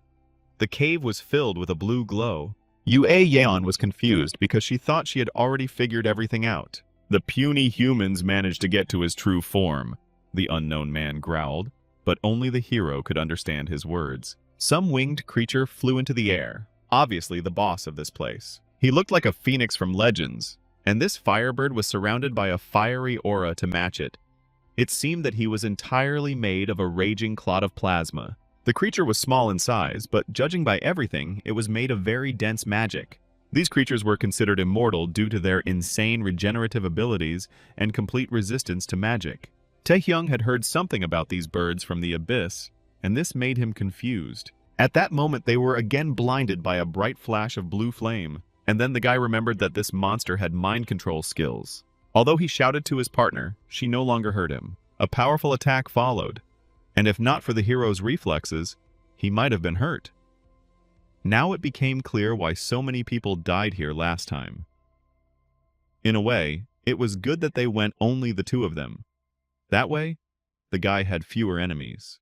Yu Ah-young attacked him with all her ferocity, as if she was facing a mortal enemy. Even her top-ranked resistance was no help against the Phoenix's hypnosis. Not knowing what to do, Taehyung tried to break the distance, but his partner stubbornly pursued him. Now the guy even regretted that he wasn't here alone, because the Seeker was exerting significant pressure. In order to somehow stop her, the hero called upon the Lord of the Dead for help. The spirit pressed Yu Ah-young to the ground with such force that her entire body was pressed into the ground. Taehyung tried to shout to his partner, but she still remained deaf to his words. As if that weren't enough, the fight entered its second phase, and Aeon clearly had a long-range attack in her hands. The cave hall was filled with a terrible roar and multiple echoes of the explosion that reflected off the walls. At the same time, the phoenix bird soared freely under the high vault of the cave, undisturbed by anyone. At the same time, the flaming monster also mocked people, feeling complete contempt for them. For a moment, Yu Ah-young lost sight of the guy, and then a steel chain grabbed her leg. After one, others jumped out of the ground, tightly tying up the girl, so their game of dominance also entered a second phase. Taehyung spoke up from the cloud of dust. Now he knew exactly who had destroyed the squad of night-roving men that had gone on a raid. Without a doubt, Yu Ah-young had to blame herself for such a failure, and it could ruin her life forever. Having escaped from the rubble, Taehyung intended to deal with her with the help of chains and stone skin. "This will hurt a little," the guy warned, and hit the girl in the stomach, hoping for her extraordinary strength of the highest rank. It worked, and Aeon suddenly became weak and quiet, stopping twitching in her chains. So Taehyung managed to put chains and paralysis on his partner, but these skills would not be able to restrain her for long. Another way was needed to bring her back to her senses. Then his gaze slid to the phoenix, who was sitting on the rubble, waiting for the hero to decide, and the guy had just decided to deal with this arrogant chicken while his partner slept. The fire rooster asked him if he enjoyed the entertainment, and although Taehyung hit his impudent partner not without pleasure, he hated all the arrogant chickens who played with people even more. In order not to think about the girl's safety, he tied her tightly with chains to his back. In response to this, the phoenix filled the entire cave with napalm, so that even with the best desire there was nowhere to hide. He still remained a formidable opponent, and continued to mock the people and their pathetic attempts. Taehyung made a lightning-fast throw and ended up even taller than the phoenix. After this, he tied his blade to a long chain and tried to attack the bird from a distance. The roasted rooster crowed too weakly, for it was made of fire and mere physical attacks couldn't harm it. The hero tried several more times to hack at the impudent hen. In response to this, the fiery crown around the phoenix increased in size several times, and the hero's chains, unable to withstand the heat, burst. The monster suddenly approached, scorching everything around with its wings, and declared that a pathetic man would never be able to defeat it, after which he breathed out a straight stream of napalm again. Since Taehyung was in the air, it was very difficult for him to dodge such an attack. And yet, thanks to the chains, he managed to do it. So the similarities with Peter Parker and his fighting style increased many times over. The enemy possessed unrivaled powers of regeneration, but even for a legendary bird this was too much. It had to be killed somehow. Besides, the blue talking chicken talked too much, and the hero dreamed of shutting her up as quickly as possible. Here, a suspicion crept into his head that he had encountered a great phoenix. Unlike ordinary monsters, mutants with exceptional strength sometimes appeared. And if it really was a grand rooster, then with his current skills, the guy could not overcome its regeneration. He needed a tiny chance, Remembering how the uncontrolled surge of power happened last time, the Predator should only be used in the final stage. At the same time, the undeniable fact was that without the Predator, he was an ordinary seeker with mediocre skills. For the first time, Taehyung didn't know what to do and felt helpless. Then Yoo Ah-yeon finally came to and jerked in fear, finding herself hanging under the cave's roof above a sea of fire. The girl panicked and asked him why she was all tied up in chains and why her stomach hurt so much. There were also questions about the phoenix, which had increased in size several times. The girl started to squirm and really bother Taehyung, so the guy shouted at her to sit quietly, since he was now the host. Could he trust someone who so easily gave up control of her mind and tried to attack him? Yoo Ah-yeon tried to justify it by claiming it was just a moment of weakness, but she herself couldn't remember how it all happened. In any case, she promised not to make trouble with her anymore, and therefore asked to let her go immediately. The blue rooster prevented them from reaching an agreement and destroyed the stalactite Taehyung was hanging from. He continued to boast about his strength. But the bragging rights didn't last long, because the team reunited again and hit the burning rooster with all their might. Taehyung shouted at her to make sure she didn't let him take control of her this time. The angry warrior maiden replied that there was no particular need for such reminders. The phoenix flared up again, even brighter and stronger than before, as if it wanted to devour the entire cave. He also continued to obligingly shout that their attacks were useless and that they needed to try something else. Now Taehyung could activate the monarch's heart, which enhanced the skills of his allies. As he made sure that Yoo Ah-yeon was in control, she grinned and gathered her aura into a dense clot, like a spear. And then a heavy spear actually appeared in her hands. And she also managed to grow her hair with the help of magic. Such wonderful abilities. It is not clear how they are connected, but they are beautiful. Even the fried chicken realized that this girl was not to be trifled with, and Yoo Ah-yeon decided to take matters into her own hands. The power was bursting out of her, and a mana seal lit up on the girl's forehead. It was a skill called Amazon's Magnificence Berserker Mode. Activating all skills by releasing magical power was called a surge. Most adventurers avoided this method of skill application because it could cause damage to the body if not done carefully. But if it was possible to control this force for even a moment, then it was an inhuman force that literally ground the Firebird into dust. Time after time, Yoo Ah-yeon dealt such blows that the phoenix never had time to fully recover. Its structure, woven from pure magic, was torn apart. As a result, after several monstrous splashes, the pressure of the Firebird weakened greatly, and the previous arrogance also disappeared somewhere. However, such excessive efforts had to be paid for with a complete exhaustion of stamina, and the girl helplessly collapsed to the ground. At this time, the spirit of the phoenix began to recover again, and the rooster was already crowing maliciously. He again rushed at the helpless warrior, who did not even look in his direction. But then he was caught by steel chains, which immediately became red-hot from the heat. The hero's pride was slightly wounded, so he decided to at least deliver one final blow. Now that the phoenix was weakened, the bird could no longer escape, and its regenerative abilities were overwhelmed by brute force. All this time, the crowd of hamster extras waited with bated breath for their leader to do all the work. They were all worried and didn't know if two top-ranked seekers could handle it, especially since they didn't have any support. Although they were most worried about Taehyung because their mistress became too reckless when entering battle due to her overwhelming strength. Finally, after a long time, the gate lit up with fire and Taehyung came out of it. The useless guildmates, who could only worry in vain, immediately ran towards them. The boy carried their mistress in his arms like a princess. Both looked exhausted, and it became obvious that clearing the fire temple had not been so easy. This appearance later became the source of rumors online that Taehyung and Yoo Ah-yeon had a secret date right during the clearing of the double dungeon. There was nothing more romantic than that place, to say the least. However, Yoo Ah-yeon wasn't too happy about this popularity when she woke up from the hospital and checked the news. She looked angrily at the members of her guild and promised to quarter the entire PR department for allowing such a disgrace. Not only was the raid supposed to be carried out secretly so that no one knew about it, but such piquant details came to light. The dummies justified themselves by saying that clearing the dungeons was an important event, and it was very difficult to keep it secret. Moreover, they told only their closest friends. The seekers justified themselves. Realizing that their excuses sounded weak, they started shouting and began to talk about how they were offended by the lack of trust in their loyalty after so many years of service. "It's okay," Yu Ayong said, softening a little, and suggested that they all just die together in a sweet voice. Then Chairman Ji himself burst into the room without knocking. He wanted to know more details about the surge in abilities, and at the same time to find out how the girl was feeling. But he quickly stopped when he looked inside. The showdown with the spies who couldn't keep track of information was very stormy and quick.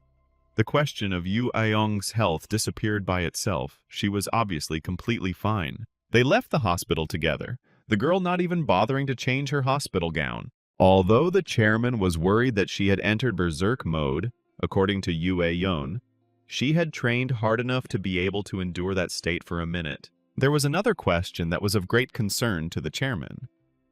He wanted to know the girl's opinion about Taehyung's abilities, which they had both been thinking about for a long time. Unfortunately, she did not see the end of the battle, and only knows about it from the words of the guy who finished off the phoenix after the warrior fell exhausted. Moreover, only 2 days had passed since the end of the raid, and the guy was already preparing to go on a raid through the abyss. He still wanted to become stronger, so he didn't even bother with rewards. The chairman admitted that the boy's growth was simply amazing, but he was still troubled by doubts about whether it was good for their association as a whole. Yu Ayan thought about his words and looked at the chairman. It was difficult for both of them to understand the hero's thoughts, because even the best of the Seekers, having reached certain heights, took a break to rest. But it didn't seem to concern Taehyung. Even after all his recent victories, he didn't think about taking a break. And on the contrary, he does everything to become stronger. The key question was, what Kim Taehyung was so afraid of that he desperately wanted to become stronger. Then the chairman said that he had some guesses on this matter. Yu Ayan stared at him in amazement, and then the chairman roared, declaring that the guy was simply full of patriotism. He was born in an era filled with terrible monsters and awakening evil, so this filled him with a strong desire to help his country and survive the era of turmoil. Although the chairman spoke with fervor, Yu Ayan could hardly find his arguments convincing. Somewhere in the depths of the abyss, there was a real vampire castle, a gloomy medieval fortress with pointed towers over which terrible creatures flew. Inside, there was a throne room, the path to which was lined with a red carpet, the color of blood, and a carpet of corpses of people who fell right there with weapons in their hands. The scene of the massacre was ominous. An entire group of Seekers died a cruel death, without even being able to inflict any damage on their enemy. The ruler who sat on the throne smirked haughtily and accepted the blood oath from the one who knelt before him. He was a prince of the abyss, a vampire lord named Igmun, and he generally fit the unwritten canon of what an aristocratic vampire should look like. The newly appointed servant immediately and obsequiously thanked his master. "What is it like to gain the power of a clan?" Igmun asked the servant, who, removing his hood, complained that there are quite a few people with similar skills. "However, now he has become the strongest among them," said the Chinese fighter seeker, Zhang Linfeng, and also grinned evilly to give you suspense, although we have no idea who he is. The gates that led into the abyss even had guards in suits with stupid faces. Taehyung passed through the portal and found himself in an abyss that he had not yet managed to forget over these months. A dehydrated desert, a black crimson sun, and the base camp of the Seekers. This was his first visit to the abyss since he regressed. But now he was here in a completely different role, the hero thought. On this side of the portal, they were already waiting for him. One Seeker came up and greeted the guy. He introduced himself as a member of the World Association of Seekers and said that he was responsible for Zone 22 in the depths of the abyss. The first-rank Seeker, Paul Becker, gave his name to a strange, bespectacled man who looked at the hero with an impermissibly self-confident look. Apparently, Paul thought that since Taehyung was in the abyss for the first time, he could ignore ranks and status. He warned the hero that he should hire experienced Seekers as guides in the abyss and as guards. The World Organization monitors and maintains order in temporary camps located in convenient locations in the abyss, and it is safe there. However, the unexplored depths of the abyss are extremely dangerous. You never know where monsters might lurk, so even the hunter's zones around the camps aren't completely safe. Paul spoke to the hero as if he were a child, imparting truisms. So, he argued, even a high-ranking Seeker needed accompanying guides and bodyguards. but Taehyung immediately rejected the useless parasites. As if to confirm Paul's words, a huge centipede jumped out from under a rocky cliff and set its sights on the hero's dinner. Paul only had time to scream at the boy to run quickly and avoid the monster. But before he could blink, the fight was over and the monster had turned into a pile of rubble. Taehyung smiled and said that he was just going for a short walk, so there was nothing to worry about. After that, he let Paul go so that he wouldn't be an eyesore, and he himself began to walk into the depths of the abyss, destroying the local fauna along the way. After absorbing the great phoenix in the fire temple, the hero felt great. Now he had reached the 200 mana requirement to use the devil contract skill. But the skill, instead of summoning a demon, like Nier's, offered him to open a gate in the abyss. Moreover, judging by the entry in the system, it could only be used once. Instead of lugging around a horde of useless monsters, it would be better to acquire one powerful beast, Taehyung thought, crushing several dense mana cores in his hand. These items temporarily boosted his mana capacity. Soon a gate appeared. With an original design of bones and skulls, Taehyung thought that it would be nice to decorate his house like that. The gate radiated incredible power, as if it had opened the entrance to some dungeon with a powerful monster. Confident of future success, the guy poked his head through the gates to quickly see what kind of exhibit awaited him on the other side. Then he found himself on the threshold of a luxurious ancient castle, to which a long staircase led, the most stupid way to arrange a route, because it is impossible to transport food along it, or conveniently bring in reinforcements. As Taehyung climbed the countless steps, he managed to see the pointed turrets of the castle and the strange aura emanating from the building. This place surprised the hero, and he became wary, not knowing what to expect next. Taehyung had never seen such a place in the abyss before, so it was something like a secret level for the especially gifted. Even though he had filled himself with mana stones, strengthening all his skills, he still didn't understand where it had taken him. All that remained was to find out for himself, thought the hero, not yet suspecting that 3 pairs of predatory eyes were watching him with interest. At that very moment, a crushing blow was heard that almost collapsed the stepped ascent to the castle. 3 ghouls in bathing suits hovered a couple of meters above the ground and mocked the hero with their entire appearance, especially the small size of his knife. Heroes used to carry big swords, not like now, the flyers complained. They were all high-ranking succubi demons. Taehyung knew these monsters that sucked out people's life force through mental attacks, illusions, and brainwashing.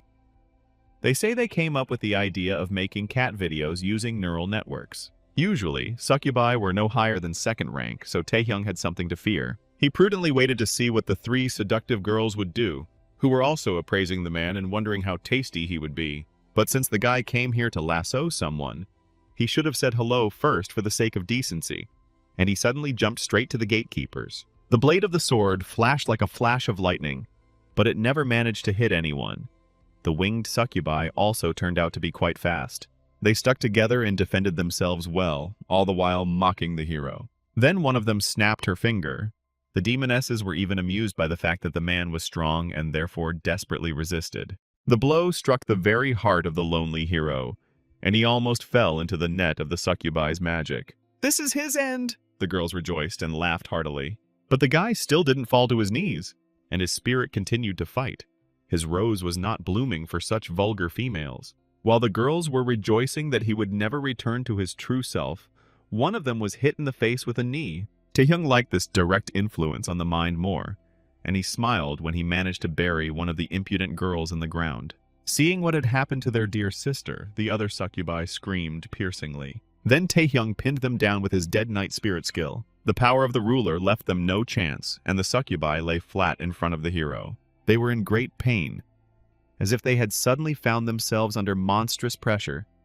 Not a trace remained of their former playfulness. The insignificant man not only resisted their brainwashing, but also captured them with his skill. The hero merely laughed at their efforts and declared that he had never been interested in monsters, even if they looked like beautiful girls with wings and tails.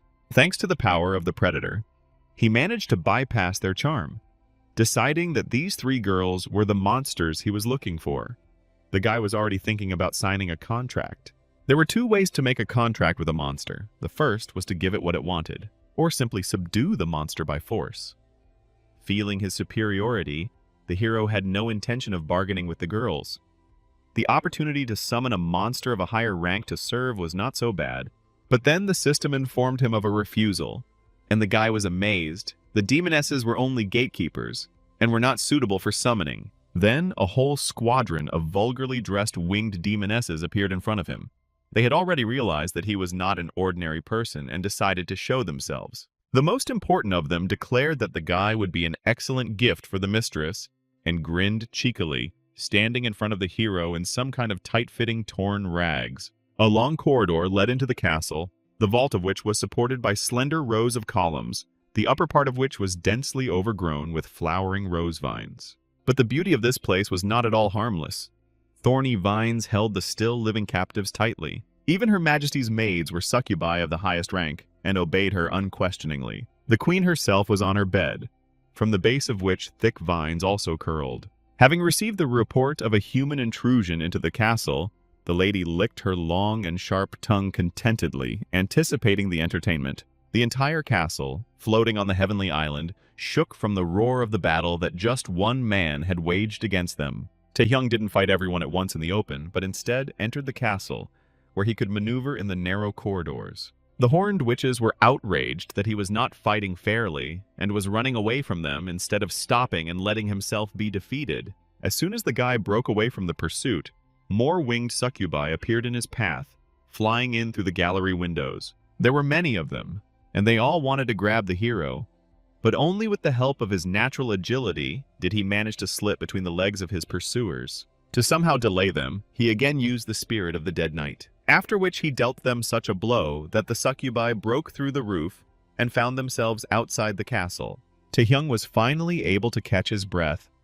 All of his opponents were high-ranking monsters, and somewhere in the depths of the castle their more powerful ruler was surely hiding. The hero no longer doubted that the boss of this level would be a woman. He had already realized that none of the ordinary maids were monsters to be summoned. Thus, he fought his way into the depths of the chambers of the one whom even the highest succubi called queen. Another servant stood at the entrance to her bedroom, her wings meekly folded, as if completely unfazed by the intrusion.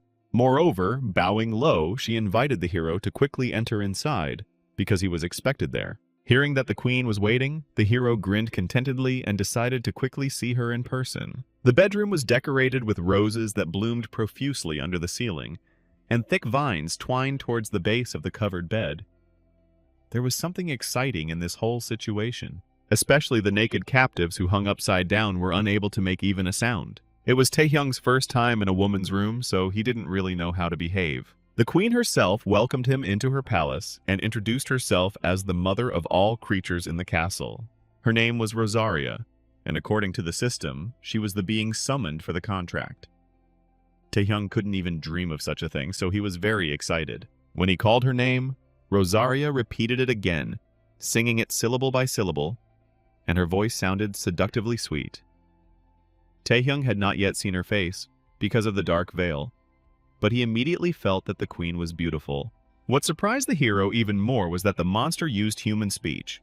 But according to the queen, this was no more surprising than the fact that Taehyung himself understood the speech of monsters. It seemed that they were both endowed with an automatic translation system.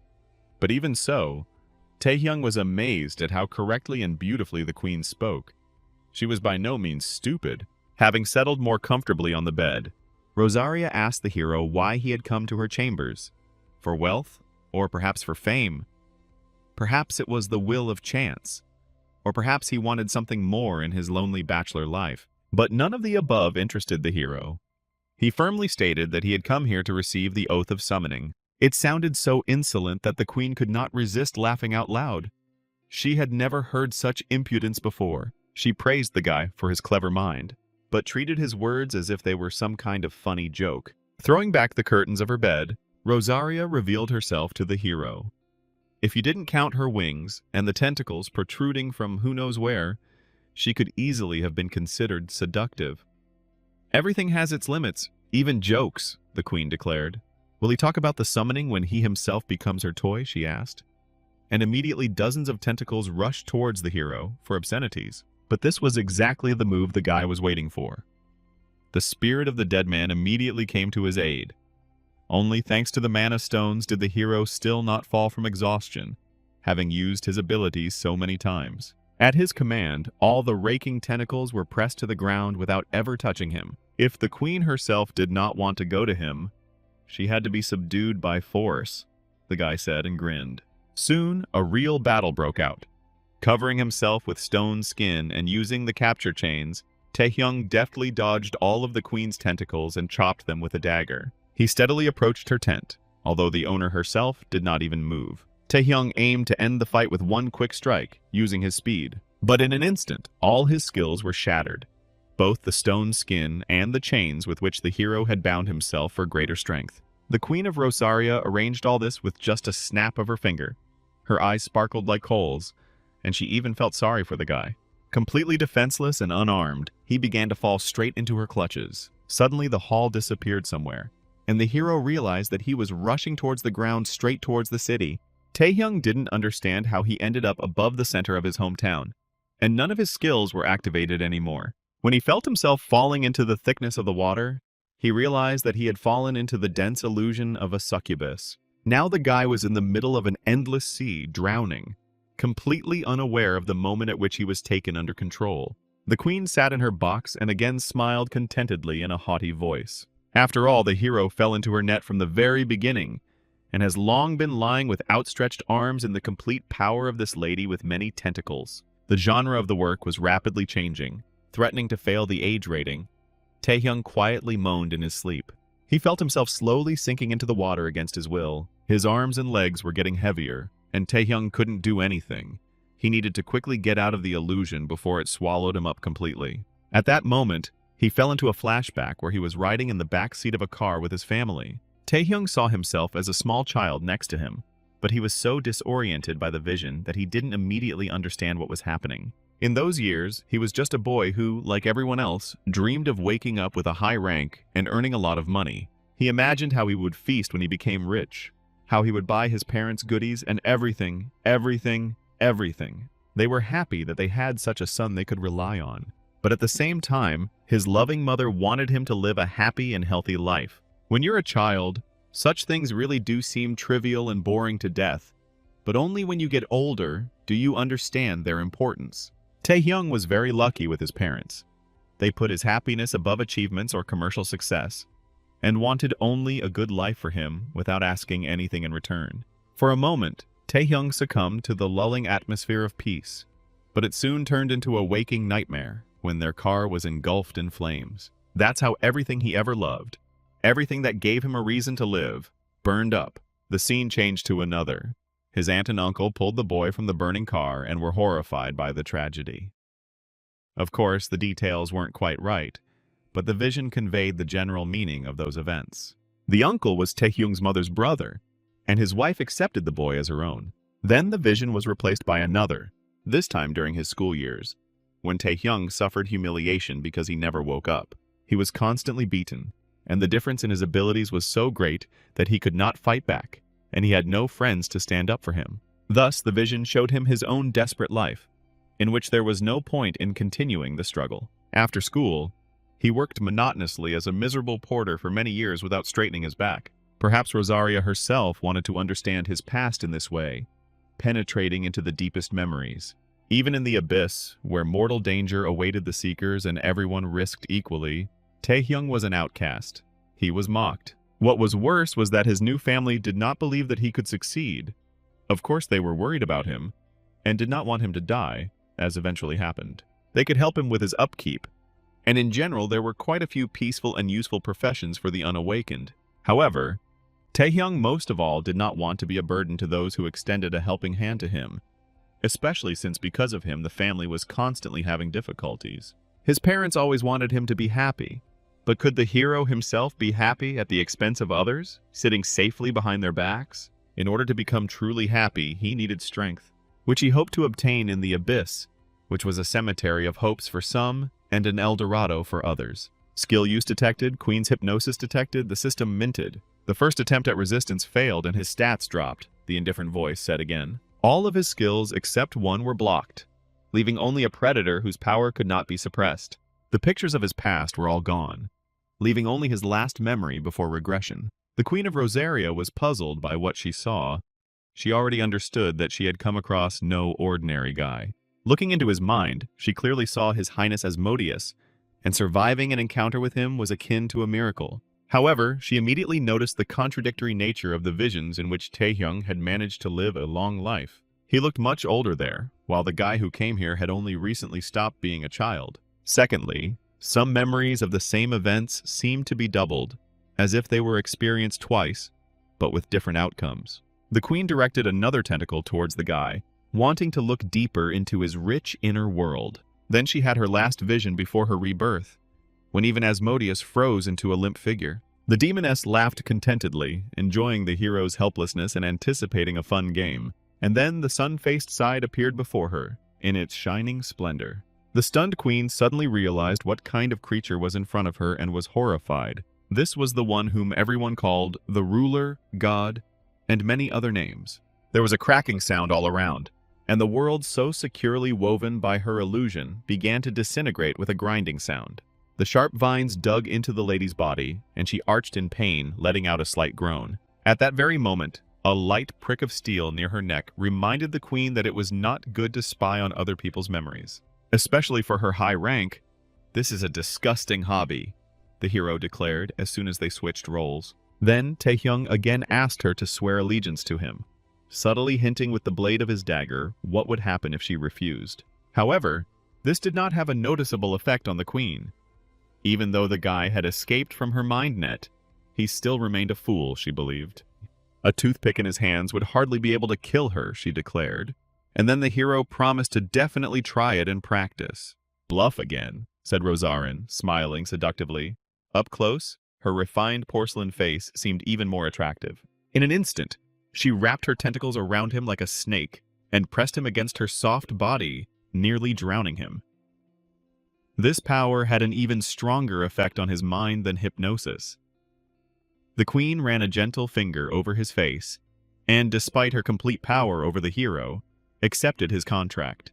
Her razor-sharp teeth sank into his neck in a searing kiss. "The terms of the contract have been accepted, the devil summoning skill has been replaced by the queen's man, and the skill rank has been adjusted," the system announced indifferently at such a touching moment. Thus the hero was completely hypnotized, and his attractiveness increased.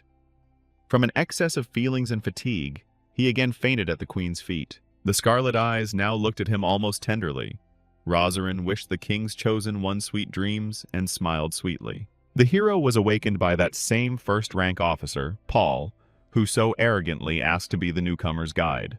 Paul was clearly alarmed, but sighed with relief when he saw that the newcomer was safe and sound. Taehyung returned to the hunter's area near the camp when Paul was patrolling and found him unconscious there. So the guy realized that Rosaria had most likely sent him here when their contract was signed. As expected, what happened was not a dream because Taehyung received the skill of summoning the queen and full hypnosis, which meant he was already overgrown with cheats like a terry bush. With the summoning of this seductive demoness, he might be unable to overcome even the national powers he would face in the Asian tournament.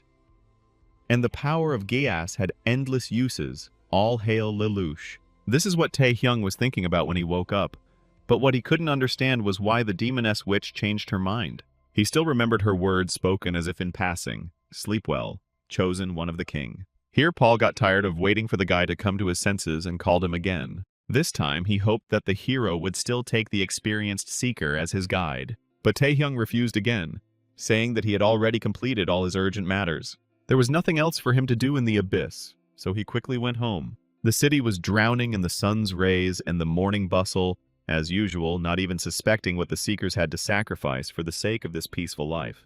At the same time, Yu Aeyeon was just leaving the hospital. She finally regained her full strength and passed all the tests. What she didn't expect was to be greeted, because the guild leader didn't like unnecessary attention. Deputy Chung Han-soo congratulated her on her discharge and smiled, causing the scar on her face to stretch even further. The lady, in her usual manner, asked how many more she had to beat to prove that she was okay and didn't need supervision.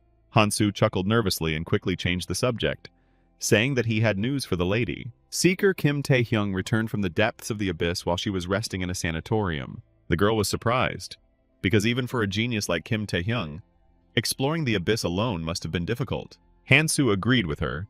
The abyss was considered a graveyard for high-ranking newcomers.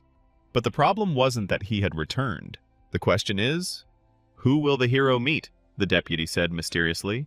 And Yu Ayong thought for a moment that he was talking about who the guy had a close relationship with. Han Su immediately reported that Kim Tae-hyung wanted to meet with the leader of Indivisible, one of the 4 strongest guilds, the leader of which was Kang Hek, a mighty and fierce warrior. To match his strength, he had the same truly barbaric character and believed that brute force decides everything in the world, so he immediately offered the guy a fight. Without further ado, Kang Hyuk challenged the guy and moved menacingly towards him. The leader of one of the 4 guilds, a man called the best tank in South Korea.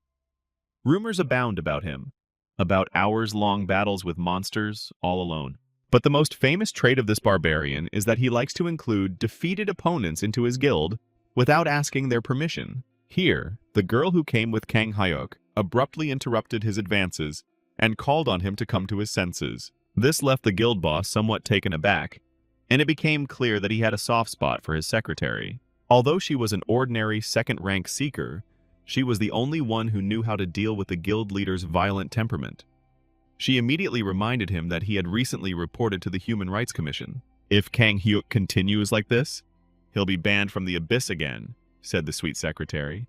Taehyung watched the whole thing with great caution. Then Secretary Kim turned to Taehyung to calm him down a little. She admitted that her boss was surrounded by terrible rumors about forced recruitment. But this time, they were going to invite the guy officially and with full responsibility. If you agree, no duel is required, the secretary added. Then Taehyung asked if he would be forced if he refused. His suspicions of these people hadn't diminished.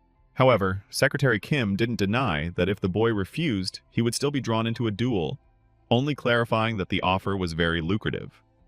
One could only marvel at their audacity and their ability to make such an absurdity seem legitimate. Moreover, Secretary Kim already knew that the guy was going to participate in the Asian tournament. Taehyung was surprised. He thought that only the chairman and Yu Aong should have known about this. But if 2 know, then everyone knows. The hero understood. The Guild of the Indivisible, more than others, specialized in exploring the abyss. They maintain a busy schedule of raids and scientific missions. Collaboration with such an organization will certainly allow the guy to compensate for his lack of achievements, Secretary Kim firmly stated. Here, Kang Hyun himself stopped his secretary, seeing that her words were not at all conducive to advancing the matter. Since this guy doesn't respond to benefits, it's worth going another way, the guild leader said and grinned wildly. But then Taehyung unexpectedly showed rare compliance and announced that he had changed his mind. Secretary Kim was also encouraged, taking credit for this diplomatic victory. Then Kang Hyuk asked the boy if this meant he would be joining the Indivisible Guild. But the hero responded to this with a mocking refusal. He brazenly approached Kang Hyuk and declared that he agreed to act according to his method. The winner takes all. Taehyung knew well this barbaric but effective method of sorting out relationships between the higher ranks. The big guy chuckled contentedly, and he immediately became excited, anticipating an interesting match with the impudent youngster. Almost the entire guild gathered to watch this fateful match. They had an arena for such events. There were also journalists there who immediately began to bombard the hero with questions, because there were rumors about his connection with Yu Aeon, the leader of the Night Wanderers, and now everyone was excited about his upcoming battle with Kang Hyuk. Even though the guy was a rising star, his opponent was still the best tank in the country, and few people would willingly challenge him. Taehyung could barely restrain himself from squashing all the annoying flies with the help of the spirit of the dead. But then he heard a familiar voice in the crowd and turned around in surprise. One persistent girl tried in vain to push her way through the crowd to interview the hero. Otherwise, she would have been fired. Taehyung grabbed her hand like a lifeline. He recognized the girl he had interviewed right before the Seeker exam. The guy smiled and, without letting go of her hand, greeted her, reminding her of their last meeting. The excited reporter immediately blushed and was completely at a loss. Since they met, Taehyung had gone from being an unknown, awakened being to becoming a rising star among the top-ranked seekers, so now everyone was interested in her identity as well. The girl was amazed that the hero was such a delightful person that he remembered her after just one meeting. She was very touched by such attention, completely unaware of her true intentions. It soon became clear that Taehyung had simply chosen a familiar face to answer all questions through her, effectively appointing her as his press secretary. After this, he left her alone, not understanding anything. to be torn apart by a curious crowd of idlers. The guy walked into the arena, where the head of the Indivisible Guild was already impatiently waiting for him. He already had a warlike aura around him, and he greeted the brat by praising him for his bravery. Taehyung was clearly hurt by the fact that he was considered a coward and a weakling, so he immediately made it clear what he intended to do to Kang Hyuk, and his body became covered in stone skin. The crowd sat in the stands and watched the upcoming fight through protective screens. The conditions of this duel were quite simple. One of the participants had to surrender or lose the ability to fight. The commentator got so carried away that he announced the start of the 120th forced recruitment, but then remembered that this was an ordinary duel. Both opponents clearly had no intention of holding back, and the atmosphere between them was heating up. The first thing Taehyung decided to do was to show off his power with the help of the dead king and suppress the enemy with his spirit. This skill, when used to its full potential, could suppress a high-ranking monster, so the hero was eager to test it on the enemy. Even the head of the Indivisible Guild should have a hard time resisting such a skill, the hero thought.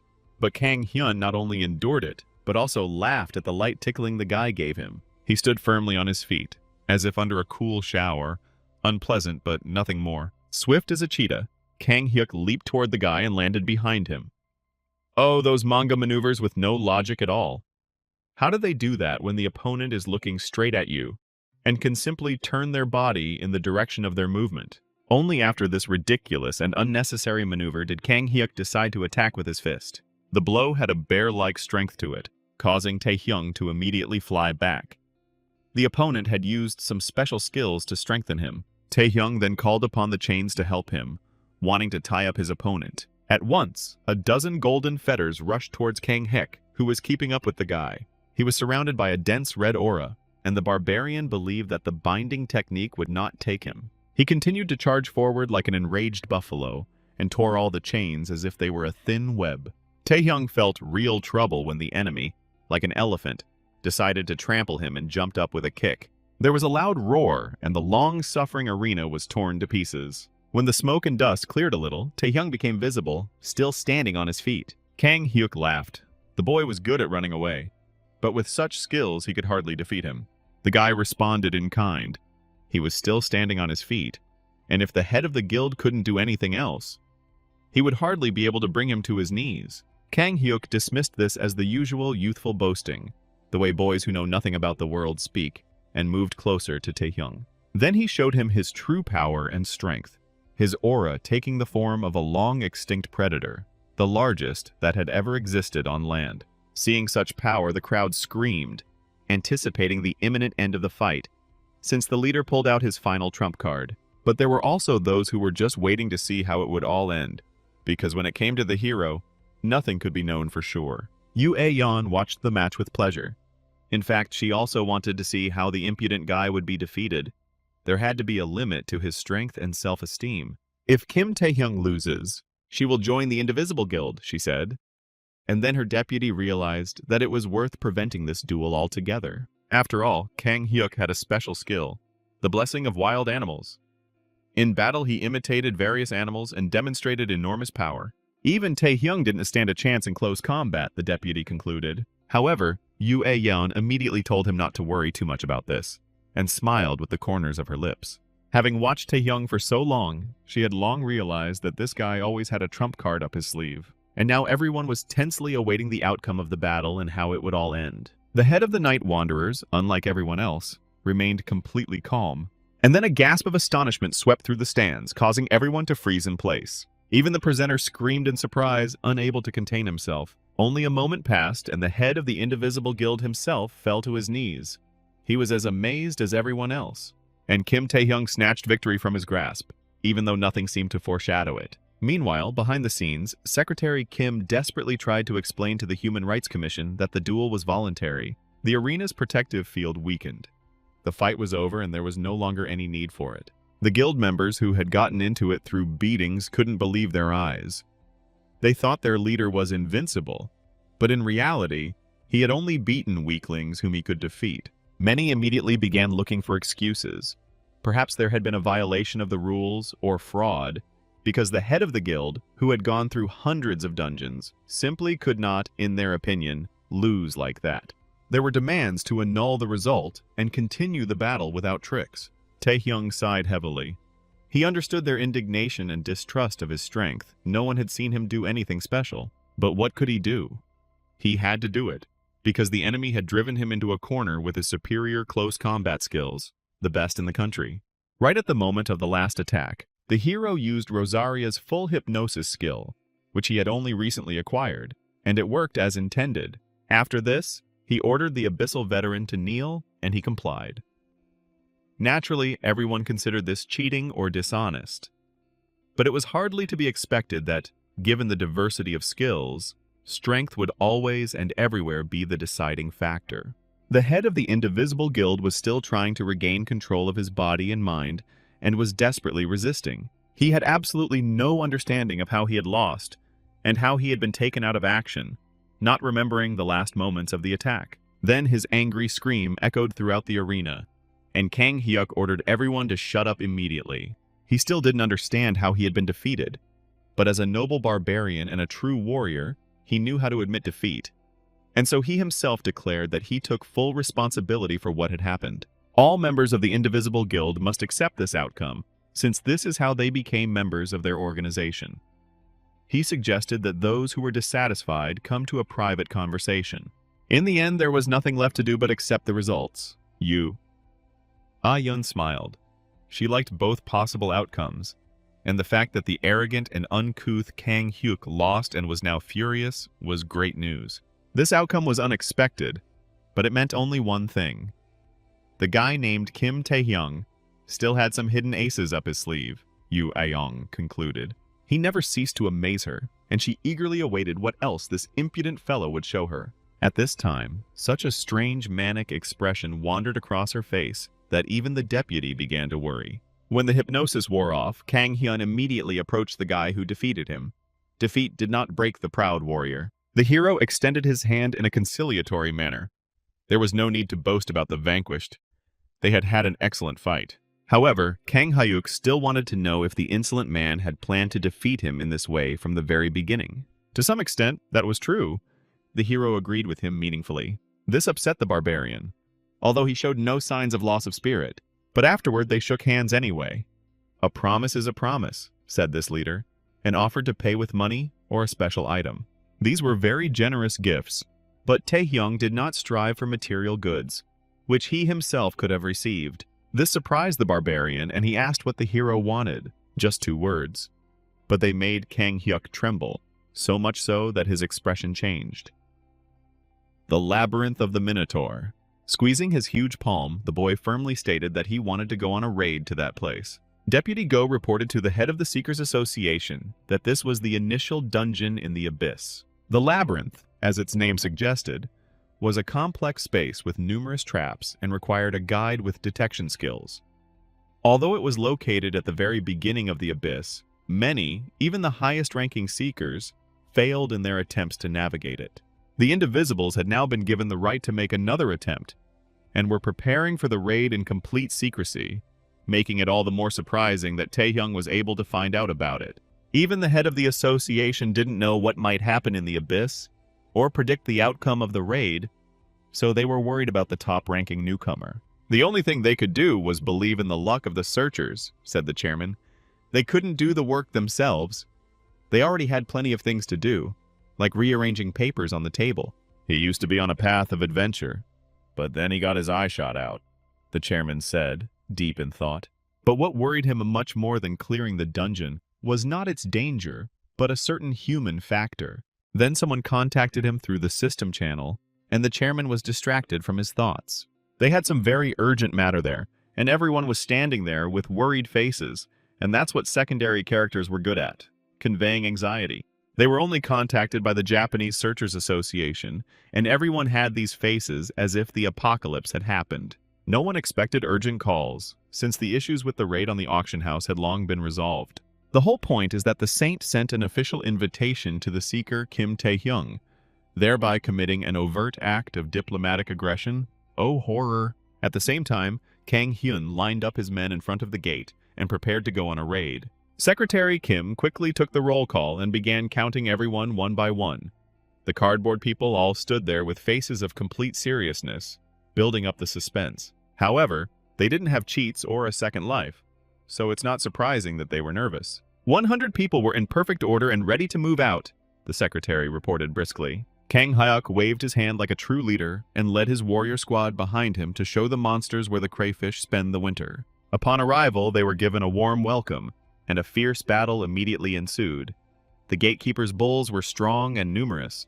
Taehyung fought on his own. He didn't need any special cover, and he systematically destroyed his enemies. Using a dagger in his dexterous hands, he butchered the bulls one by one. All of them made excellent barbecue cuts, ready to eat at any time. He has excellent dexterity. The hero heard words of praise and turned around. Kang Hyuk clearly wanted something, because he didn't even look at his people who were stubbornly fighting the monsters. He asked the guy how he liked the weapon he received as a gift and grinned. The dagger was actually quite good, especially since the hero's old weapon was being repaired. This knife was called Aslan, and Kang Hyuk had originally intended to give it to the boy after joining the guild. But since they were going on a joint raid that would be beneficial to both of them, the chieftain decided it was a good idea to reward the hero. The boy, however, was worried about further progress in the labyrinth. For 30 years, this labyrinth had been the death place of many seekers, and it was obvious that emergency measures were needed to overcome it, but Secretary Kim told the guy not to worry. After all the participants in this raid were veterans of the second rank and higher. They knew their business well, the girl stated. Even in the conditions of the expedition, she did not change her office skirt.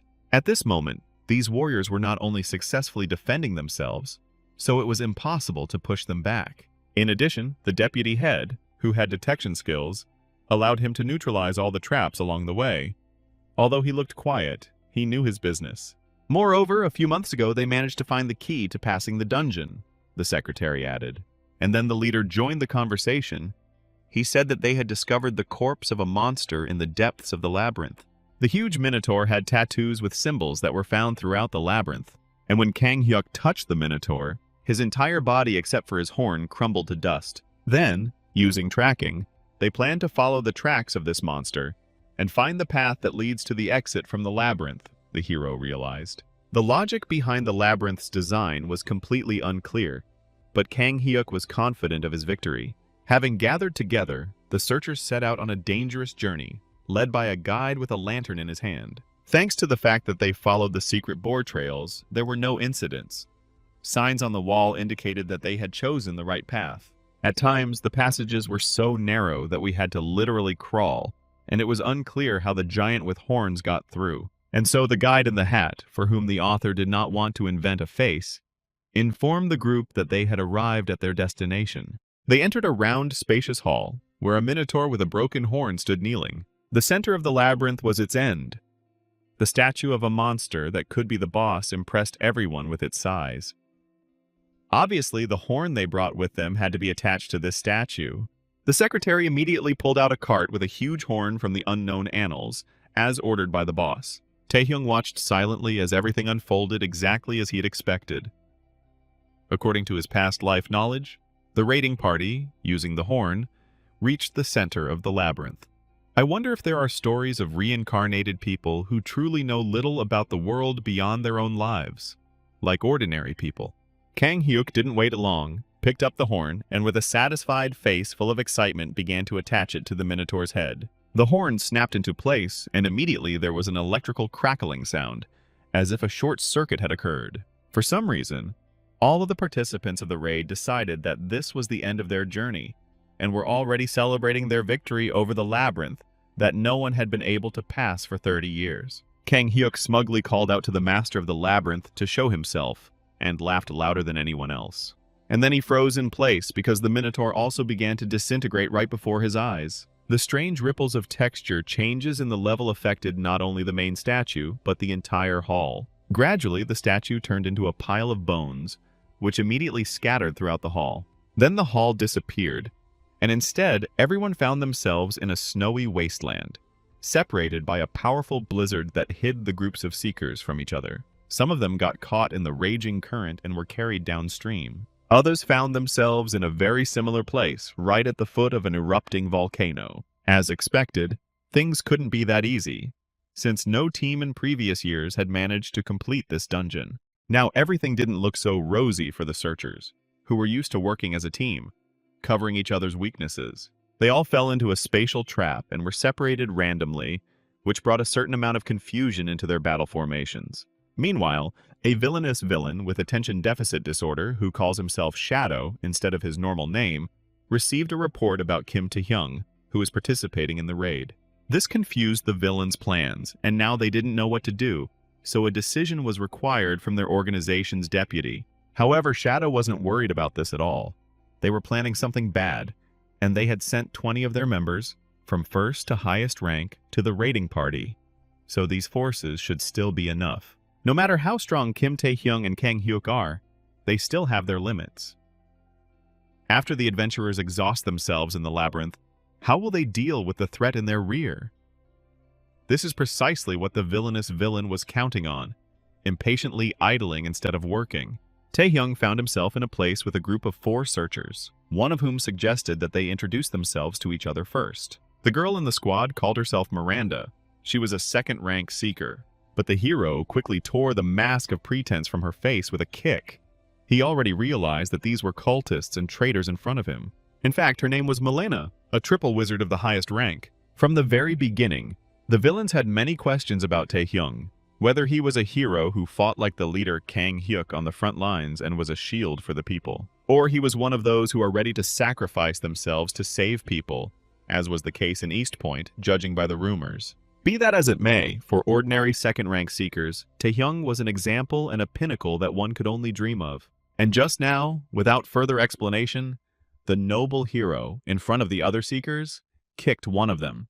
They looked in horror at the one they knew as Miranda and could not understand what was happening. Park Sung-hoo, a second-rank seeker with magic bullet skills, screamed after coming to his senses. The hero just showed everyone a thumbs up and told them not to worry and not to thank them for eliminating the spy. But Park Sung-hoo considered these actions hostile and opened fire on the hero himself. He had no doubt, and fired a whole line of magic bullets that flew towards Tae-hyung in curved trajectories. Then the hero simply tilted his body slightly, and all the projectiles flew past. The bespectacled man realized what a mess he was in, but he wasn't even going to stop, thinking that Tae-hyung was just crazy. After all, how could Miranda, who was his precious comrade and companion in the abyss, be a cultist? Pictures of their shared adventures flashed before the bespectacled man's eyes. He leaned over Miranda and tried to shout to her, so that she would come to her senses sooner and help them escape from the abnormal hero. The bespectacled man promised to protect her without fail, although the cultist hardly heard him. But the guy tried, perhaps because he was in love with the spy. At that moment, his screams woke her up, and instead of gratitude, Park Sung-hoo received a fist to the jaw. Apparently, Miranda has decided not to hide her true nature from anyone anymore. And as soon as the dirty pig dared to touch her, the spy was indignant. But she could have continued to use the gullible seekers. Here the remaining 2 seekers also rushed at Tae-hyung, and one could only marvel at his luck, since 3 of the 4 people who had accidentally been thrown with him turned out to be enemies. As usual, the enemies used an area of effect attack, which immediately raised a cloud of dust, giving the hero a chance to dodge and suddenly attack for greater drama. Where did he disappear to? That's what the idiots thought, staring stupidly at the hole where the hero had just stood, when they could have simply changed their position for safety reasons. However, Tae-hyung also had no intention of immediately taking advantage of his tactical advantage. He spoke up while standing behind the spies. It was a stroke of luck that all the enemies immediately revealed themselves, because the hero only knew the faces of the biggest villains. Milena had already recovered from the blow, and was also ready to join the fight. She was surprised that after so many years of service in the rear of the Indivisibles, no one could suspect her. But some guy from the side immediately recognized them as spies. On the spy's shoulder was a skull with a lightning bolt. The hero smiled and asked the woman not to worry, because it wasn't her acting that had let her down. It was just that he knew the future. Milena smiled wryly, thinking that the impudent boy was simply making fun of them. She decided that it must be because of his special relationship with Yue Yeon and the Night Hounds that he had managed to sniff something out. However, it didn't matter, because everyone already understood that they would fight to the death here. Milena revealed her luxurious manicure and, despite her specialization as a magician, rushed into close combat along with the others. It's hard to understand what they were hoping for. knowing Taehyung's track record, who also defeated the head of the Indivisible Guild. The villains attacked him from all sides and hoped to pin the guy down, but he fought back skillfully. Neither fast nor powerful attacks could simply hit him, and the hero openly toyed with his opponents. It was time for the chains, and he immediately caught 2 of the 3 villains. The guy landed abruptly, while the prisoners, on the contrary, found themselves on top, although it was absolutely impossible to understand the physics of this maneuver. After this, Milena pounced on him, wanting to help her allies free themselves, but her claws were again useless, only scratching the hero's blade. Of course they knew the hero was strong, but they still significantly underestimated this guy, and now they were paying for it. The Witch's Claw, a spy skill that caused nausea, paralysis, and hallucinations, spreading its poison from the moment it touched. Even the highest-ranked seekers were no exception to this skill. Yet Taehyung didn't show even a sign of weakness. Milena even managed to leave a light scratch on the guy's face. That should have been enough. But in the end, she felt like she was losing the fight.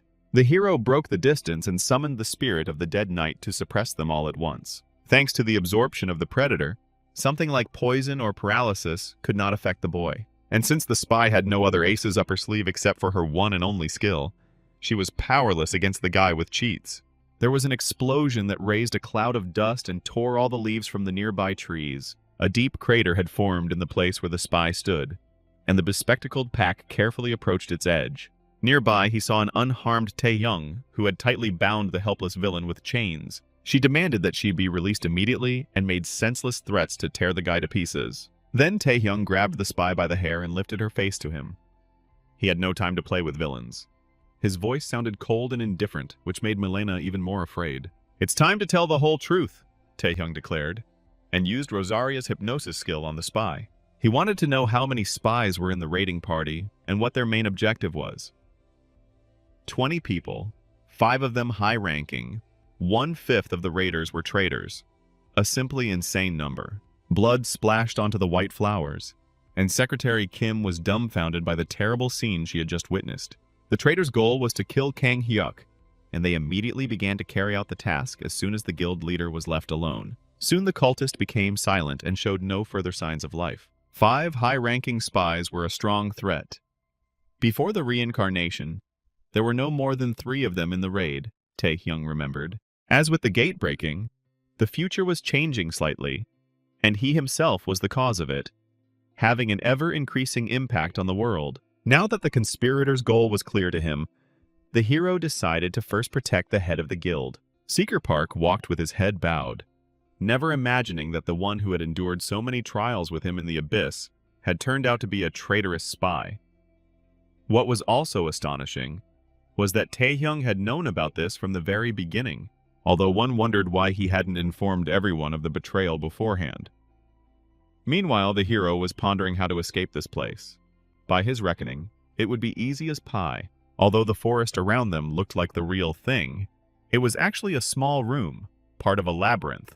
So they soon found doors leading to a corridor that connected different parts of the tangled space. They were connected by a chain, so you just had to go in a straight line and go through all the vast rooms with different terrain. Before the boy stepped through the door, Seeker Pack shouted at him.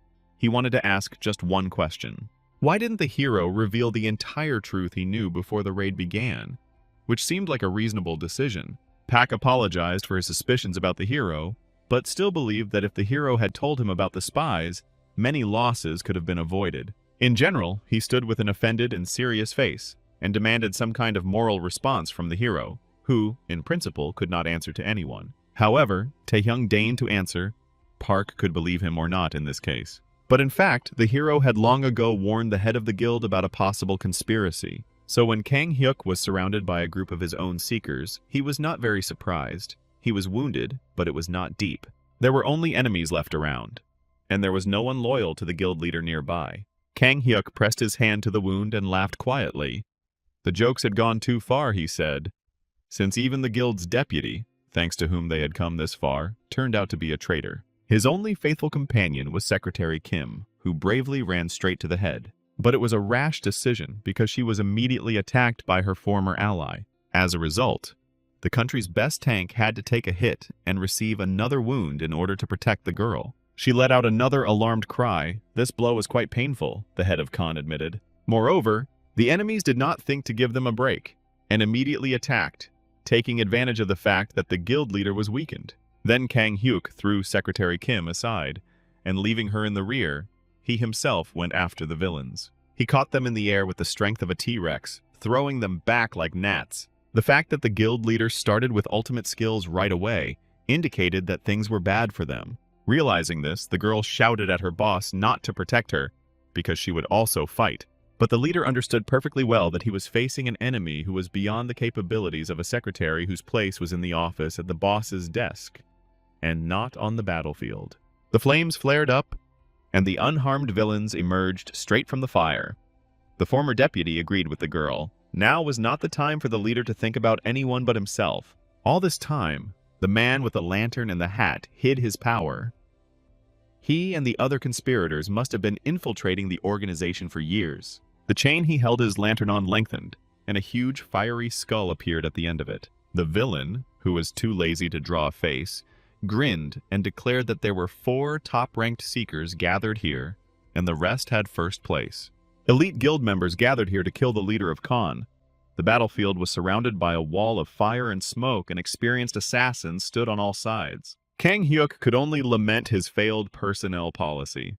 He thought he was a good judge of character, but ended up with so many traitors. The Hatter told him not to blame himself so much for what had happened. He almost sympathized with his boss, but at the same time he was already anticipating his triumph. He boasted of the cunning and treachery of their plan, which they had been preparing for many years, gradually raising the level of their members within the indivisible guild. Now Kang Hyuk was finally convinced that the guy who had long ago figured out all the spies as soon as he saw the raid participants was right. Now it was the turn of the traitors to be surprised. They did not think that Kim Tae-hyung could interfere with their plans. But what was more important was that despite the news of the betrayal, Headcan still did not take any action.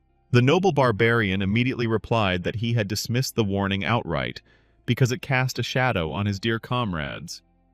That was the kind of man he was, with a nobility bordering on stupidity. Even his deputy was so stunned by this nonsense for first graders that he didn't know what to answer. The other traitors also couldn't believe that they had worked for such a fool for so many years. It left a strong aftertaste. Secretary Kim was the most indignant about this, calling her boss an irresponsible idiot for not even bothering to take precautions and verify important information. Then the fiery mace in the shape of a skull on a chain began to move. The traitors got tired of waiting and attacked first. The faceless deputy praised his former boss for his excellent mental work, thanks to which the conspiracy, even on the verge of being exposed, ultimately worked. He swung his fiery skull towards Kang Hyuk again, wanting to finish what he started. At the same time, the noble barbarian did not even flinch as he saw himself being attacked without any respect. His aura suddenly took on monstrous forms that no one had ever seen before. A real last trump card that the leader did not show even during the battle with Tae-hyung. He dealt such a crushing blow to his former deputy that he lost his teeth and his hat too, and now it became clear that his face was bored. Kang Hyuk took the form of a dragon, even though he didn't want to suspect his comrades and lose themselves in guesses about who the traitor was, but he also didn't intend to simply expose his chest to attack. Meanwhile, the Seeker Khan was also deeply perplexed by the complete inaction of the head of his guild, and the hero suggested that he personally ask the boss about it. It happened in one of the labyrinth tunnels when they were alone. Tae-hyung didn't understand why Boss Kang wanted to put himself in harm's way. Even knowing about the betrayal, he should have acted more carefully. But the boy's words stung the noble barbarian, so he asked the boy if he really thought he had seen all his strength.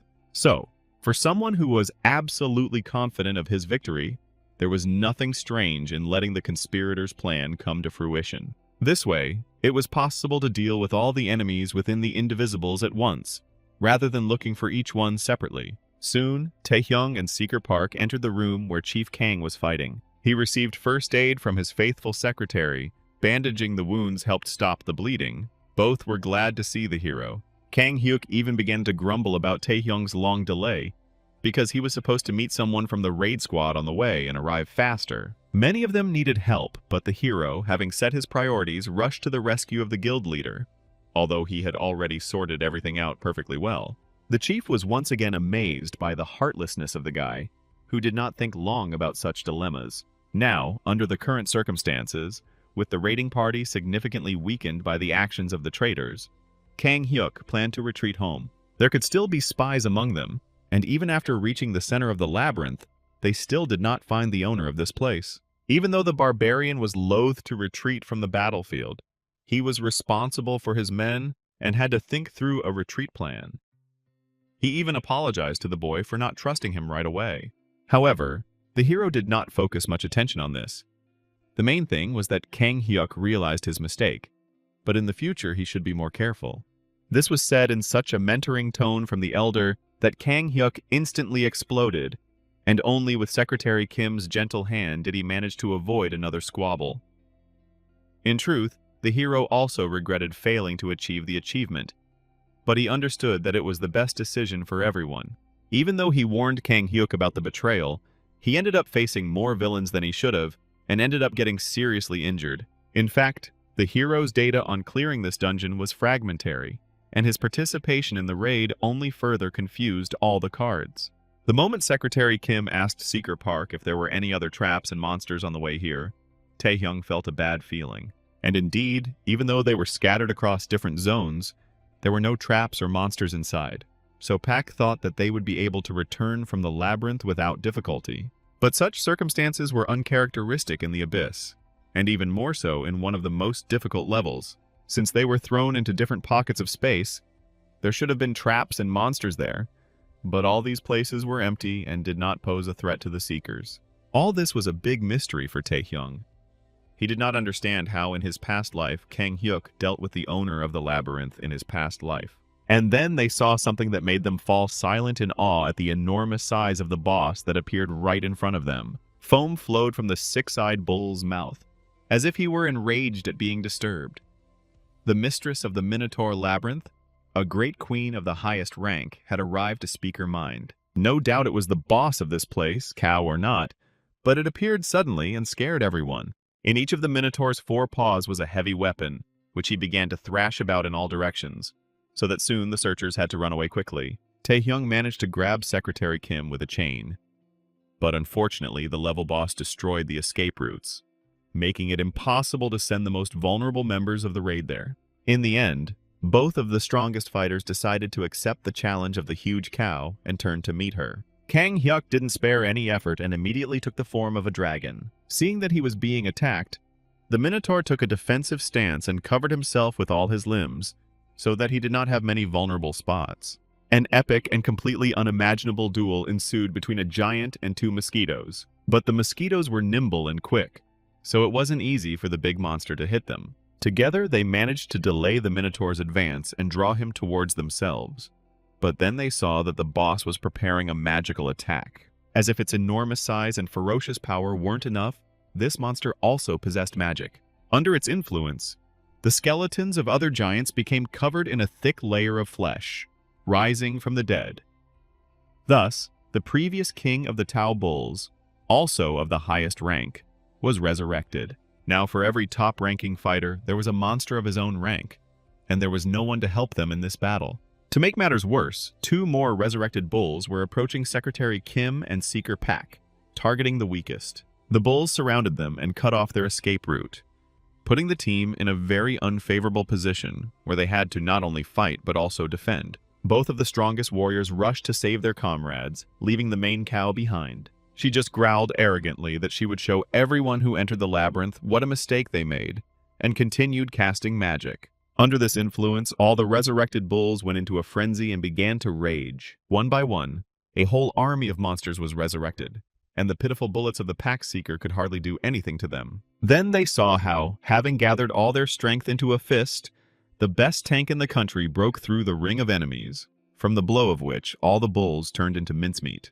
The hero, moving quickly in the style of Peter Parker on his chains, immediately burst into the resulting gap. In the blink of an eye, he tied the bulls with chains to open the way for Kang Hyuk to strike. The bulls were also recovering from the heavy blows with the queen's strength.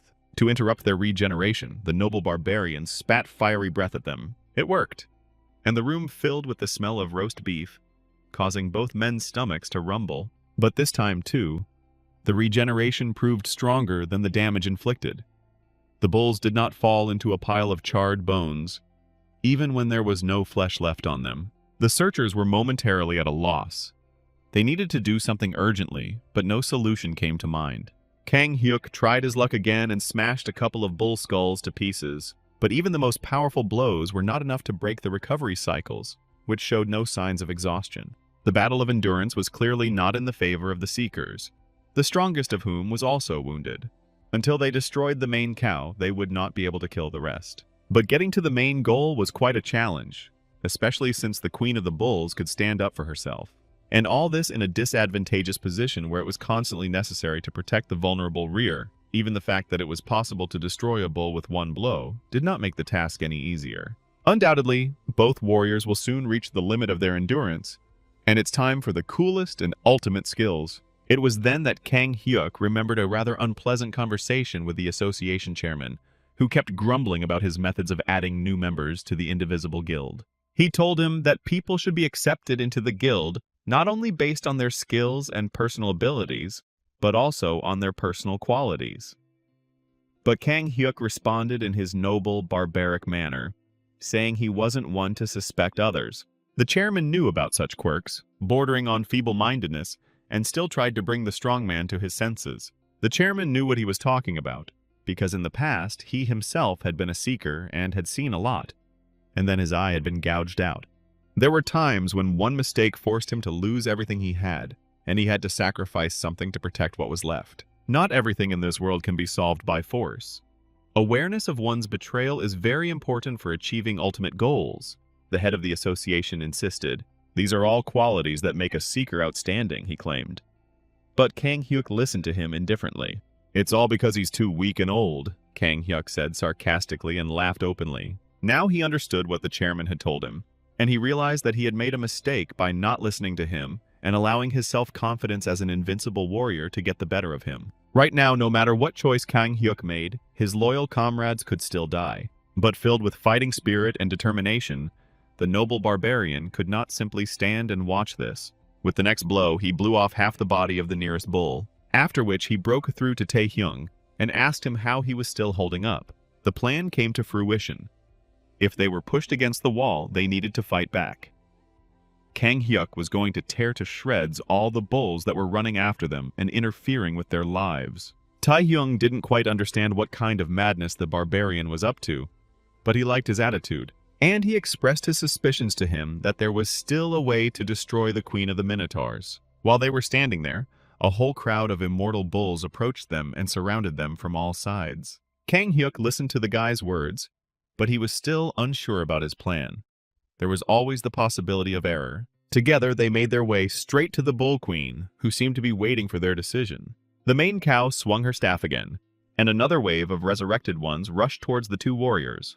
Like a dragon, Kang Hyuk treated them to an avalanche of fire, turning the entire hall into a barbecue room. While the main cow boasted about her inexhaustible life force, Taehyung broke straight towards her, through the wall of flame. The first thing he did was to summon the spirit of the dead king to shackle the sacred cow. This allowed him to knock the queen down and finally interrupt her magic cast. The undead knight, who had once also been a dungeon boss, grabbed the monster by the throat and squeezed with force. Eventually, they managed to break through the sphere that cut them off from the rest of the labyrinth. What is this method?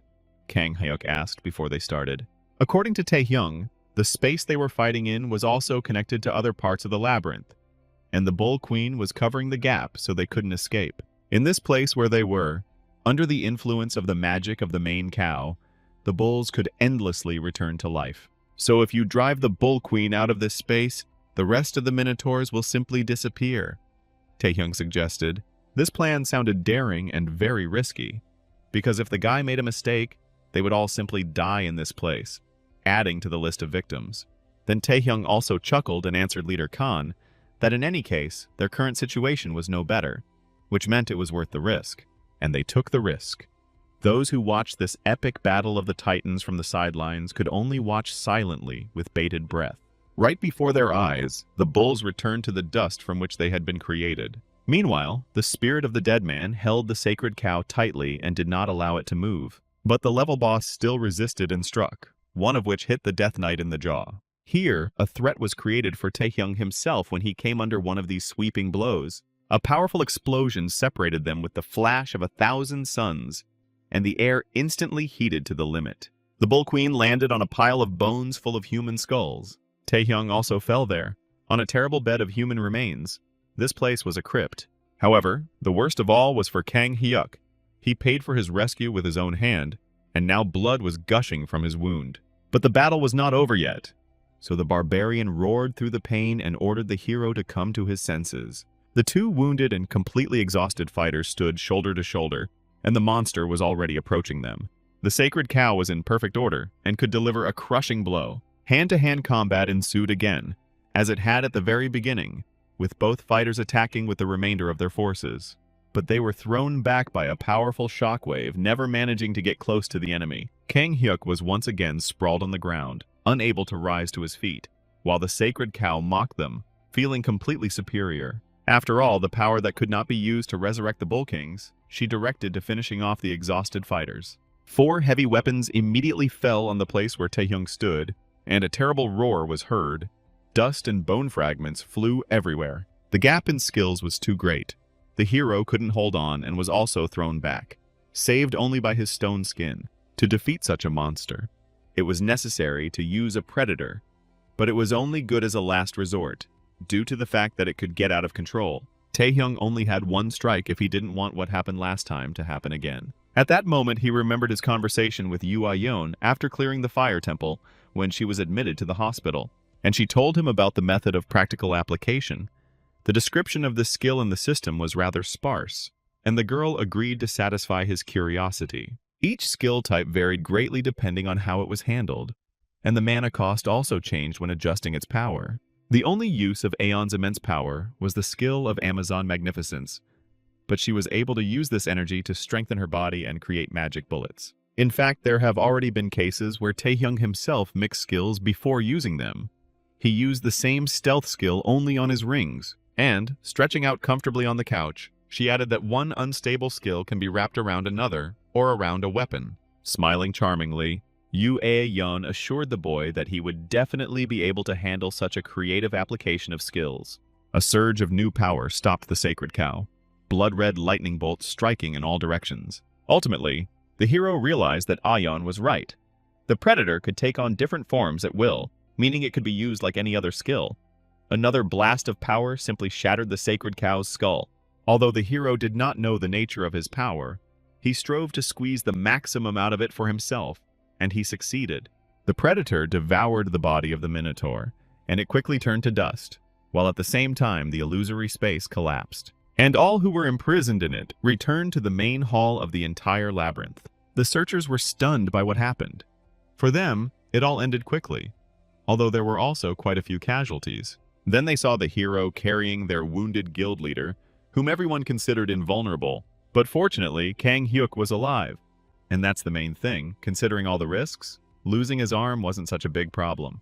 When everyone finally realized that the battle was over, they rushed to the warriors to congratulate them on their victory and rejoiced with joy. After the battle, the raiding party discovered a mound of gold and silver, although in reality it was only possible to raise 1,000. However, the biggest reward was an elixir that, when drunk, could significantly increase one's stats. It was called the Fountain of Endurance, not to be confused with a potency remedy. Since the number was limited, this reward was split between Taehyung and Kang Hyuk, but they still made the biggest contribution to the raid by defeating the cow boss. True, due to the loss of his arm, the noble barbarian lost most of his stats, which he was able to replenish, so the elixir could be considered a consolation prize. All the cultist spies were identified and arrested for their treason, in disgrace. After this, the Indivisible Guild focused on treating the victims, giving preventative injections and enemas.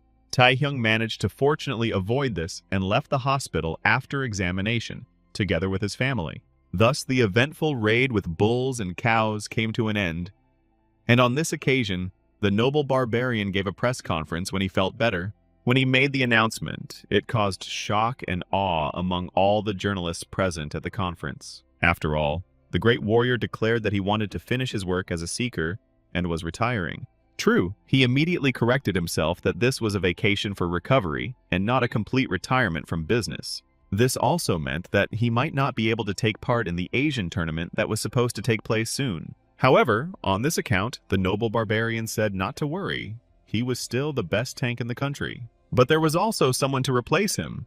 And at that very moment, Taehyung came up to the podium, which was not surprising at all. His candidacy raised many questions among journalists about whether he was qualified enough for such a tournament, since he was still in school just a year ago. For his raid into the labyrinth, he was awarded 5th place on the achievement list, so all formalities were met, and the boy was eligible to participate in the tournament.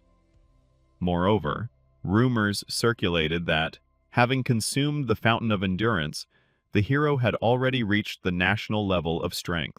Of course, not everyone was ready to believe that some guy, even a newbie, possessed such power. National strength level meant exceptional ability, even among the highest ranks. A class above all classes, and the boy was clearly far from that level. While the debate about him was raging, the hero did not hesitate or doubt himself at all. He went up to the podium and introduced himself. He understood all the debate and anxiety surrounding his candidacy. It wasn't a clear-cut one. Taehyung also understood the responsibility he had to the people. He didn't deny that he was a newcomer and lacked experience. It was difficult to say whether he would be able to perform as well as previous members of the team, but he had already attracted the attention of many important spectators and his future opponents. Taehyung modestly noted that he could not yet clearly demonstrate his level of strength. He himself could hardly confidently say that he had already reached this level, because it was not so simple. The hero was pulling the cow by the tail. But then he added that the Asian tournament would be the place where he would prove everything to everyone, and he said this with a ton of heroic pathos. Then, in his opinion, everyone will understand that among the high mountains, there are even higher ones. At the same time, one spy managed to escape, and she was kneeling before the shadow, apparently begging for mercy, but the outcome was expected. It would have been better for her to simply pretend to die on the battlefield and run away than to try to return. "Might is law," said the villainous villain over her body, another cliché from his stock of words for this occasion. Her death would serve as a good example to others. Shadow ordered the place to be burned along with the body before the association came on the trail of the fugitive. But the deputy himself was still angry, as he had been responsible for the entire operation. This time, more resources had been invested to avoid what had happened at the auction house. And even so, the assassination attempt on Kang Hyuk had failed. Even so, no one expected the raid to clear the labyrinth. Kim Taehyung clearly knew how to entertain, Shadow thought. This year's Asian tournament would be fun. He left, not looking at the mansion burning brightly. Later, the hero showed up at the meeting, where he was already expected, as the security guard at the entrance informed him. The best searchers in the country gathered behind this door, some of which the guy should already know. When he entered, he was introduced to the others, as befits a hero. The chairman himself sat directly in front of him, with Deputy Go standing next to him, and the 4 other tournament participants from their country sitting on either side. Chang Jin-soo was the first to make a skeptical remark, and looked sternly at the shaggy guy, who was ranked 7th in terms of achievements. On the other side sat Seo Han-gil, another guy with the 8th grader syndrome. He came to the meeting wearing a mask and glasses, showing no respect. He hinted that the boy was still too young, and that the Child Welfare Association might demand an explanation. Kwak Xian, a pretty sorceress with stars in her eyes, asked them not to push the newcomer so hard. She was ranked 4th. The last to comment was the seeker Park Sung-jin, the one who administered the exam and ranked 3rd in the achievement rankings. Park had expected the boy to join them one day, but he didn't think it would happen so soon. Now everyone was assembled, Chairman Ju stated, while the guy hesitated at the entrance, waiting to see what would happen next. Then he was asked to take his place, and the meeting regarding strategy for this tournament could already begin. Go Tavuk decided to start with general questions about what the tournament was and showed them the stand. In those years, when monsters filled the planet, and villains and cultists began to appear at every turn, the world plunged into chaos, and then punishers from different countries united for joint operations, laying the foundation for a friendly tournament. Currently, the tournament is run in such a way that participants are given 7 days to destroy monsters, each of which is assigned a rating and points. Thus, the usual hunt for monsters and villains turned into a well-publicized popular show and served the purpose of reassuring citizens around the world. And although we are talking about a competition, in essence, it is a small war. The tournament is a means of demonstrating the military power and potential of the country. All this becomes a means of propaganda and glorifies the country and the seekers. Everyone will inevitably face competition, as the winning country will receive colossal prizes, unique items, and access to dungeons. Considering the level of the event and the possible rewards, Taehyung had no doubt that he had made the right choice in deciding to participate. The succubus queen of Rosaria, whom he managed to bind to himself with a contract, knew about the king and his power, but he shouldn't expect her to obediently tell him everything. In order to ask questions on an equal footing, the hero needed to become stronger again. That's why the Asian tournament was so important for him, because here he could compete with strong opponents and win awards. However, their team had problems in this regard, Deputy Go said. Since the strongest adventurers like Kang Hyuk and Yu Ah-yeon were unable to participate this year, there was no one to take first place on the team, and their fighting power was significantly weakened. Here, Seeker Pack objected that the problem with power should have been solved, since a talented newcomer had joined them. This statement from the strongest member of the team caused everyone to silently question, and the other members stared at him. And then they turned their gaze to the guy, still very much doubting that he had a national level of strength. Taehyung immediately stated that all of this was just rumors and not true at all. "Nothing has been proven yet, and it's too early to talk about it," the guy mumbled, so the group was immediately disappointed.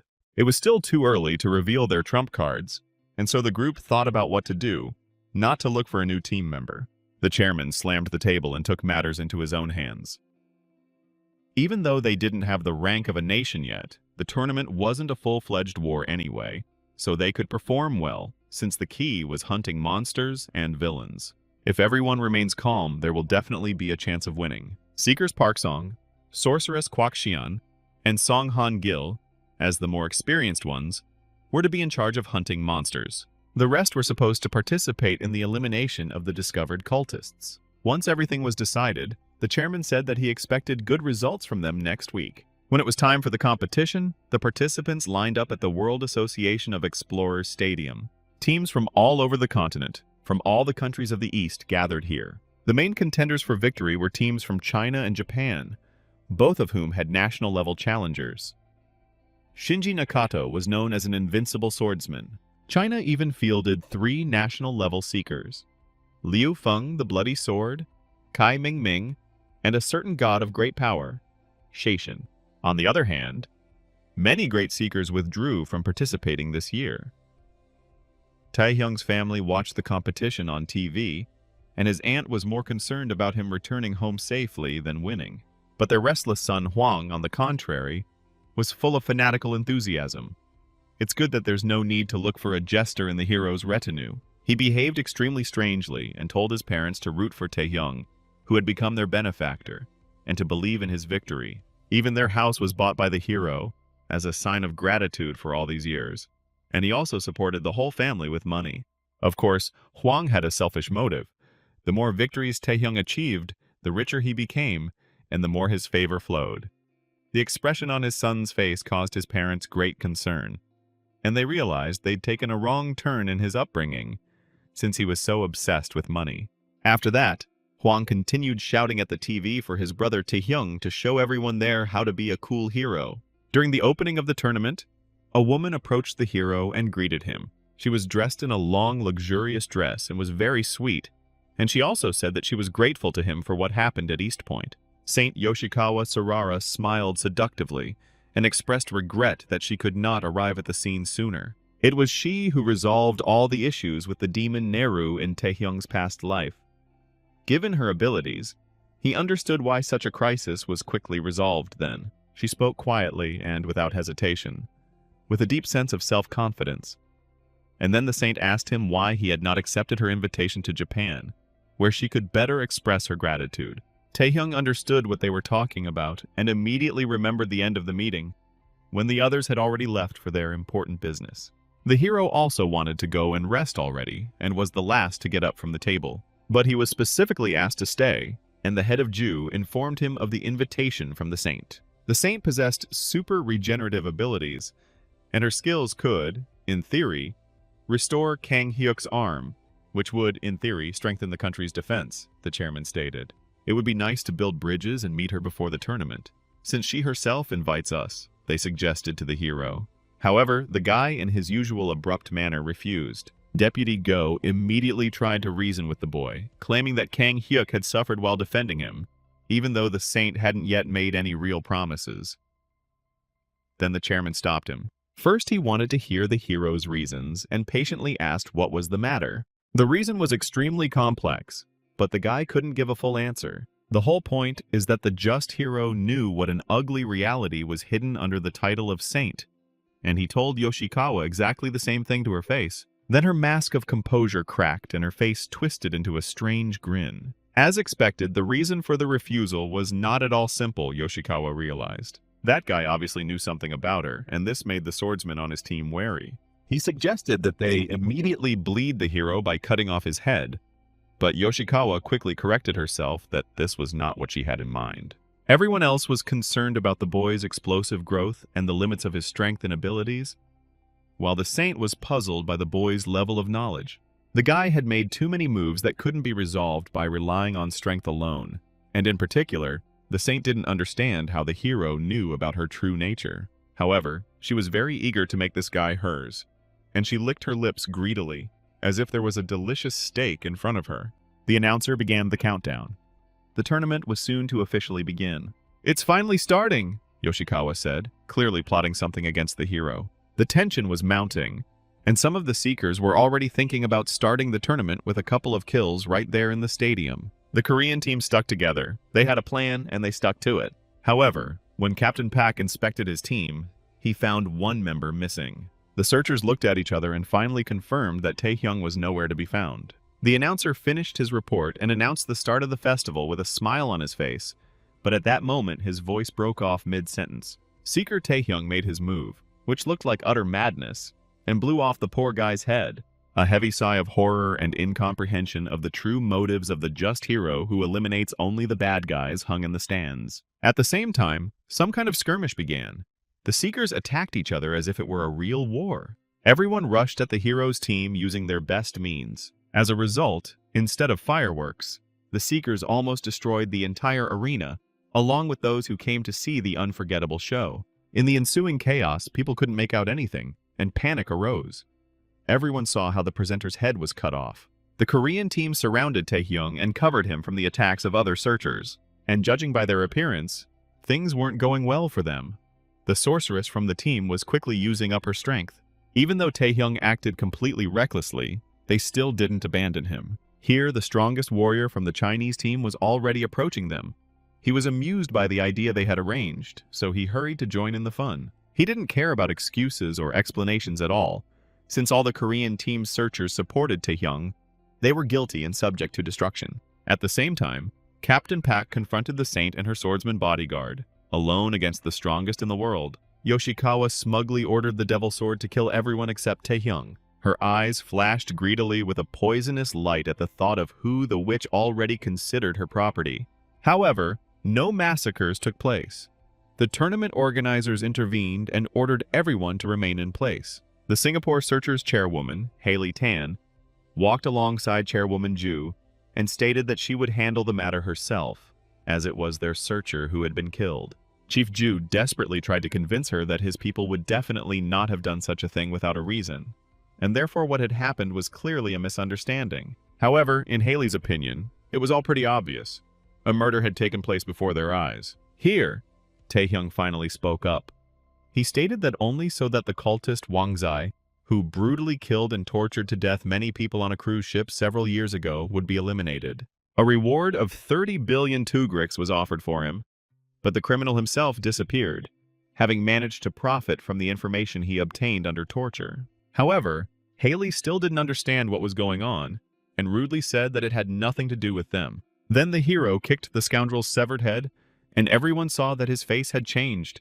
His ability allowed him to change appearance, which is how the killer managed to hide in the past. This meant that the murdered presenter was definitely not who he claimed to be, and one can only applaud his tyranny for participating in the large-scale organization of a tournament, in full view of everyone. Taehyung asked to thank the Nightwalkers Guild for providing the information.